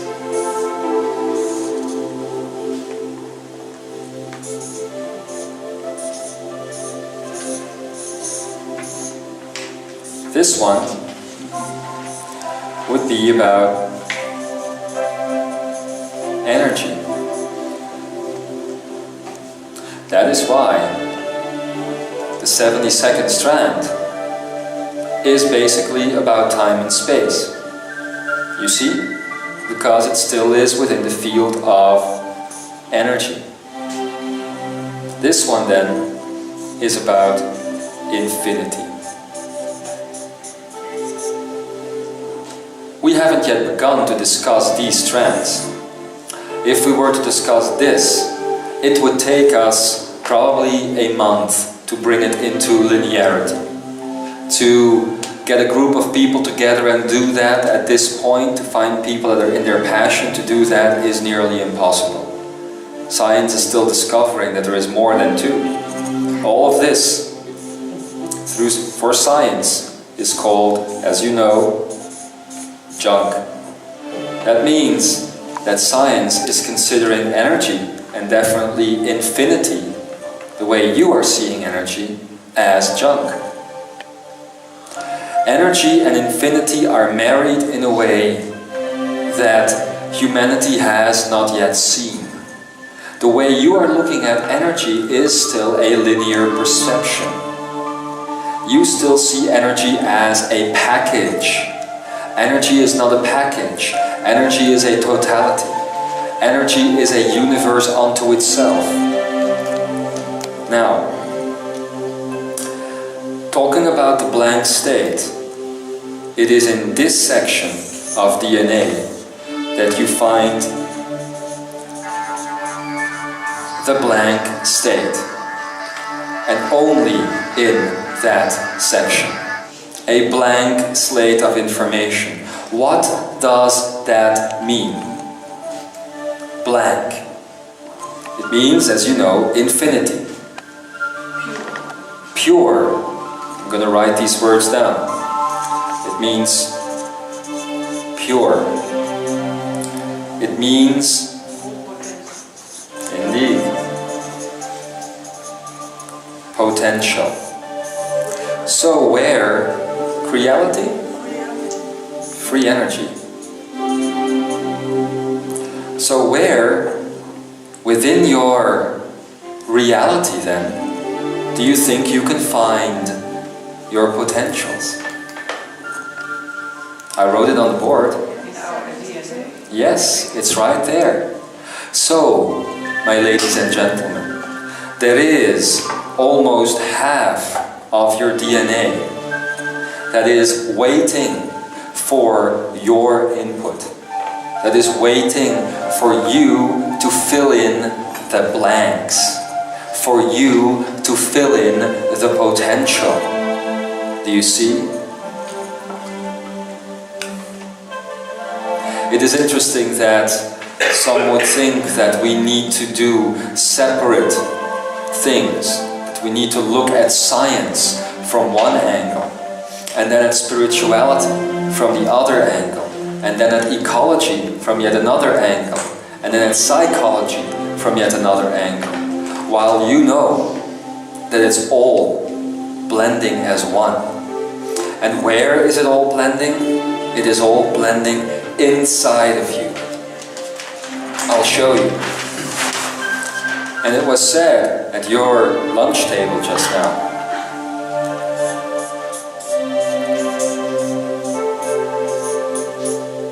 finite, as you said before, finite. The body, all matter is finite. And then you have another word, infinite. Isn't it interesting that the word itself says to go within the finite to find the infinity? Isn't that interesting? That is why I was referring to your DNA. It is in your DNA where all of infinity and all of the universe and all creation is to be found. I'm going to ask you to remember this, because we are going to bring it back very soon. Where then, within your DNA, can you find the human stories? Right here. That's all the humanity that is within you, in 2 sets of a total of 144 strands of DNA. Knowing this, do you think that your human stories are so very important? Do you know that if you had a full 144 set activation, that you would even think back to the human stories? Because you see, my dear human,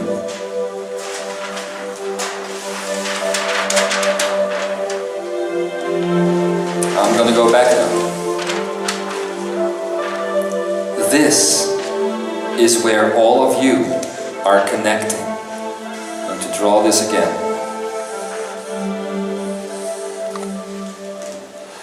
If you have a connection through your DNA and somebody else's DNA, it is happening right here.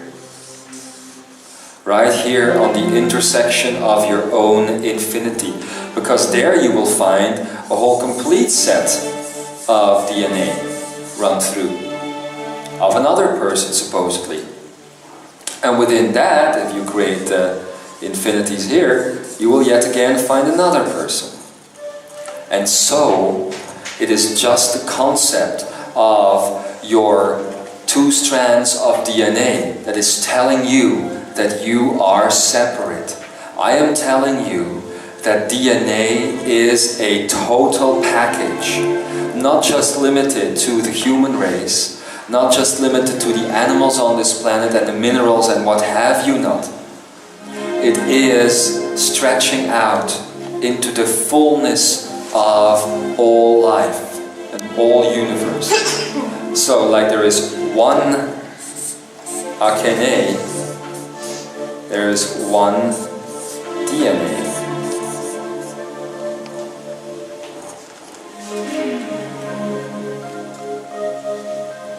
You had a question.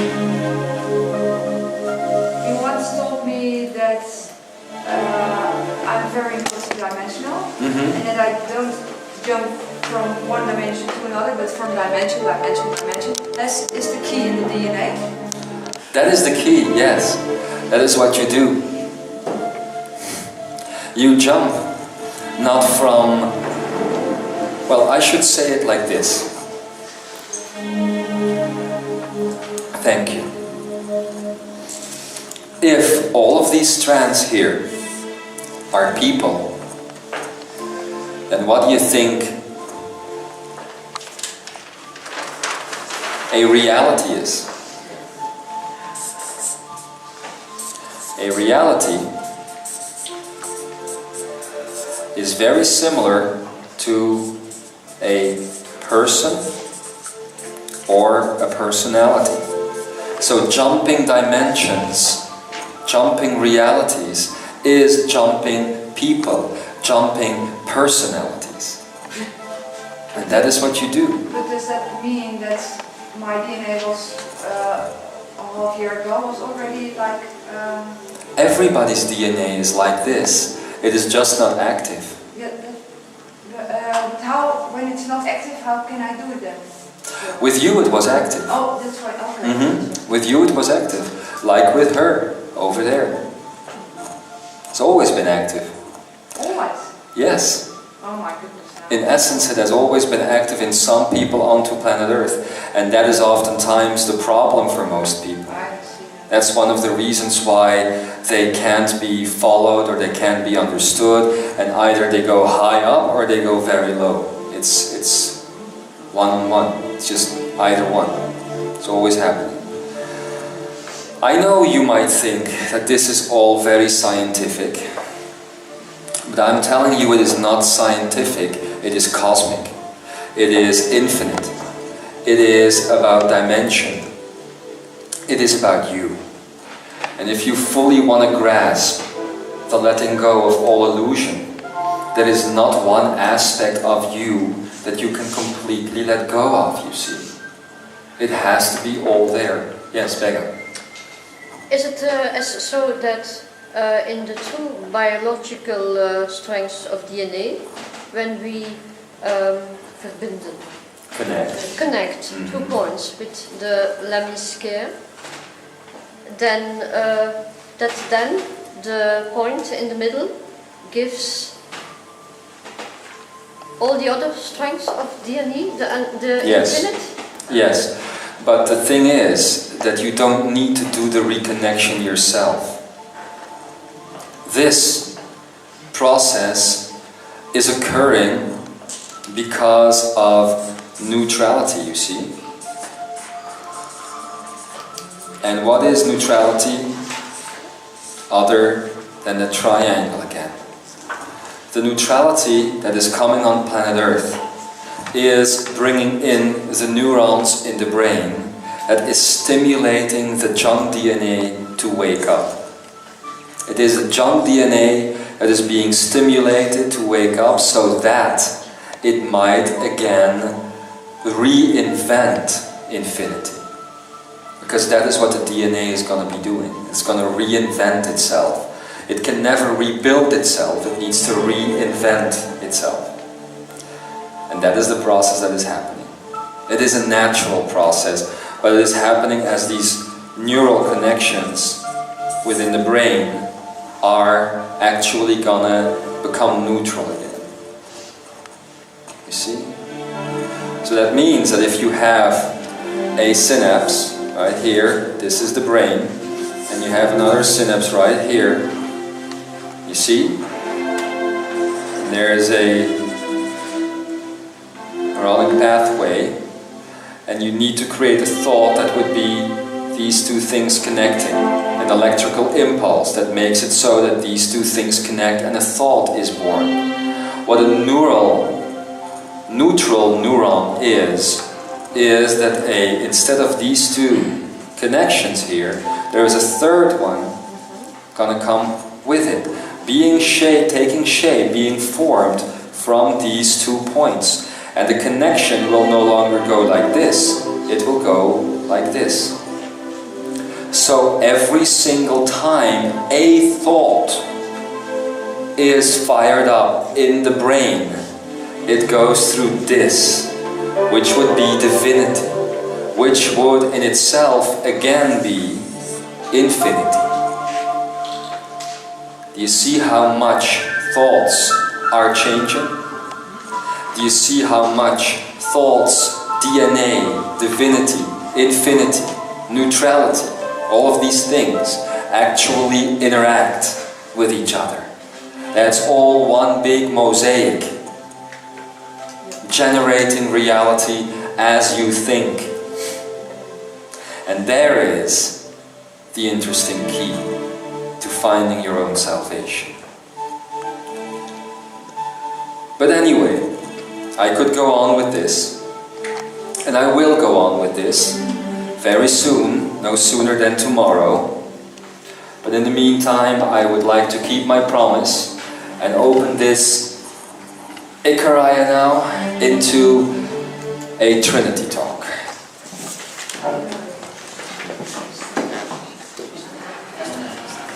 So what can I do for you? We could talk about these topics, or we could talk about anything. Let's take it in the direction that you want this to go. So,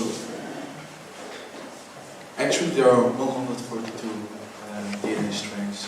44. Yeah, but I will do this from the point of view of separation. Because that's the point of view that we exist in. Because we can say I am that I am, and otherwise we do not believe it. You don't believe it, yes, therein lies the problem.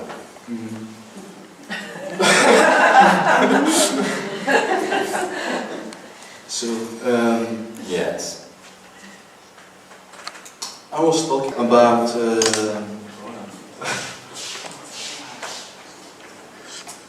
the value of this realm, the value of 3D. Yes. Because if we all energy, if we all expression of all, what's the value here? The value? The value, the purpose, the meaning of life actually, the everything, why yes. here. And I thought, because of many channels and books, it's about the experience that it can happen in such a way over here. And because I want to do it from this point of view of separation for a moment, just we all about, we all carry some type of energy signature that defines actually who we are. In the whole. It's Steve talked about like it's the core self. Yes. But it doesn't, the experience that we have over here. It's like DNA shows. It's experienced by all that is. And what I was thinking from this point of view of separation. So what's then a authentic experience? And just as said, it's your point of view. Yes. That means this authenticity. But if Tia, for instance, changed her point of view within me, she actually experienced, in that moment of time that she chose to make this connection, she really should experience equally the things at that moment that I experienced without any exception, without any separation. I wasn't sure about that. So. What would happen if the both of you were to change your perceptions with each other is not that you would go into her and have your realization there and that she would do the very same thing. You both would be perceiving from both bodies. So still, the added value of her signature to your uniqueness and your signature to her uniqueness would enhance your both types of uniqueness. You see? So there would not be a similar experience.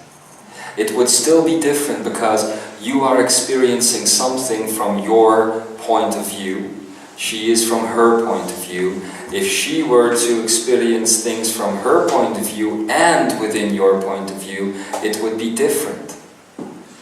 Okay, but if I would like to experience something from, let's make the assumption that we are only with 5 people on planet Earth. So, and we all decide to make one.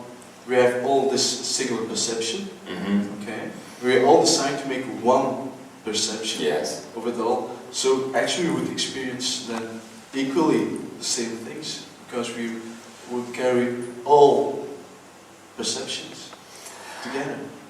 At that point, yes.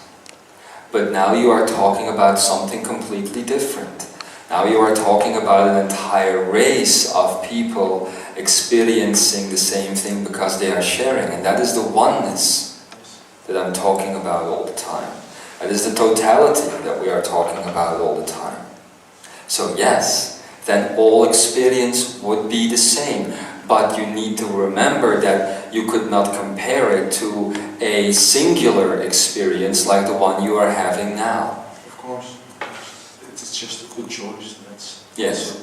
the value of this. Yes, but the value of this 3D world lies not in that. The value lies in the experience. Now, what is experience? To experience is to live something outside of you. Experience. See? You see something which is not related to you or seems to be non-related to you. For instance, if I were to take your hand and you were to look at it, it would be a totally different experience than all of a sudden if I were to take your hand, cut it off with a butcher's knife and throw it on the floor and say, look, your hand. You would have a total different experience. That hand and that hand, although it is the same hand, would feel completely different to you. In this field of reality, we are allowed, all of us, to experience my hand, for instance, completely separate from me, seemingly with no control over it. So it's more about the choice than to have control over it and not have control over it? Or it's... No, what we have learned is that it adds another layer of totality onto the all that is experience. You must remember that at one point in the totality of all things, the circle, that there used to be no field of experience. So the field of experience is relatively new, although there is no new or old within the all that is. Let's just say it this way, there used to be a time within the all that is when there was no field of experience. But since there is no time within the all that is, there was never a moment when there wasn't a field of experience. So because of the fact that it has been created, it has given added value. It's the same thing like saying, all of a sudden you have a child.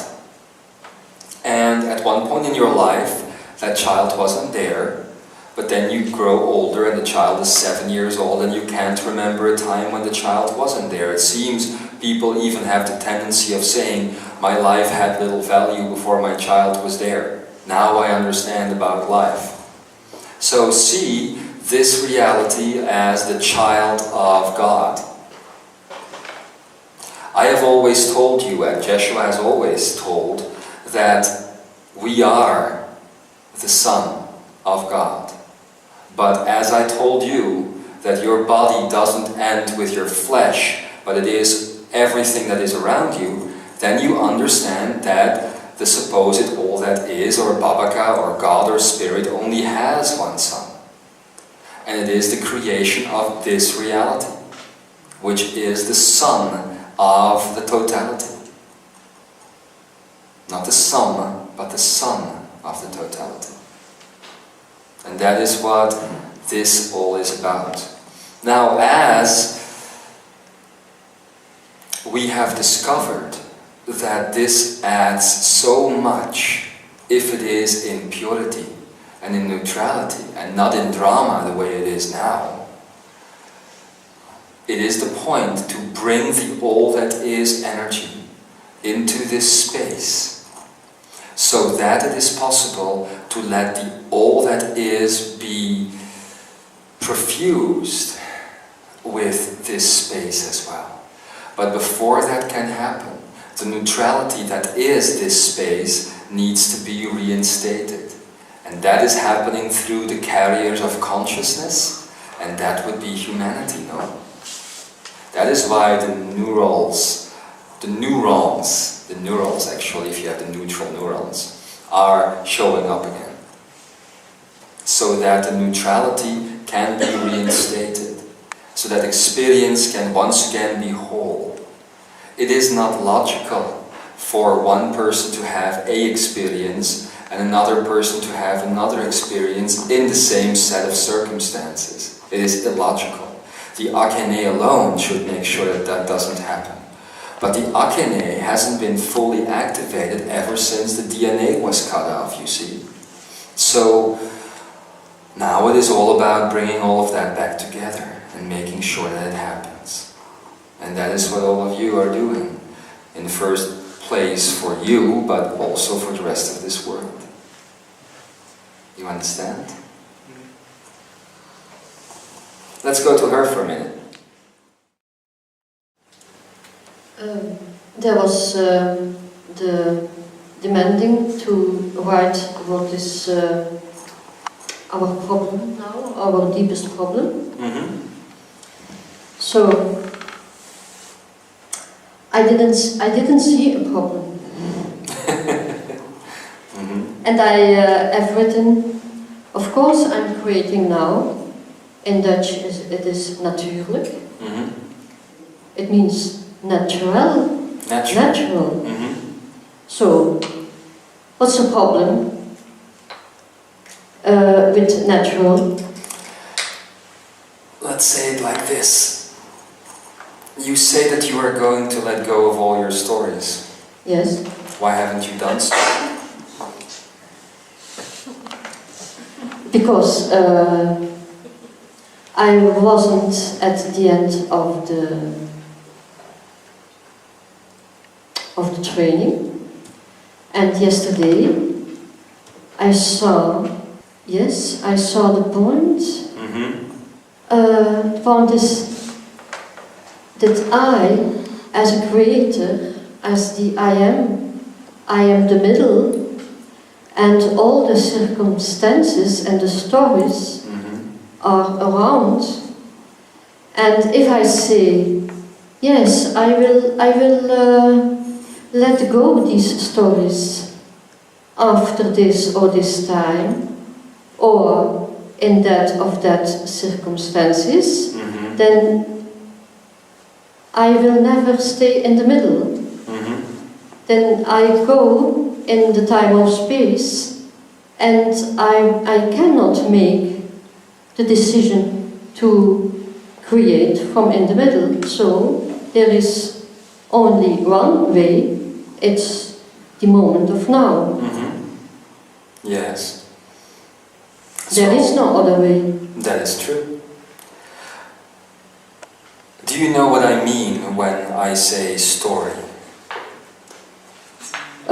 I think it's all the circumstances from our personality. So what is your story? If you had to say it in 5 It seconds. doesn't. It's not interesting at this moment.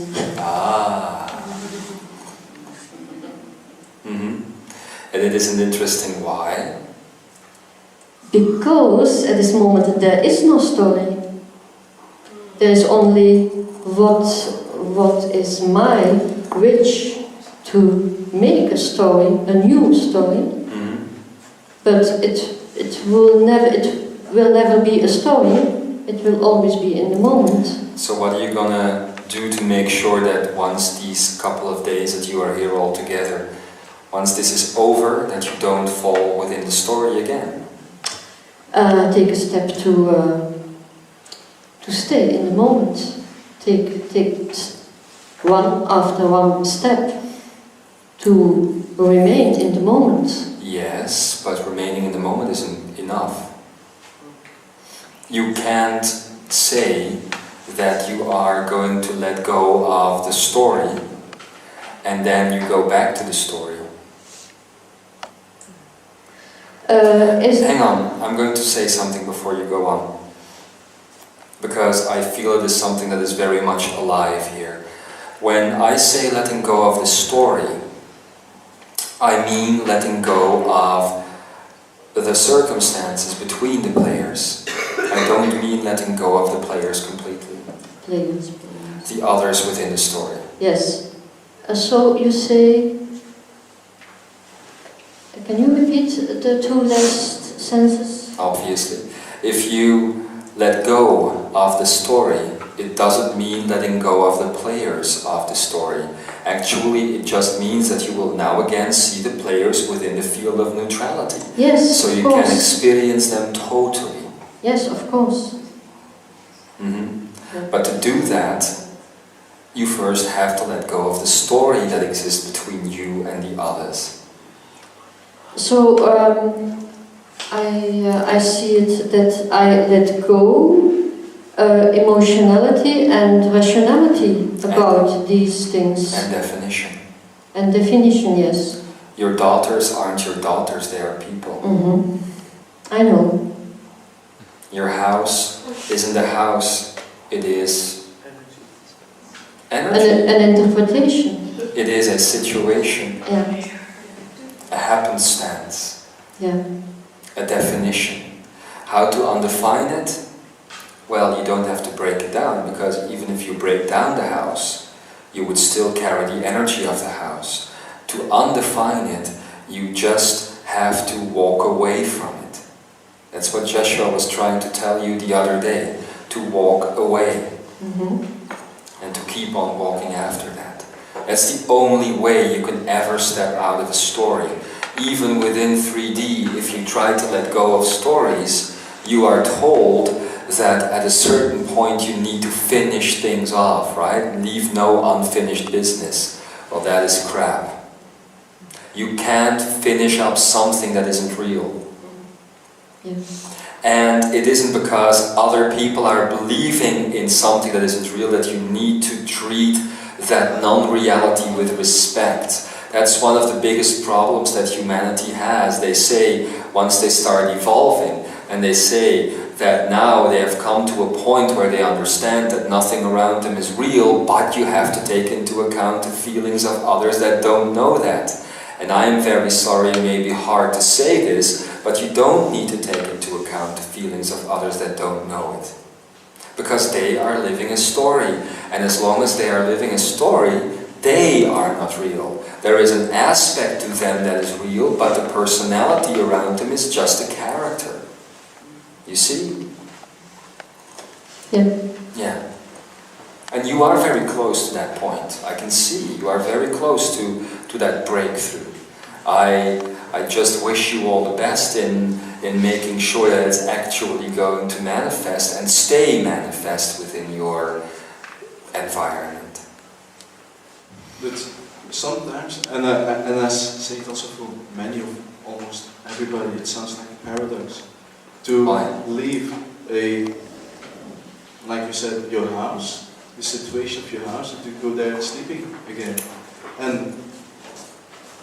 And you can do it through intention. But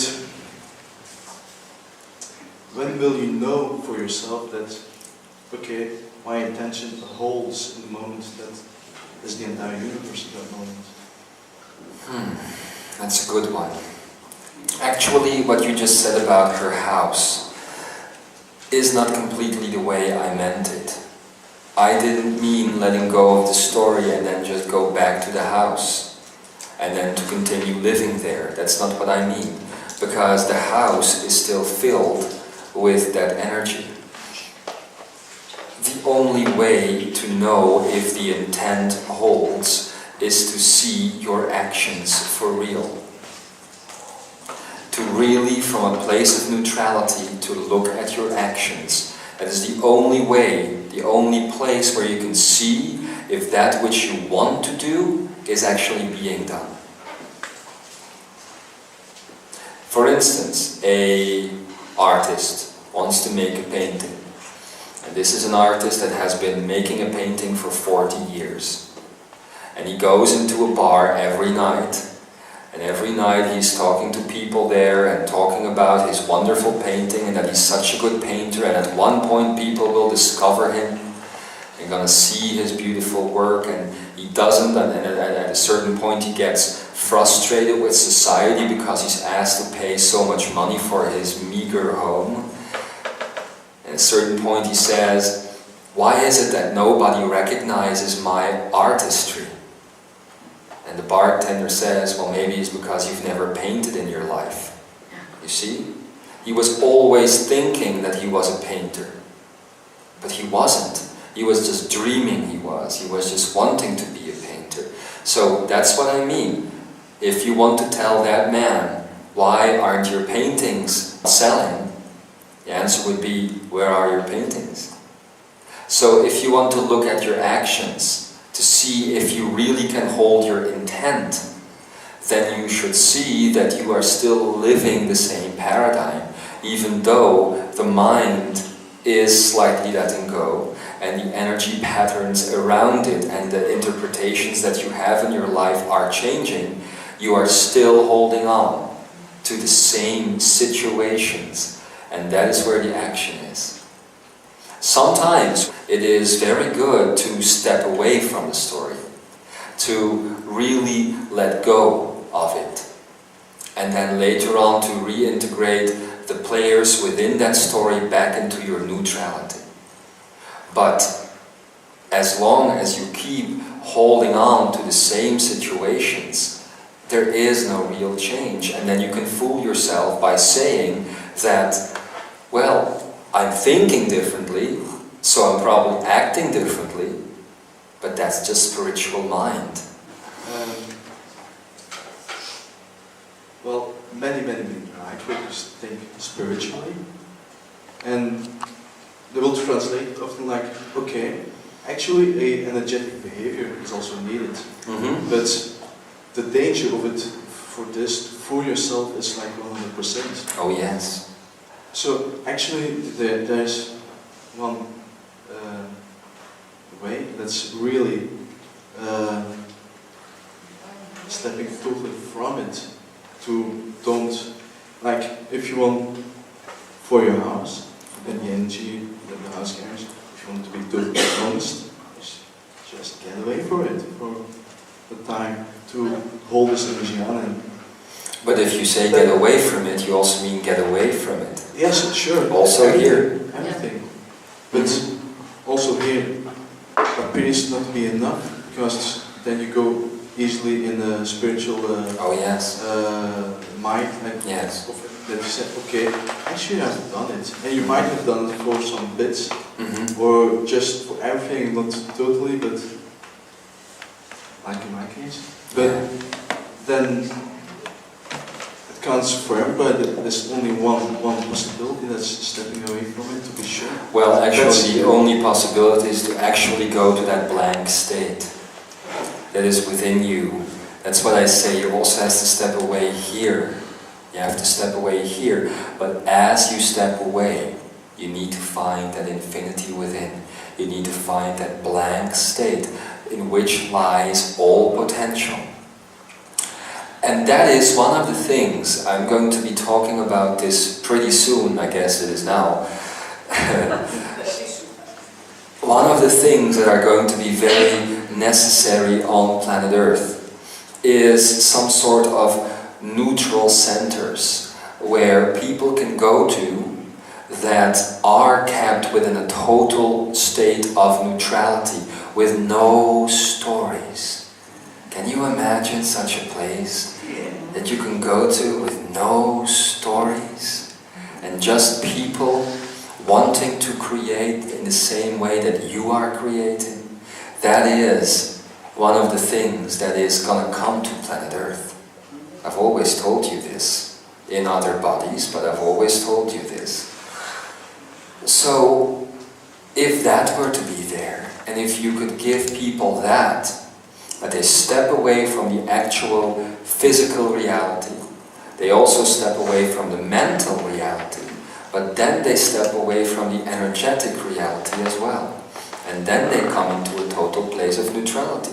Of course, even in such a place, you can't force people not to think about their situation or their story, but you could set such a place up in such a way that people can find their neutrality again. Why, for instance, have we asked your group to go to Hawaii? Because right there you have a complete semi-continent, small continent but still very powerful, that is in a total neutral state. And that is, my dear, why the power of manifestation is so big there. That is why what you are thinking will manifest so very quickly. Because there is no energetic situation around you except for a neutral one. So all the thoughts that you are sending out are immediately finding ground within that blank state, which basically is your DNA. And as such, your reality is created around you very quickly. That is why that space is the heart of the new Lemuria, you see, of the new planet Earth. And that from that space it all begins. Well, actually that space, and at the same time Peru and New Zealand. But anyway, it will all end up here. And within the old world, which is what we are sitting in now, this is the third wave. This is the supposed portal energy, where the energy of Mu, or Lemuria, will come in again. You see? But that's where it happens. This afternoon, we talked about the experiences from the night. Mm-hmm. And me, as others, found that they couldn't trust their body. Mm-hmm. So when there is a disease, yeah. And you want to let go that disease, the body as it is now cannot give you trust to find the lack of the disease. Mm-hmm. So could it be possible that when we create our akine, we do it in this half from the body? Could it be possible that it would be necessary to take the other part of the body in this akine, so that we have more feeling with the body? Well, the body, you don't need to have more feeling with the body because the body isn't real. But what happens as you activate the akine, and at a certain point you activate it like this, and you come back to this space, when it really implodes and starts to send out, you will start to understand that again you are connecting to all of the body. Mm-hmm. And there is an energy flow that is happening around your energy field, which you see as a body. But the energy field then is that space that is so filled with possibilities that it is impossible not to heal your disease. You see? Mm-hmm. But the reason that the disease isn't going away is because you believe the body is real. Mm-hmm. And therein lies the problem. Is it also a possibility to go to the beginning of the body and the beginning of creation? Because then we are at the end of our DNA. Mm-hmm. So is it possible that at the beginning of creation, and our body is a sort of plasma, and then when we feel our body without the form in a sort of plasma, we can start with the new body in his beginning state. You are still seeing the body as a necessary equipment for survival. And that is why disease can show up. The body isn't necessary for survival. The body is a tool. It is an instrument. And if it is broken, then you can fix it. But you don't fix it with going back to the start of it. You just fix it because you are the creator. And one thought in a neutral space energy will activate the blank slate of DNA within you and totally regenerate the illusion of the body within a nanosecond. And how can we do it to start with this blanco infinite energy or DNA? Would it be good to have a Trinity talk? For example, have a talk with a friend, and put in the infinity sign, so that you have the Christ consciousness between, so you have a Trinity. Is this easier to find a neutral point? Is this easier as doing it on your own? Do you see that in the way you are asking questions, you still see parts of your story taking place? Yes. If you listen back to that moment now, then you will find the spaces where your story is still alive. And as you notice now, it is not on a very practical level, it is alive on a very abstract level. And I see the difference. Yes. So it is right there within the neurons. Yes. The neurosynaptic pathways of your brain. Okay. Okay? Thank you. Thank you. I feel very quiet. We noticed. So I sit here and sometimes I don't even understand the words. So that makes it difficult sometimes. And when I don't panic about it, I can just be here and be around. Yes. So I can't formulate a question, but it's about what to do with my stillness in a world with loudness. Be in it. Inhabit it fully. Be fully present within that stillness because it is unique.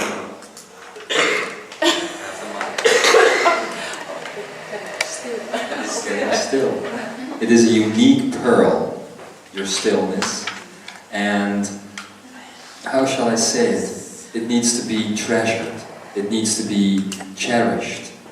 Because many people are going to be looking for that sort of stillness. And in the end, they will find it with people like you. As they find it, as that stillness is going to become more important in the coming months, not in the coming years, in the coming months, it will help people to go to that neutral state. You see? And there lies the beauty. The beauty of what you can do. Only right now, it is very difficult for you to see the value of that space, since you are saying that all the world around you would want you to be busy and not noisy. Just remain where you are. You see? Thank you. You were asked, you asked the group to put question on paper. Yes. Can you feel it? You are in my heart, and I am in yours. I am in the heart of all things. You are in the heart of all things. We are in the heart of all things. I am, that I am, that I am, that you are. The expression of all that is. Can you feel it? Can you really feel it? So how dare I choose for just a few? So how dare you choose for just a few? When there is the whole universe to choose for. Can you finally feel it? Two totally different people, so it seems, sitting here. What has brought them together? Trinity. And wherein lies the Trinity?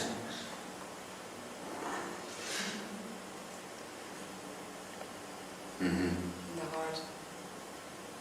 The neutral space that you carry is something that you would benefit from. And the action-oriented behavior of creation that you carry is something that you would benefit from. With all that puzzle. Yes, everybody does. Our ground color. Everybody does. Ground zone. Mm-hmm. And so it is. About the question this morning. Yes. I thought last days I was going on in the process for myself that I thought I'm in a good way. Mm-hmm. So, and when you taught this morning, before lunch, I thought to myself, am I again wrong with doing what I'm doing now? Mm-hmm. So, and when I was on my own home, I found myself that I was a little bit busy outside. I came a little bit out. What was going on in myself was not. Sorry. I was going on outside a little bit to spread this mission. Mm-hmm. But there was something in myself I didn't see anymore again. Yes. So I was doubting again about my own health. Mm-hmm. And was this what you mean for me this morning? Exactly. That's it exactly. There should be no more doubt because there is no doubt necessary. Looking without and looking within should be the same thing. At any given moment, you should be in that total universal love because that's all there is to it really. And what is keeping you? Your eyesight. Because you want to see a different world, really. And that is what you are trying to stop you from seeing. Do you understand? So if you want to get back into that good space, as you are calling it, or the God space, as you might also call it, you need to stop that type of the story, that part of it. I was thinking about it, but when I come home and when I'm in my home, then I don't feel this energy. So when I'm here and I hear about it, or then I come back in this space of energy. And home is very, very difficult because I think I have to move there. So. No, the answer doesn't necessarily lie in moving out. The answer lies in moving in. Yeah, but maybe I'm dreaming about a natural space also for other people. Mm-hmm. So maybe it's one of my things I have to do in the world. Oh, Maybe. now you're talking. Now you're talking, and there are others here that have similar dreams of creating such spaces. Maybe you should get your heads together, or maybe even your hearts. Wouldn't that be interesting? I was thinking last days, maybe also this is an illusion. What? Creating those space. It's not an illusion. It is a portal within an illusion that could lead with that to the outside of the illusion. So you might have to build within illusion, but only in such a way that you are trying to get out of it. You see? Creating a neutral space and going to that type of infinity is not an illusion. The illusion is not in matter itself. The illusion lies within the definition of all things. It is very different to define everything or to express everything. You see? It's a completely different ballpark. Here in the head you are defining, and here in the heart you are expressing.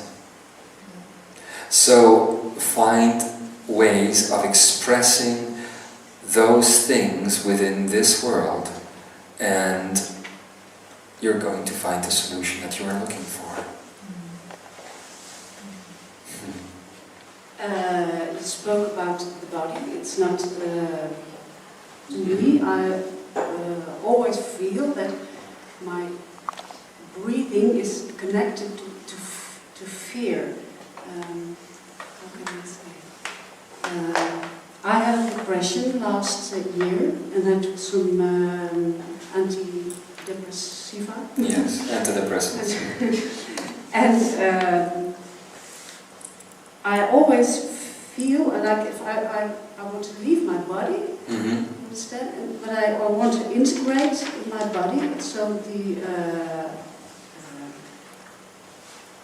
control about my body, being in my body, being here and not somewhere over there. Yes. What is the difference? It's connected to fear, I feel. To all the things the emotions and especially the fear. Yes. And this is the point in which the fear is, I feel. It's difficult to tell. I hope you understand. I do understand, but all fear isn't real. So, actually, you see, we are missing the point here. Let me ask it in a different way. What is the story that is attached to what you are saying now? Either one of you. I think I feel it myself now. Okay. What is your story? I think I want to remain in the same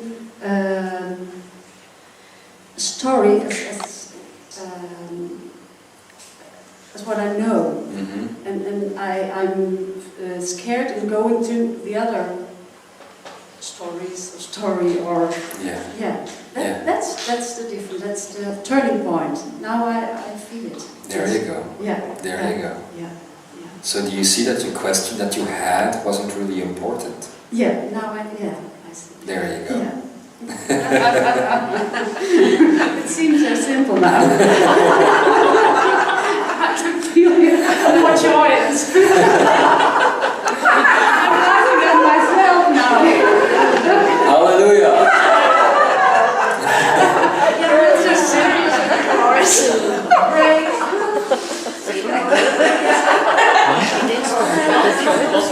You need to worry because some people could end up laughing like that for 15 years. I'm in. It's okay.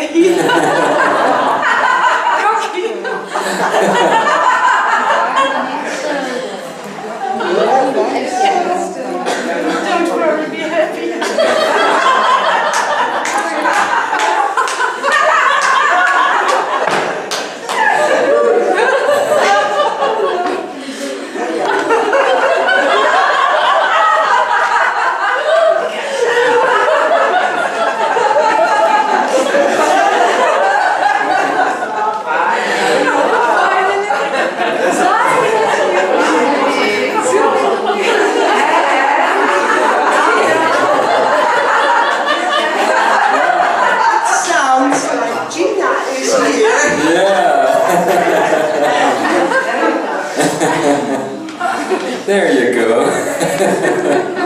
You see? Yeah, I see.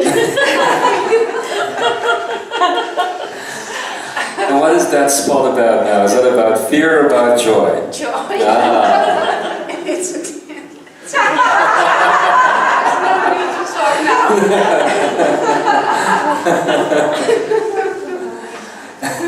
So, Kaki, you want to do something? Are you ready to freak out? No, I'm not, because the questions that are made, the things that have been said, it makes me feel drift away. Drift away. Yes. Where to? Into silence. I don't understand it. The things that were said over No, there? not that. Okay. It's okay. Yeah. But the people sitting here and the questions make me feel confused. And why? Because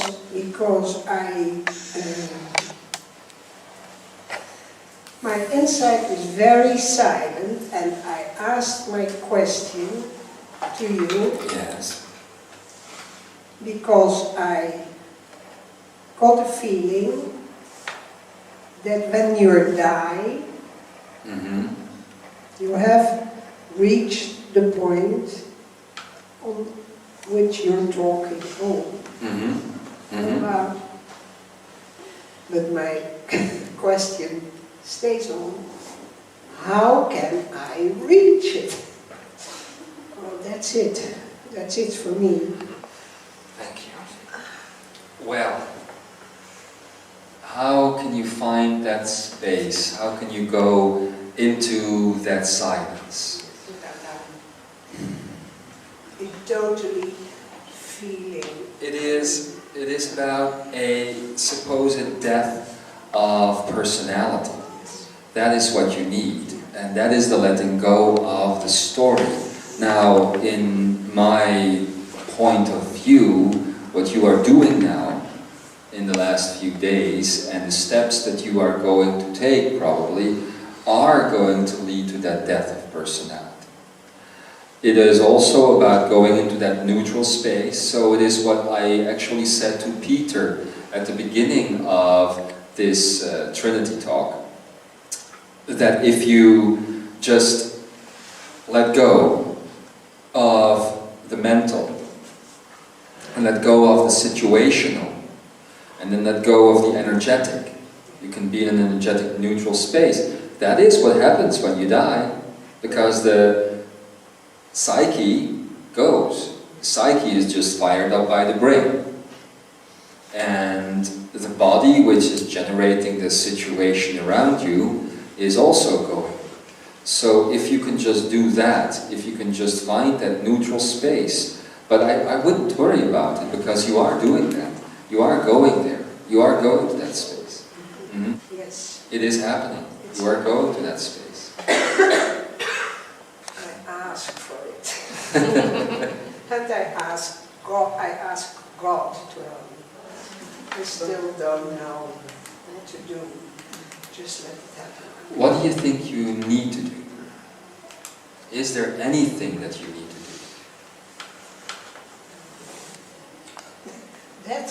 That's what I don't know. Well, let me tell you this. You don't need to do anything. Okay? There is no... In your case, there is no internal action required. Internally, within, you are fully wired up for what needs to be happening. I know. You feel that. I felt it. Yes. But like I told Peter at the beginning of this gathering, at the beginning of this conversation, what you need now is to make sure that you are taking the actions that are required. The actions. In the external world, the action. And that is what you are setting yourself up to do now. So once that happens, the rest is going to be a natural ride. Okay. Okay? Okay. Great. Good. Well, thank you. Come here. Thank you.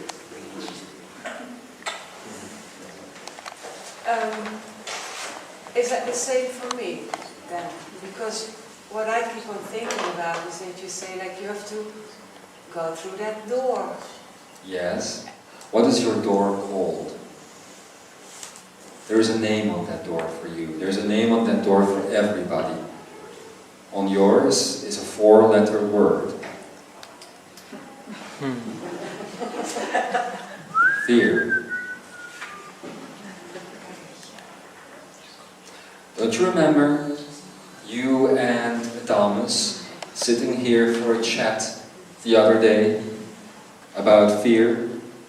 And him telling you that actually all would be well if you just keep walking through that fear. So that is what you need to do. Do you understand that?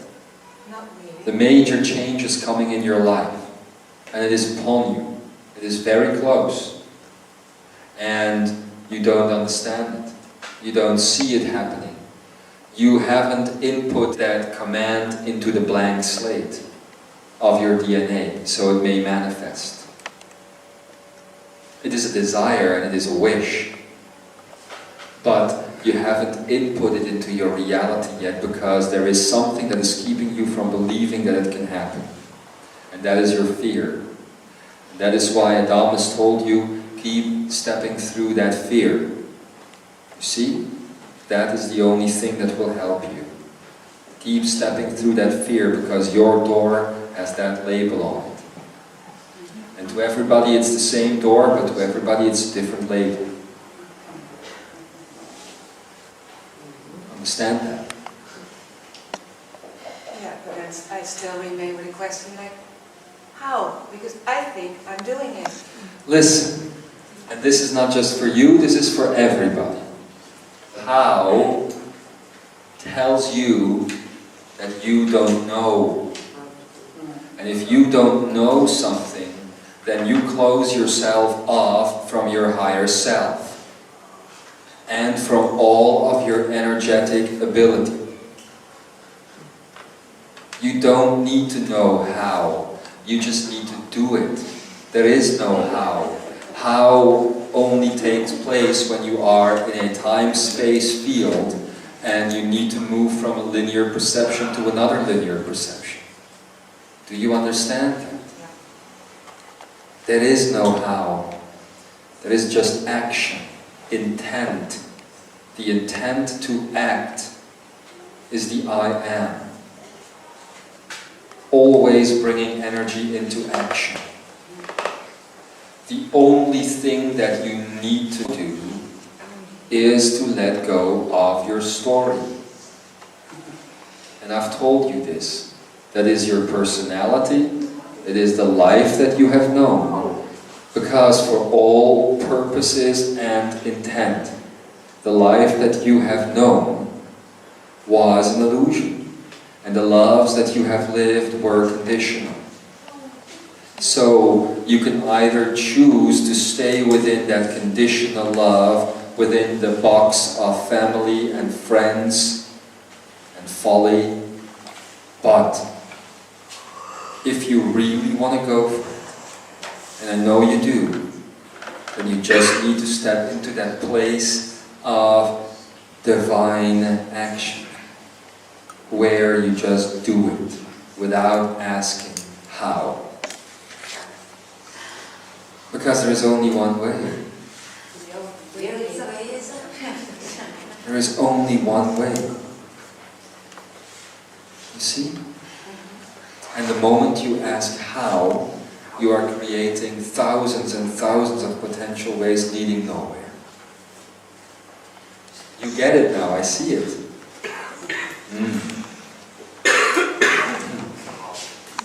But we'll continue this, the days aren't over yet.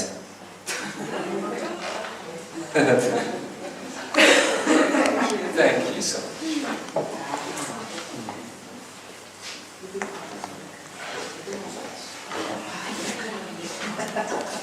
So anyways, my beloved, this has turned from a very scientific explanation about DNA into the very depth of your soul. what the soul is all about. I hope that you have found some truth, and that this truth can help you in the coming days to find your steering wheel even better. I must say, however, that the actual intent that we had in setting up this Trinity talk hasn't been fully manifested yet. So we'll keep coming back in, we'll keep giving you this information until you finally are finished with it. Also, there is no point in continuing today if you don't allow that information to integrate.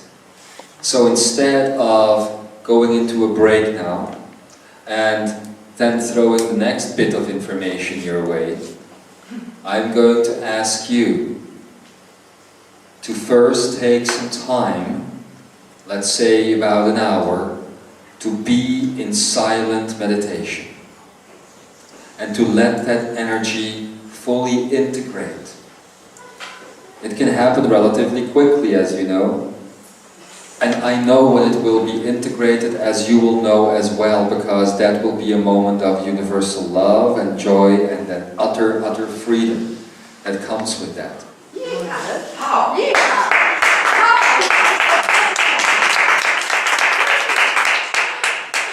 It is that simple. Did you know, by the way, that that lady over there who was just sitting here, that was the laugh of God, that you said. So I hope that you will use the coming hour to be in that stillness. I would say not to go into another room. I would suggest nature, not because nature is better than a house, but because nature offers a more positive intent, because you have always placed upon nature more positivity than you have on walls. So that's why I should encourage you to go there, but you can go anywhere.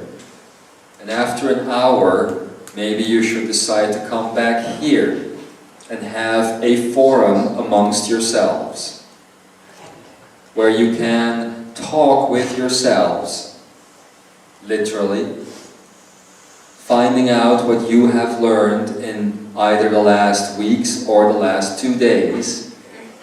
And tomorrow I will ask this group to continue. Because right now, if you do not further integrate this information, there is no point in going on. All I want you to know is that you are no longer tiptoeing around that door. You are once again standing still and firm on the ground, making yourselves ready to step through it now. And that is an improvement. Let's make the time of tomorrow the time when you create for yourselves those steps that are necessary. Do know that there is abundance and bundles of joy waiting for you, and that all the boundaries can fall away so you can find that universal freedom. I want to thank all of you for the steps you are taking. I want to thank you for the attitude that you have towards life.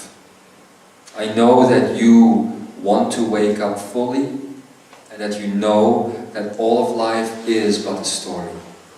Now I hope that you can find the last bits of the story within, like we were telling Bega there.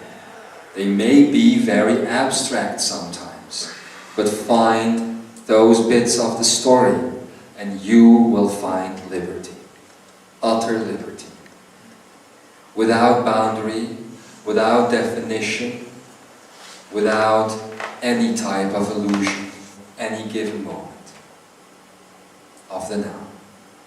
And so, my beloved Imzaia, I wish to acknowledge that you are all aspects of God, all aspects of divinity.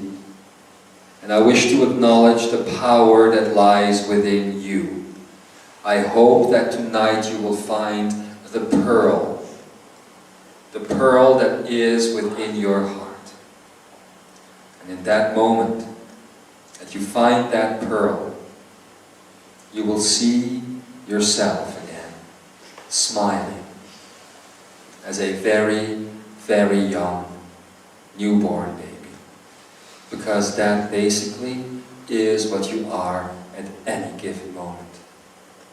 Thank you for what you are doing. Now take the next step, and we will be there again, waiting. And so it is.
I hope everybody who went through the afternoon of the seminar had a good day, that the exercises that we did, that you did together were deep, and that you had a chance to integrate a lot of the information that has come in the last several days. Also, I want to say hi to everybody who is here for this free Trinity night. It's going to be a special one because in the last few weeks, actually, especially in the last few days, we've been getting a lot of what seems to be very complex information. Complex because it has been dealing with interdimensional DNA, it has been dealing with science on a level that science actually hasn't looked into themselves, but you know, we have to bring this in, and I guess I can already tell you that tonight is going to be a continuation of that very same information. So I prepare you to get ready, and we're going to have a wonderful night.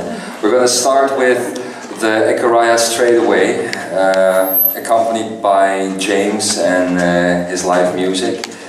And after that, we're going to go immediately into a Q&A session. That means that we're going to have about an hour or so for questions and answers. Now, those questions could be about anything that you have gone through in the last several days with regards to the process of mastering the illusions. It can also be about your personal life, or it can be about any type of question, any type of topic that you would like to ask. So right after the Ekaraya, we're going to go straight into that. As we will go into the Q&A, we'll make that seat available over there so that you can just come up and ask your questions straight away. Okay? Good, then we're going to get started. Okay. Is there anybody here who has never been to a channeling? You? You? Okay. Well, do you know the concept of channeling? Do you know what it's about? Okay.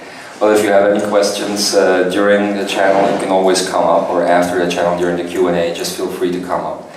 It's just about bringing in information from the center of all our hearts, basically. Okay, let's get going.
I invite you to go to your inner heart space.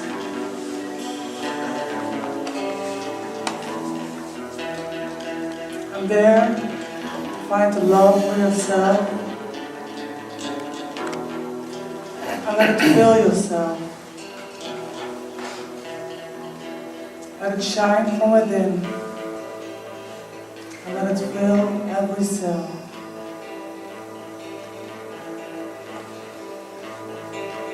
Let it go beyond your body. Let it fill your energy field.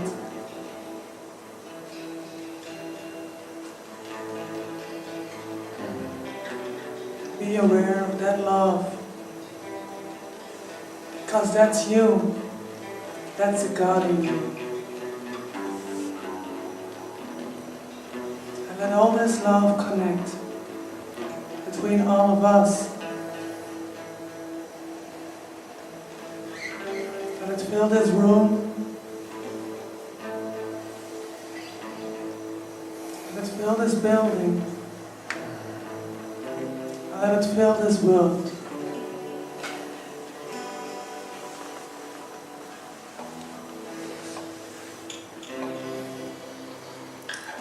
And know that in this connection, all the words are coming towards you, from your own heart to your heart. Enjoy.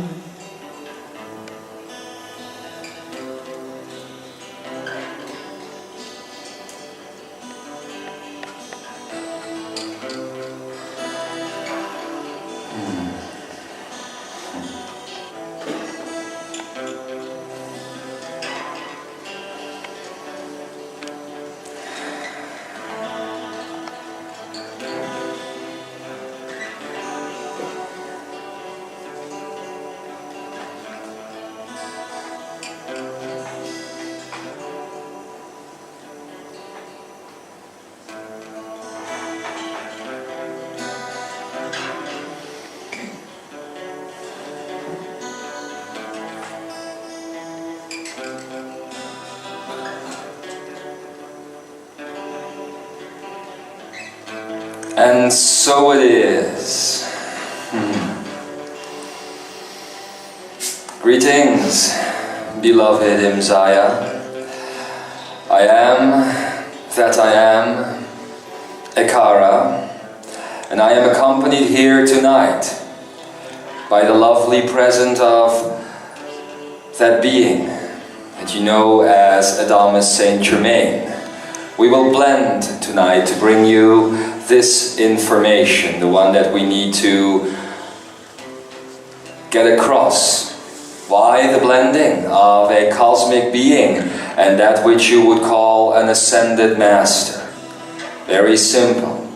Because this time around, as we bring you the information, we want to get both points of view across. You see, both the cosmic one and the human one.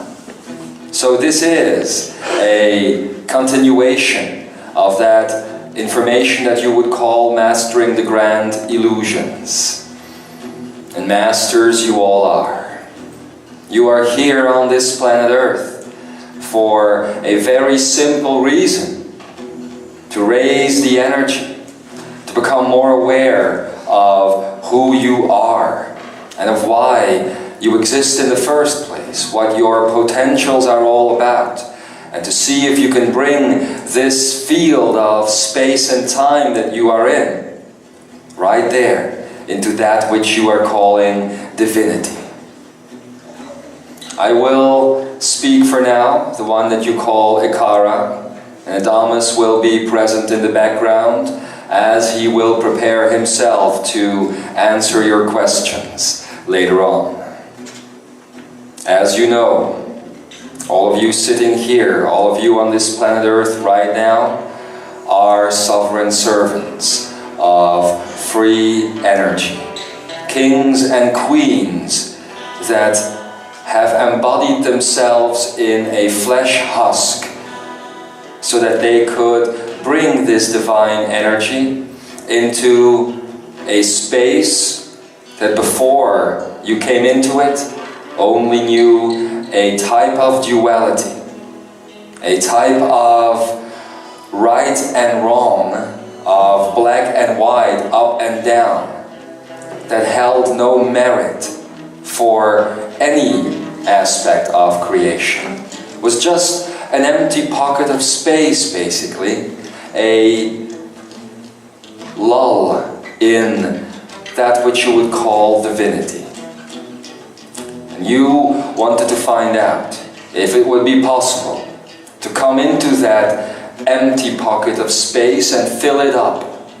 And when I say empty, I don't mean empty the way you would mean it.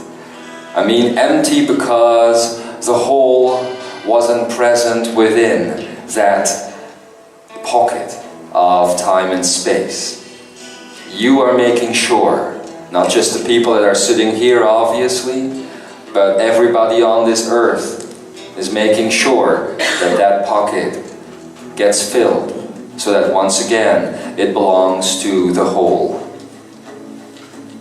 When you want to fill up such a thing as time and space, all you can do is reincarnate within it and bring with you those aspects of you that will graft themselves on to that which you call reality.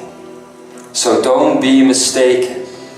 Where you walk, light walks.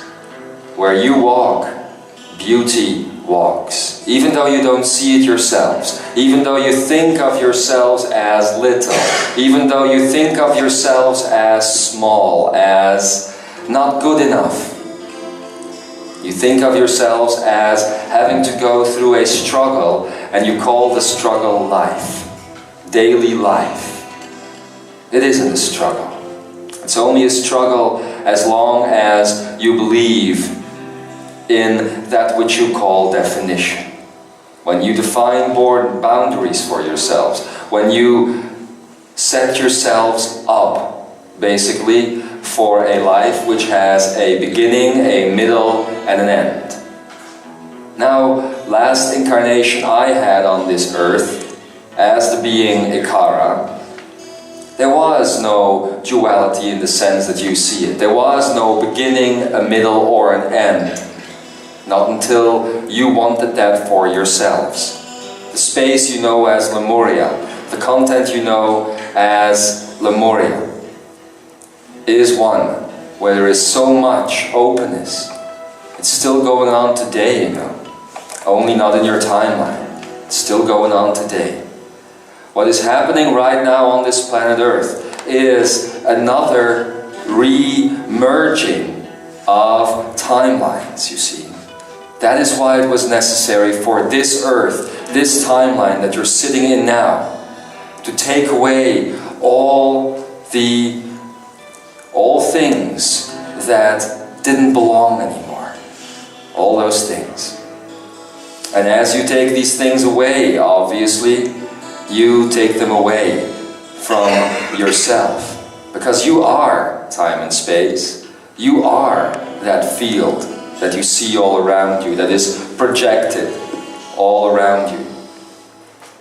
Nothing more and nothing less than that. If only you would completely and utterly understand that you are all things, that you are the heart of all things, the expression of all things and the experience of all things. If only you would understand that you are beating within every molecule of everything that is around you. Your heart is in there. And you will understand these things as these things that you call neurons are changing within the human brain. So many messengers on this planet Earth have been speaking about the changes that are occurring within the human brain. Mere months ago, you were told about the human brain rewiring process. That the left side and the right side of the brain were becoming one again. And that process had indeed begun. It's a very important process. But there is nothing to it if you don't take the next steps that are required to activate this new way of thinking. Because that is what it is all about, isn't it? It's about a new way of thinking. Because thinking creates your reality. When you think, when you manifest thoughts, when you break potentials down into their very elements and you create matter with it, you create time and space with it, you are creating your reality. You are the ones bringing in this new type of consciousness, changing all that is around you. So it is really about changing your thoughts, isn't it?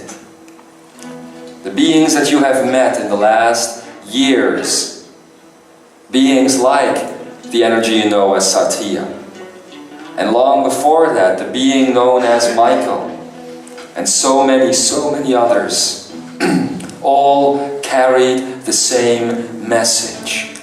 Change your heart, change your thoughts, change your very existence by doing that. It came back time and time and time again. Now look at your thoughts. Examine your thoughts pretty closely. Are they changed? Or are you still creating the same patterning that you beam out of yourself, out of your essence? And in doing that, you create the very same reality over and over again. Now, that had been possible up until a little while ago. And then you started noticing something was different. Something had changed. You started noticing that even the negative thoughts that you emitted started manifesting pretty quickly. They came into your reality pretty quickly. A fear that you would speak about to some person at your workspace or in your family. And all of a sudden there you would have it, the manifestation of that fear. And so many of you that you call yourself light workers, that call yourselves Imzaia and Shambra, and what other names have you not? You all have these names that you give yourselves. All of you have been working with this information for so many years most of the time, and at the same time you saw there was something missing. You saw that there was an energy that was missing from within that would bring you the missing piece of the puzzle, so to speak. Well, the missing piece of that puzzle began coming into this earth at the end of September of this year. It is that point in your lives when most people will say, when they look back in a few years, that their lives started changing. That the things around them started to change, but not necessarily for the better. All through 2007, as so many have been on their way to cosmic mastery, you saw so many things in your lives take place. Things that seemed not to be as good as you had hoped they would be. That is because a section of, let's call it the steering wheel of reality, had been handed to you now. Means that there was not as big a filter between yourselves and your reality than you used to have in the past. In the past there used to be a great buffer so that the fear and so that so many different things, fear or pain that you were thinking about, or death that you were thinking about, or disease that you were thinking about, could not manifest as quickly. Call it a fail-safe device, but humans are very persistent in their thinking patterns, so in the end, most of you did end up creating pain or fear or disease. Now that process has only intensified. Means that you just have to have a thought, and mere minutes later already, it might become manifest in your lives. You don't see it straight away, but usually the day afterwards, you see that you were thinking about something, and it happened. It's also happening with the good thoughts, and this has to do with the neuron system of your brain. As we have explained before in this very series, there is an extra part coming to your neuron pathway connections. The way in which the physical brain allows you to think. And it has to do with a rewiring process. It has to do with rewiring the brain.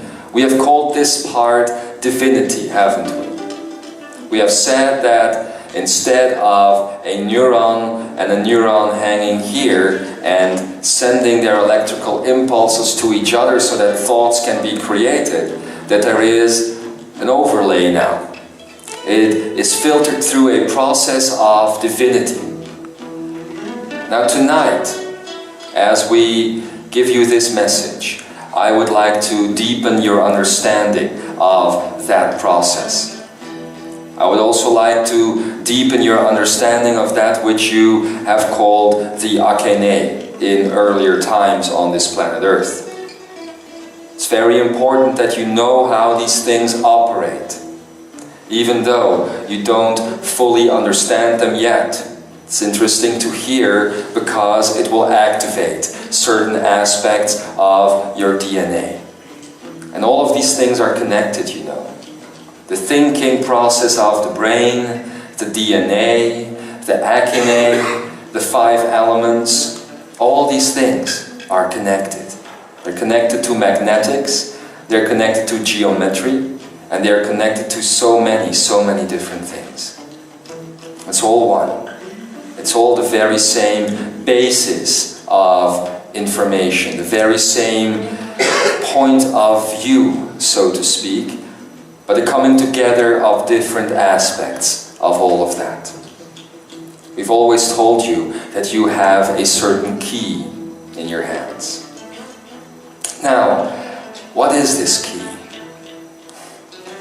it is the coming together of humanity and divinity, you see. You could say that all humanity has an electromagnetic field around itself, generating life. How does this happen? I will repeat this process because it's a long time ago that we spoke about this. It's very simple, really. If you look at one of your organs, for instance, and one of these organs is made up of millions and millions of cells, and if you look at one of these little cells, then you will see that the cell nucleus is allowing the magnetic field to flow in either direction, left or right. That would mean that you have a cell and that the magnetic field of that cell is either going left or right. You see? Now, if you take an organ and all of its millions and millions of cells and you look at the way all cells are oriented, let's say that you have 52% of your cells of your stomach going to the left and 48% going to the right, and that would mean that the general electromagnetic field of your stomach would be going to the left. It's just a simple equation, an add-on exercise. Now, if you look at all your organs combined, and you look at the way the electromagnetic field of each organ is oriented, then you can see the orientation of the electromagnetic field of your brain and eventually of your entire body. Because all of these organs, you see, they add up to the electromagnetic pole that the brain has. And from there on, it gives you the electromagnetic pole of your body, turning left or turning right. This used to interact with the electromagnetic field of Earth. And from there on, with the electromagnetic field of the Sun, etc., etc., etc. And this is what you would have called the life elixir. It was the spark of life as you were interacting with or against the movement of the electromagnetic field of Earth. It would be very, very important to the way you were experiencing your reality. Because if you were going with the movement of the magnetic field of planet Earth, oftentimes you would feel that you were having a streak of good luck. You would then say, things are going my way.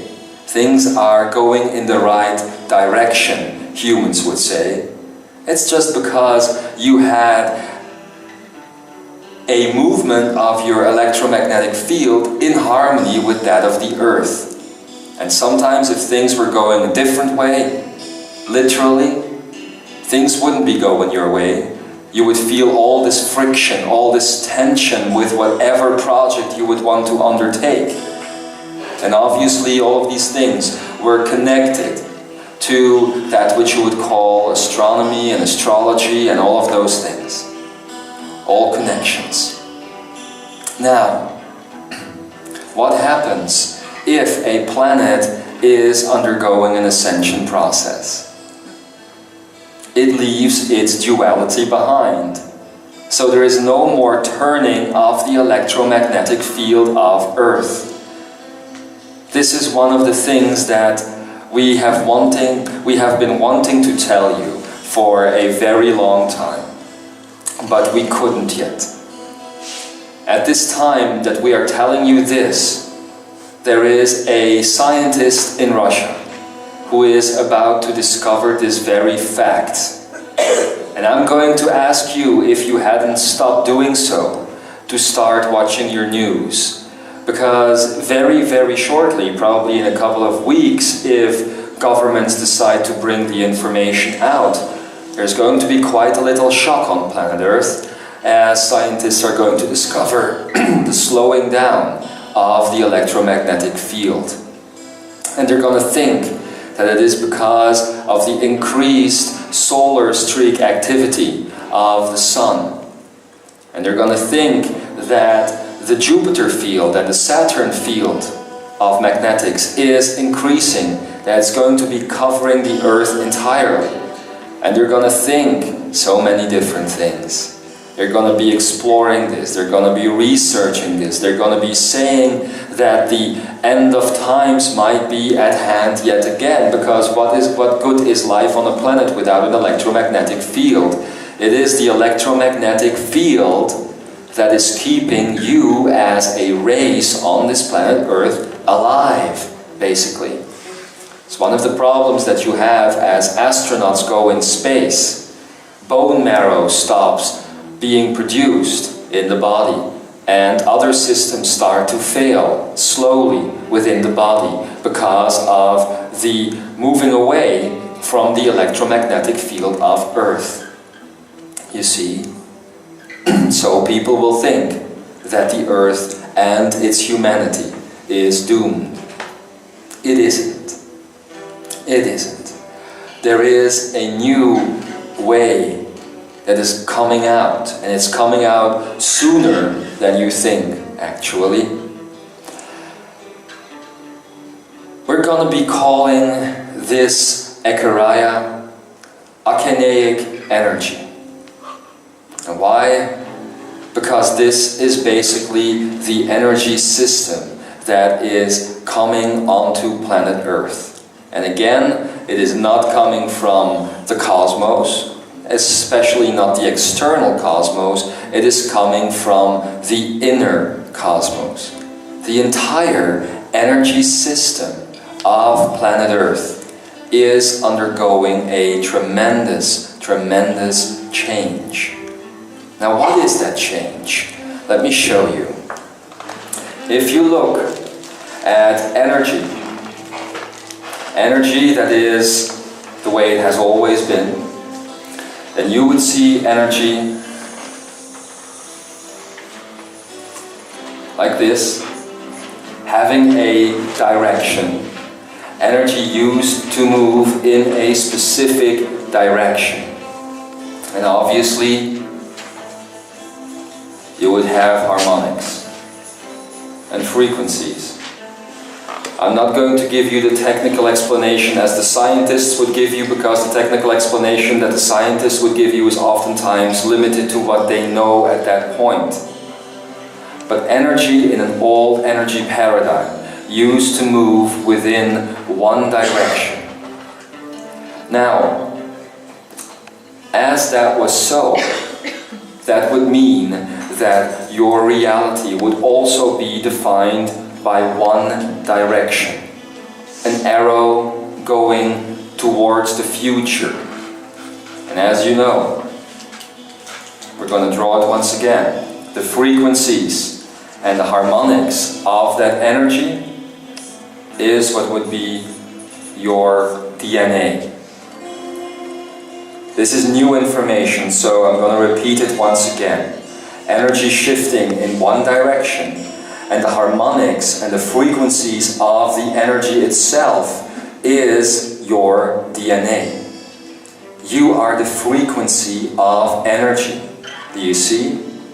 And that is what is manifesting your bodies. But what is Akenaic energy now?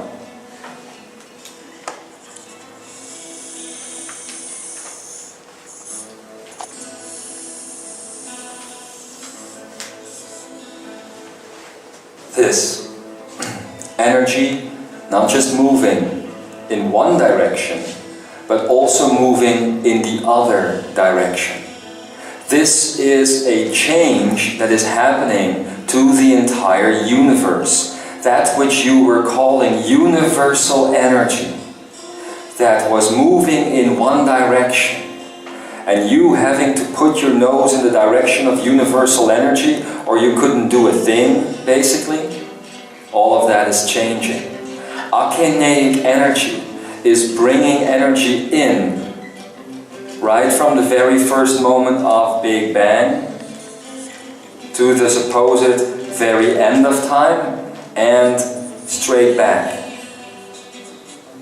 This means that you are getting a more fulfilled, more complete paradigm of existence than ever before. It is also making it impossible for you to remain in the field of duality. Because what you are getting now is the same old frequency that you have always known, that you have called your DNA. And then, at the same time, a similar frequency, but moving in the exact opposite direction. This means that you will no longer have the ability to only recollect the past, but also to recollect future potentials. And this will teach you that the past is nothing more than a potential as well.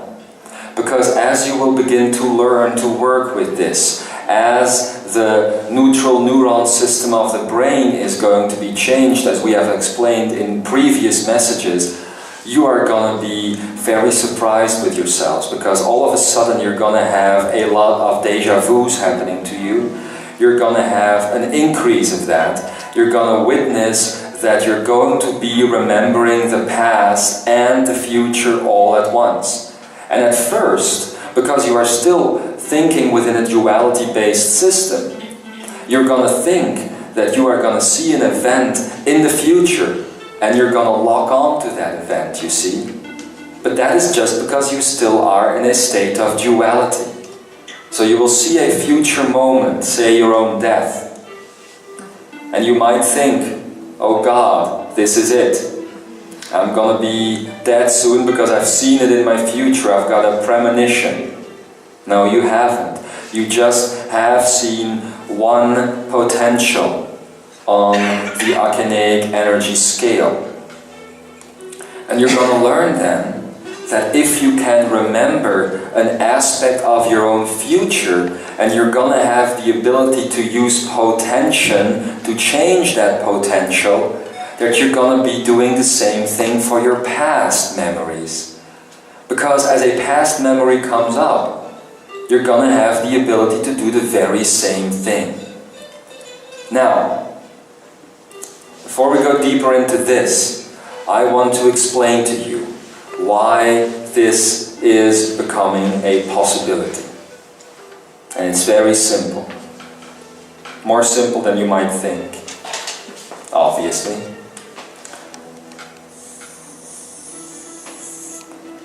An artist's sketch of the human body.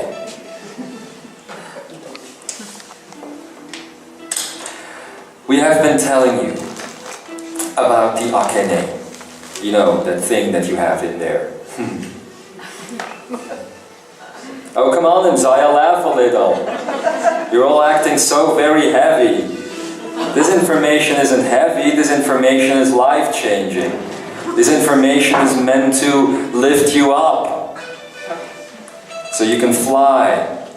Anyway, the akene, right here in the middle of your body. I'm going to draw it as a simple dot, because in the end, that is all it is.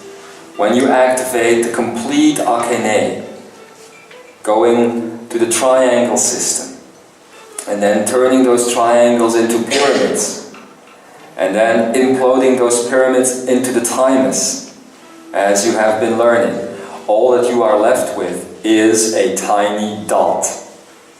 Now that tiny dot is all that is. We have explained this to you. If you have all that is, and within all that is, you have the field of space-time with all its universes, then all of this, not just this, but all of this as well, is basically right here in that little dot. That is because so many people have been telling you that you are God. It is the reason why they have told you that you carry the universe within. It is why they have told you all of these things. You are literally doing that. Literally. I know this is very hard to understand from a human point of view, especially when the human is mind-based still.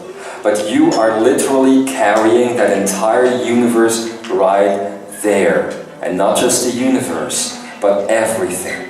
Everything. Now, we have also told you about the 144 akenaic cells. What is this?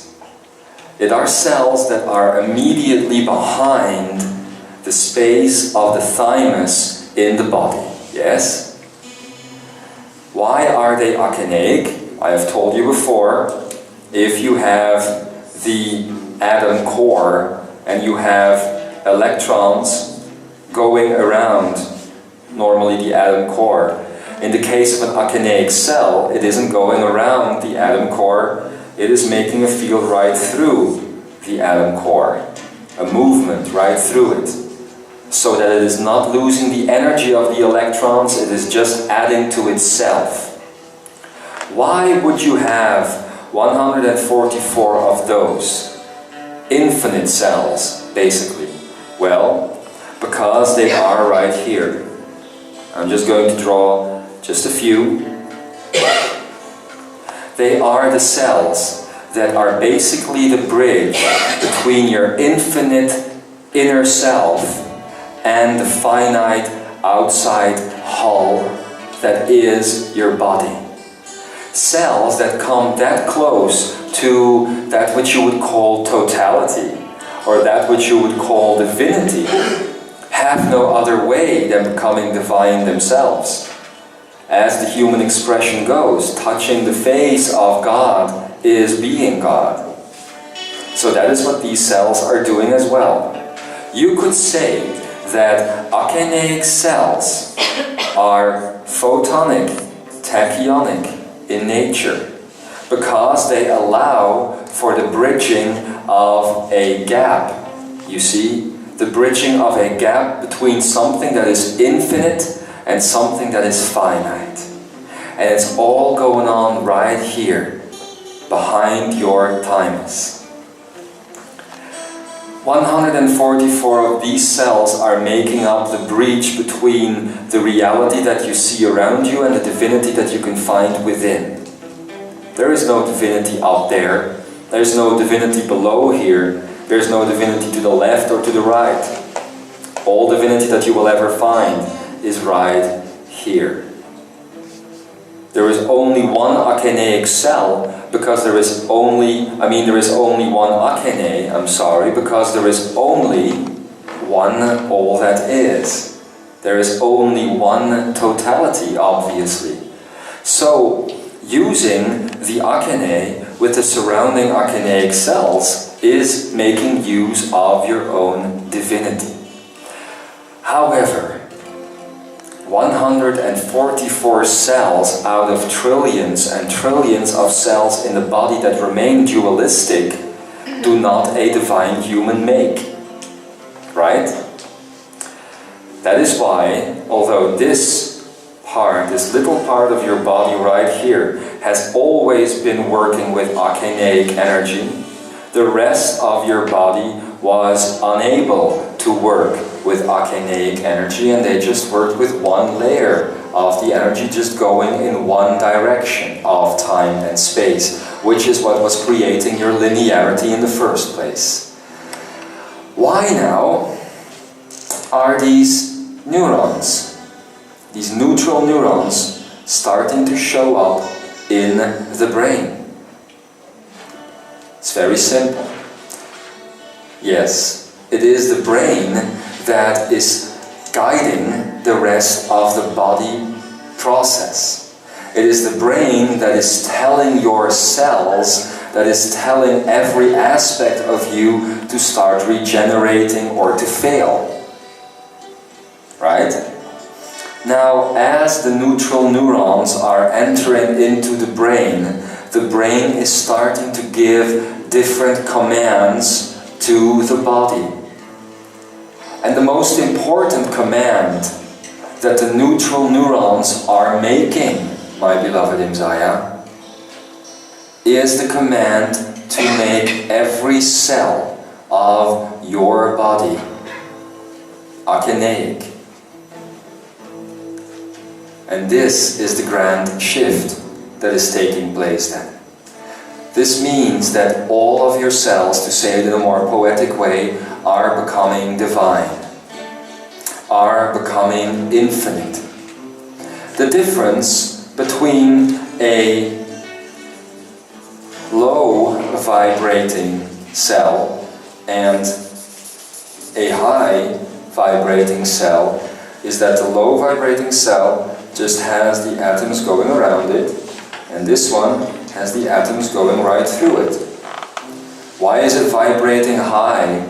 Because electrons that go right through the atomic core are generating that which you are calling geometric light. Geometric light is that which fires up your Merkaba body. Do you see what is happening here? The body is becoming infinite.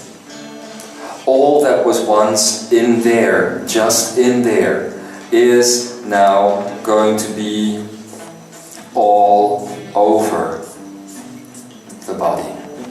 All over the body.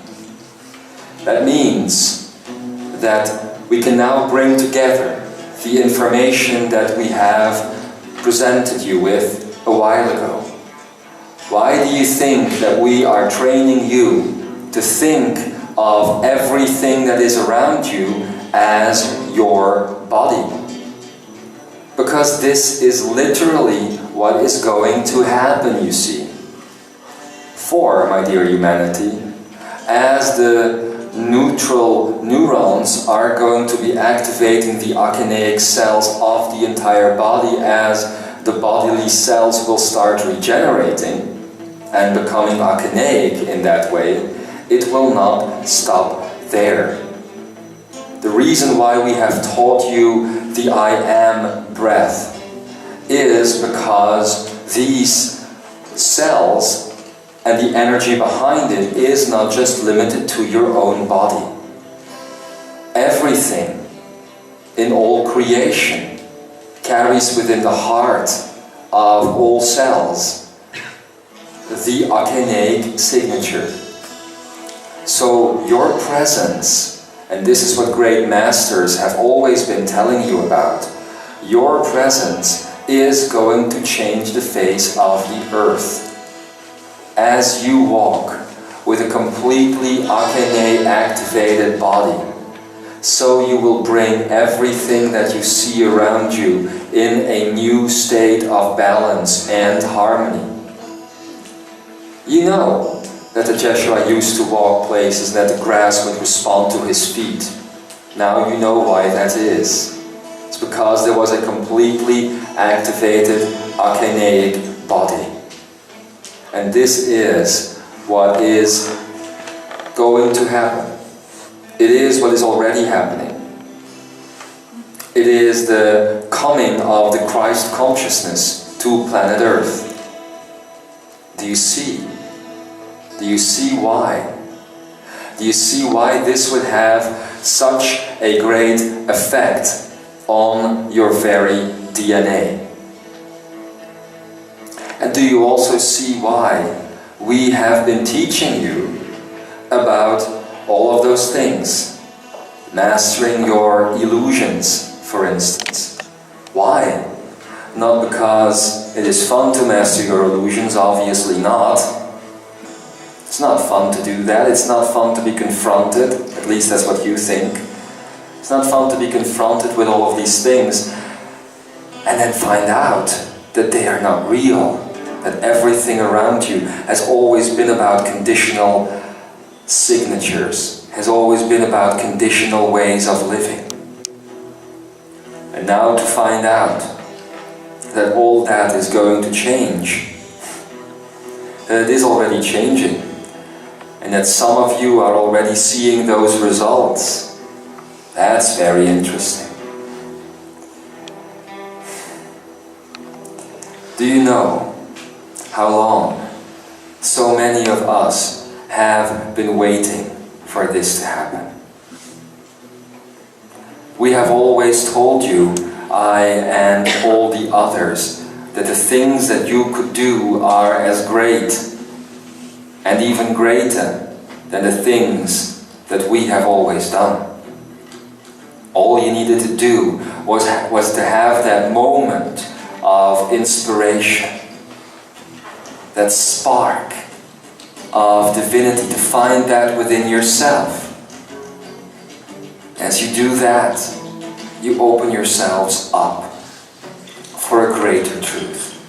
So mastering your illusions is not just about something that you choose to do, it is about facilitating you to have a more easy ride, you see? Because if you don't, this system is going to come into being anyway. It is just the next step of the cosmos evolution. And learning how to let go of those things that you would hold sacred in the past is the only way to make this process more easy. Because the connections are going to change on so many different levels. So many different levels. Just think about a world where going to your workplace every day seems like one big joke. Because what is a day? What is defining a day if you are in a constant state of non-definition? What is that? It's nothing. Why do you need money if you are in a constant state of creation? And do you know how many of your human interrelationships are based on the way you are living your lives? Let's look at families. Let's look at love relationships. If you really dig deep with many people and you ask, why are you still together after all this time? An answer that you will get after, because I still love him or her, and because we have shared so many things together, etc., etc., etc., because we have children together. Dog. Sorry? Dog. And a dog. Dog. Dog. Oh, yes. But the answer that you will find is because you are afraid to stand in this world alone. I'm jealous of you. To stand in this world alone. You feel safe, you feel protected when you are within a family clan or within a relationship setup. Because that's what it is, it's a setup. You feel safe because you have to fight against a bad, bad world. A big bad wolf that's going to get you. And all you want to do, basically, is trot around in the forest and have fun. Well, that type of fun is coming back to planet Earth. And I'm not saying that everybody is going to be lazy. I'm not saying that you're just going to have to open your mouth to feel the fruit fall in your mouth. I'm not saying that. You could create that, but I'm not saying that. I'm saying that everybody is going to work from their highest passion, because that is all you are going to be able to do. Because your life's work will all be about constant states of creation. You see? Now all of this fascinating material, I guess you must think it is. Sorry, that was Adonis. All of that fascinating material is obviously linked to your own DNA. In what way? We have told you about To turn this page here, we have told you about the 144 strands of DNA to be dissected in 2 biological strands, right? 71 and 71. 71 energy-based strands. And this is what we have defined as infinite strands. Now these 2, as you know, is what scientists were calling junk. Because they didn't know what to do with it, basically. They didn't know what their function was. These are interdimensional layers. This old energy paradigm, as I've told you now, will always continue to be present as your DNA activates more, and you will need these 71 strands to activate and work with the time-space field of experience. So the field of experience isn't totally going to go away. It will be right there in your DNA, and you can recreate it whenever you want. But it is these infinite strands that we also defined as blank that we are now going to define as archaic energy. And why?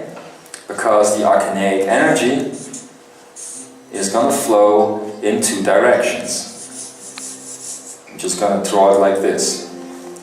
Why is this a blank slate of creational power that is showing up right there in your DNA? Because archaic energy holds all information. All information. It holds the information since the dawn of time right up till the ending. And it is continuously sending that information through the time-space line, back and forth and back, or whatever you want to call it. Continuously. There's a continuous flow going on with all knowledge of the universe. And right up till now, only a few people on planet Earth could tap into that knowledge. And you called them psychics and mediums and that sort of people. And later on they would be called healers. And so many different names that you gave to those people. Now all of those people on planet Earth that have ever tapped into the archaic field of energy have only been able so far to access not even 2% of the power of that energy. That is how accurate any paragnostic or psychic reading has ever been in your past. About 2% accuracy. That's not a lot of accuracy. Everybody, as the full set of DNA will once again activate, is gonna have the full 100% available. It is going to be the natural state of life on planet Earth. And all of this is happening right now. But as you continue to separate yourself from this change that is going on, you are only going to make it more difficult for yourselves, because you are going to feel more and more friction in your lives. You see? So a while ago, right during this seminar, the question was asked when the topic of mastering your illusions and breaking through all of your stories, your human stories, was at hand. The question was asked, how can I do this? How can I actually make it happen? We're going to answer that question tonight. So open your ears. The question is, by just doing it. That's the answer to the question. By just doing it. How can we tell you how if this is a natural process that is happening within your body? Can you tell your neighbor how she can make sure her heart stays beating? How she can make sure it does that every couple of minutes or seconds? Best case scenario, seconds. Can you tell her? Can you tell her how she is supposed to breathe? Can you tell him how you are blinking your eyes right now? How are you doing that? Yes, you're moving the muscles of your eyelids, but how are you doing that?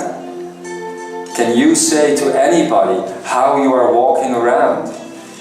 Yet to a person who used to be paralyzed, walking around was all that mattered, and nobody could tell her how to do it. At a certain point, the energy just becomes available to you, and it becomes a natural process. So please, I would like all of you just to lighten up a little bit. Yes. All of this information is good information. It is about the evolution of you. It is not something that should be hard, or that should be difficult, or that should be bringing you more frustration. It should bring you a feeling of celebration. Even though you may not be fully aware of what is happening as we are explaining this to you, this is just a spirit technical explanation of the fact that you are becoming divine.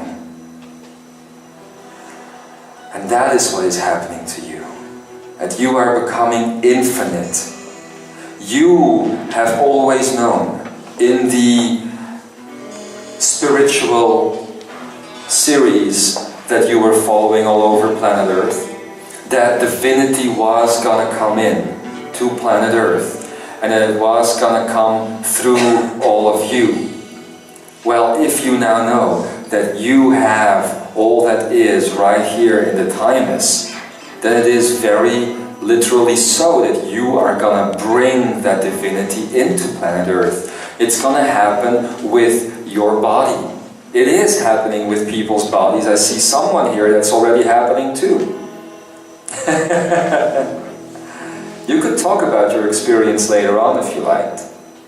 In English? Sorry? In English? Oh, and Swahili is fine too. Or maybe ancient Egyptian or something. You know, one of those things.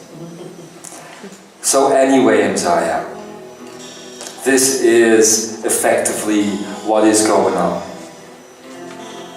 We have now given you the first bit of information. This actually has been, up till now, just the first part, the complete first part of Mastering the Grand Illusion series. Next time, we will begin the second chapter of that series, because it has brought you to the point where you are starting to understand the workings of Achaenaic energy. And from there on, things can only get more simple. It is just about the understanding of some new axioms, some new basic concepts, some new basic concepts of thinking. Like teaching a toddler or a small child what is left and what is right. Or to you, what is left and what is right.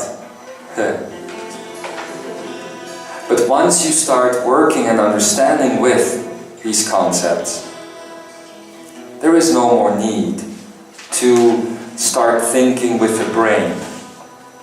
You see, the human brain is not going to be able to process Achaenaic energetic information for much longer.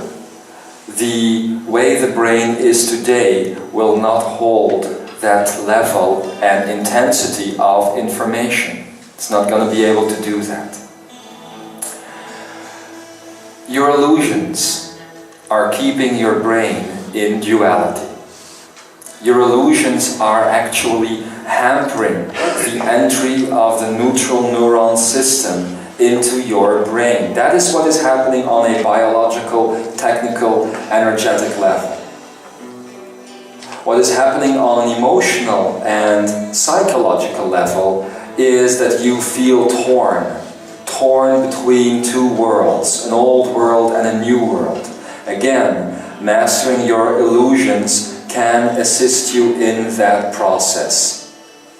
Like Jeshua was telling you this morning, discover the pleasure of peeling away layer after layer after layer of illusion. And don't see sadness in letting go of things that you now know are not real.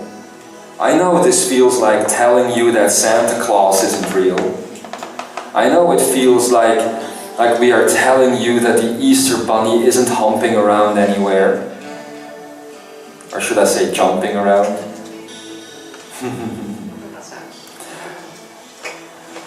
And it is so. The reality that you have seen around you isn't the reality that you think. It is the reality that you create. Only the difference between the giant lie about Santa Claus that is told to your children is that in the end they end up feeling very disillusioned because they will never see that Santa Claus again, although they have seen him when they believed him to be real. The good news for you is that you will still experience this reality.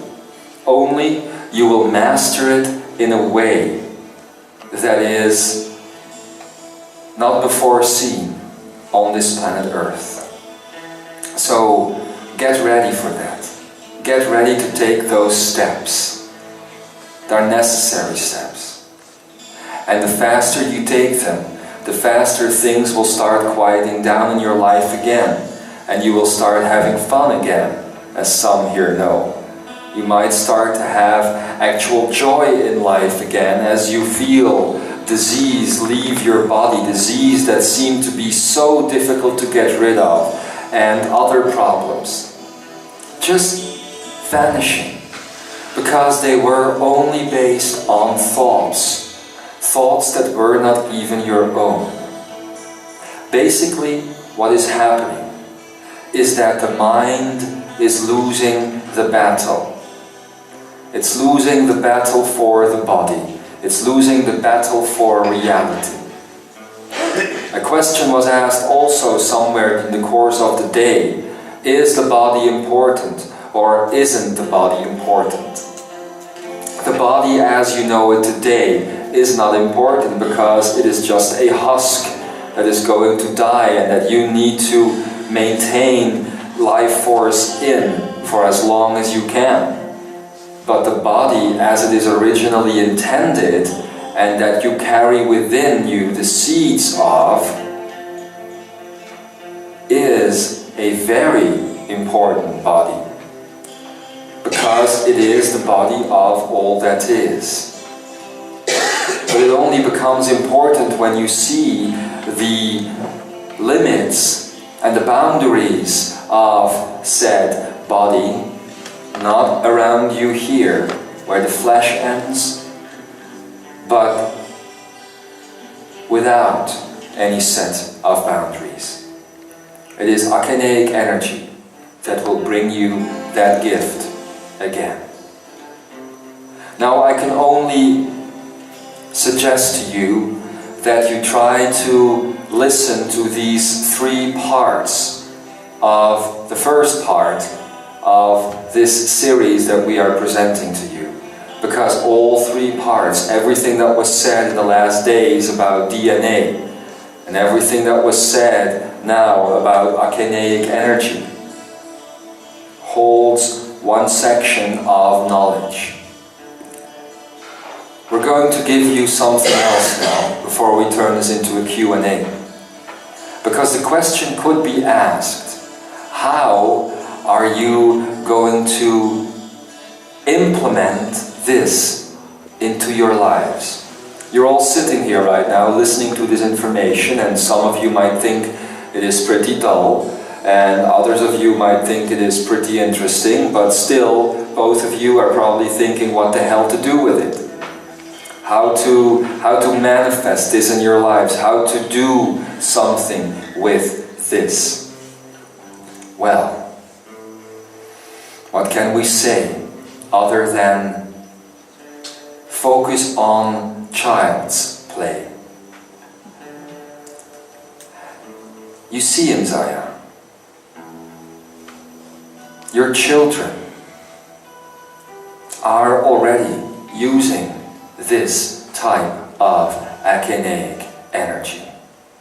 There is a reason why when a child is born into planet Earth and you are holding it in your hands, in your arms, it almost makes you cry of beauty. Even the ugliest child, so to speak, would make you cry of beauty. God knows. It's nothing to do with the eyes of that child. It has nothing to do with the skin, because as a child is newborn and just a few minutes out of its mother, it looks pretty foul indeed, wouldn't you say? Skin all wrinkled, and still, when you hold that thing in your arms that looks like a bulldog at that point, all you think is, oh. Well, why do you think that? You don't think because what you're holding in your arms is Brad Pitt or Pamela Anderson, but what you're holding in your arms is so pure, is so full of authentic life and divinity, is so full of that source energy that you can't but love it. And that you can't but feel that universal, unconditional joy come up. And all things around you start to disappear. You can have a person that is going through its busy day, going from meeting to meeting to meeting to meeting, and at a certain point you would just stop that person and put a baby in its hands. I think that person will be 10 minutes late for a meeting, or they will be so alienated from their own sense of self that they would think, ew, and put the baby away again. And usually that doesn't happen. It's because the baby is full of divinity. It's because the akineic field that we were talking about, that little dot in the center of your thymus, is still so big with a baby. Most of that baby's cells are still akineic at that point. You know, a baby is very good at creating its reality. It's hungry, it gets fed. It wants to sleep, it can sleep. It can do anything it wants. And it doesn't do so because it is forcing you to do it. It's just creating its reality. You see? That's akineic energy right there. And then as the child starts to grow up, and they start playing with each other, these little games, especially when they are really, really small still, as a parent looking at that, for the love of God, you wouldn't know what reality they are in. Because all they're doing is just walking around a little and looking up and seeing things that you are not seeing. That's akineic energy right there. That's what they're doing all the time. And then as they grow older, slowly the cells of the body start to lose that akineic quality and they become dualistic. As new cells get generated within a field of duality that is this world, the child begins to create cells that are eventually going to kill it. Sorry to say it that way, but that's right. It's the way it is. Child's play. That's one of the angles that you can look to this big change from. It's just one of the angles. If you find that same purity and that same passion that you find when you see a child playing. And not a big one, just a very small one.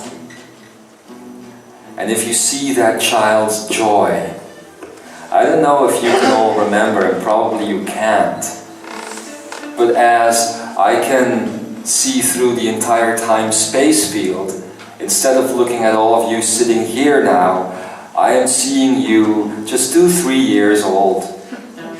And I see you with parents or family or caretakers. And I see one of those caretakers just make a little funny face, and for the love of God, you'd think you'd die of laughter as a 2-year-old. It would just burst you into laughter. Don't you remember how that was? Don't you remember how much fun that was to be that small child? To have that total and utter, unconditional, universal laughter come out of you. It's wonderful. It's wonderful. All of that in that bundle of joy that you see. That's an akeneic activation. That's an akenei body. And that's what you can do if you let go of all that bullshit that you stuff your heads with all day. Television and newspapers and problems and jobs and appointments and so many different things. I mean, imagine a baby or a 2-year-old that you would walk up to and say, okay, this is your schedule for today. You've got a meeting at 7:30, and then at 9 you've got a haircut, and then by 10 you have to be at the gym because you have a blind date tonight, so it's going to be a heavy day. Do you think that child is still going to have all that laughter? That child wants nothing. And the same thing you see happen with little puppies, little animals. Why was Walt Disney so successful in the creation of an entire empire of animation film? It's because he took from puppies and other animals those qualities that would remind you, as you were seeing the animals, of children and babies. Big eyes, big ears, very pure faces. Think of Mickey Mouse, think of Donald Duck, think of Bambi, indeed, and don't feel happy. Or think of the first time that you see that puppy or a little kitten, and that it is just trying to make its way towards you and falling down as it does, coming towards you. If you hold that little critter, that's a being of akeneic energy. It is the children that shall inherit the earth. It has always been said. So it is the children that are within you that are ready now to take over that earth, that are to take back that power. And that is so very, very important. It's the most important thing that you can focus on. Child's play. Another thing that is a practical fulfillment of what we have been telling you in this first part of the Mastering Your Grand Illusions. It's about what we started out with this time, because we haven't linked all that information yet to what we began speaking of when we were speaking of the electromagnetic field. We told you that the electromagnetic field was coming to a standstill, that it would no longer be going round and round and round. It is not exactly right. I needed to give you this bit of information first.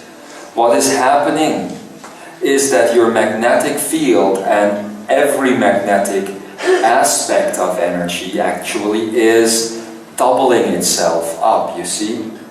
instead of having one movement of energy, the very same energy is going to double itself and start moving in the opposite direction. Because you have two directions going at once, from the perspective of the human, it would seem as though the field has stopped. But it hasn't stopped. And it isn't causing friction either. Actually, you have an extra dimensional layer that is put over your electromagnetic field. And that means that you have a dimension where the energy of the electromagnetic field is going to the right, and a duplicate of the very same dimension, an overlay, let's call it an overlay, of the very same dimension where the energy is going in the exact opposite direction. Which means that the third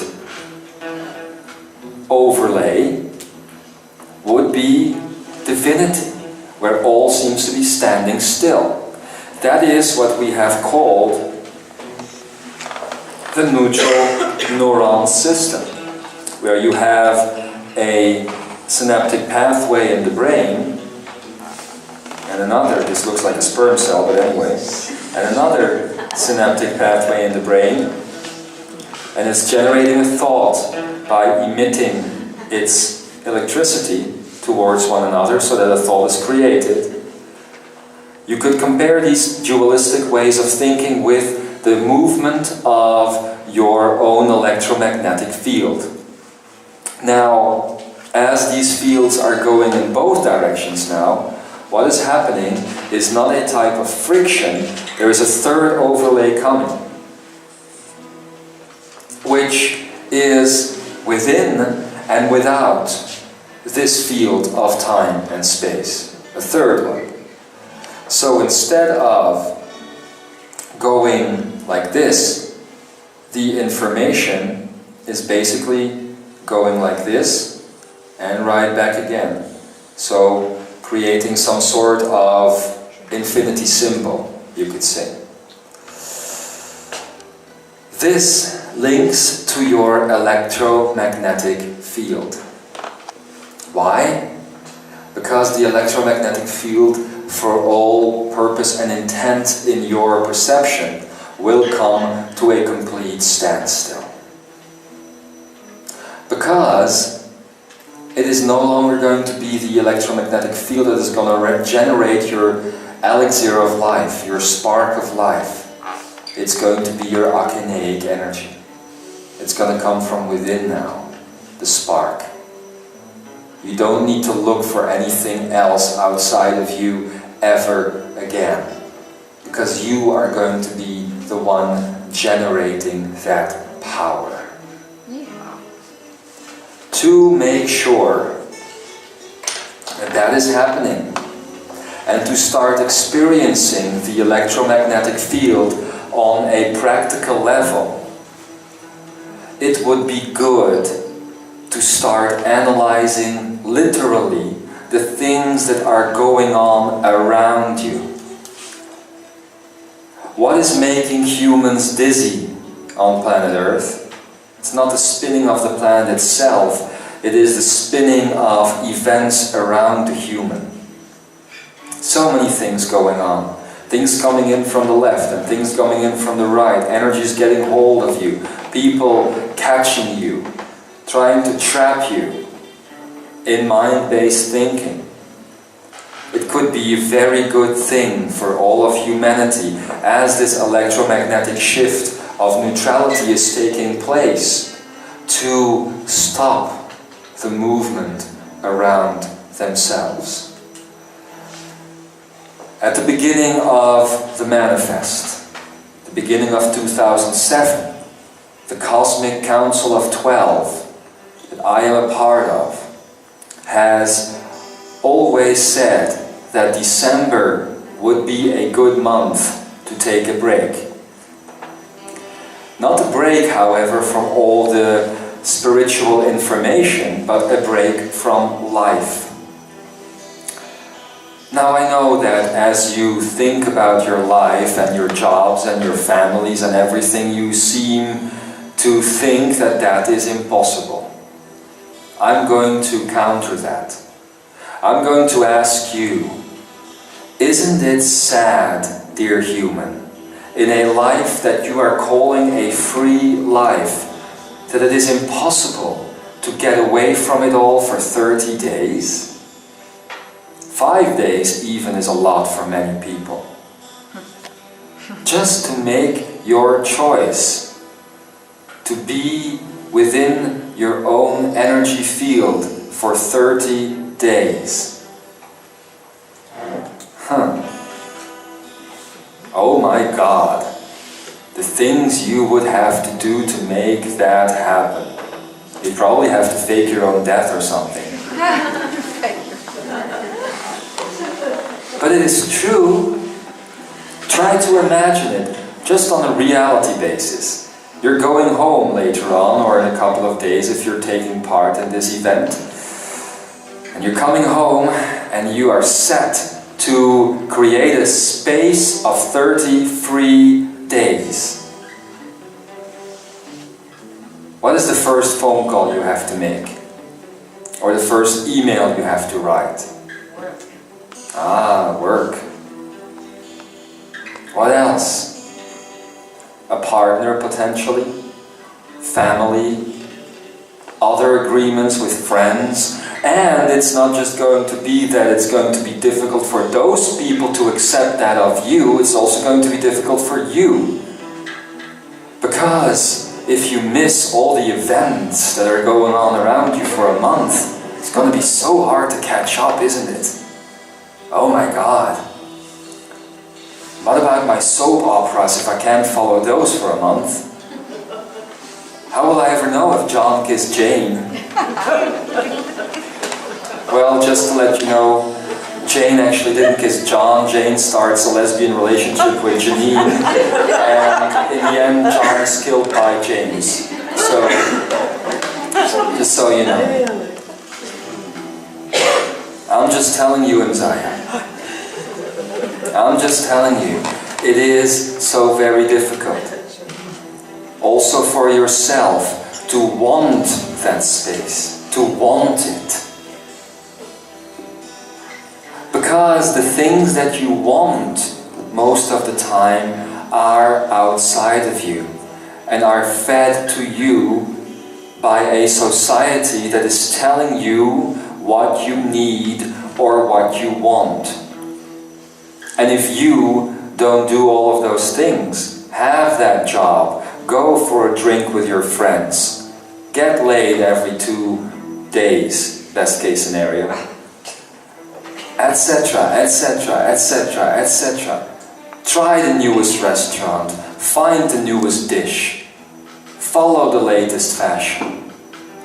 If you don't do all of those things, and I know that you are not the typical creature that is doing all of these things, not the spiritual ones, but still, you're doing them as well. Find that emptiness. Find that stillness. You'll need it in the coming month. As this is the last month of the peeling process. You're gonna find yourself with all new skin pretty soon, literally. And you're gonna see the difference show up in your lives. So, find that child's play and find that free space, because what else is a free energy space about than a space of freedom?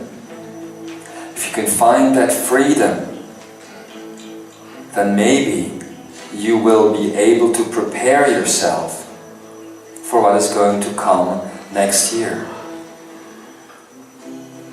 We've always said that this year was the year of finding your own cosmic sense of mastery and claiming your independence. You have now found it. next year, 2008, is about implementing it, activating it, putting that to practice, making it a reality in your lives. First you had to find it within, and now you're going to have to practice it, put it into reality outside of you. And that is going to create a fuss, believe me. But nonetheless, I am asking you, and we will continue that question, not to stay quiet anymore, not to remain quiet and to walk outside as though you would be a human. Because you are not. Not if the definition of human is that which society is putting upon you. You are much more than that. And you can achieve much more than that. And now, with all that being said, I will kindly retreat and make space for my good cosmic body to come in, Adamus, Saint Germain. I will see you all very soon, as this information will obviously continue, as we have just breached the surface now. I hope that in the next days, the next hours, and in the next seconds, and in the next moments, you will take time to further integrate all of this and to find realistic ways, physical ways of implementing these things in your life.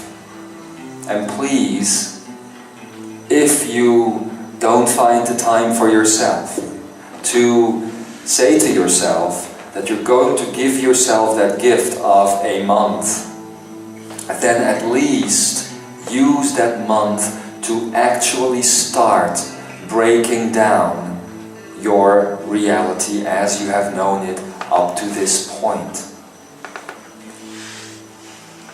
It is not a claim we are making, but what I and Adamus, waiting here to come in now, is saying is very simple. You're going to see that there's going to be some of you that will have listened to all the information, that will have listened to it again and again and again, and that will think that by some sort of magic, come end of December at 12 at midnight, they're going to be touched by something. And all of a sudden they're going to be wise. And they're going to be grand. And they're going to be masters. Duh. Indeed. It's a lot of work. And you need to break down that which you had built up first. Otherwise you can't build your new world. So have a good breakdown.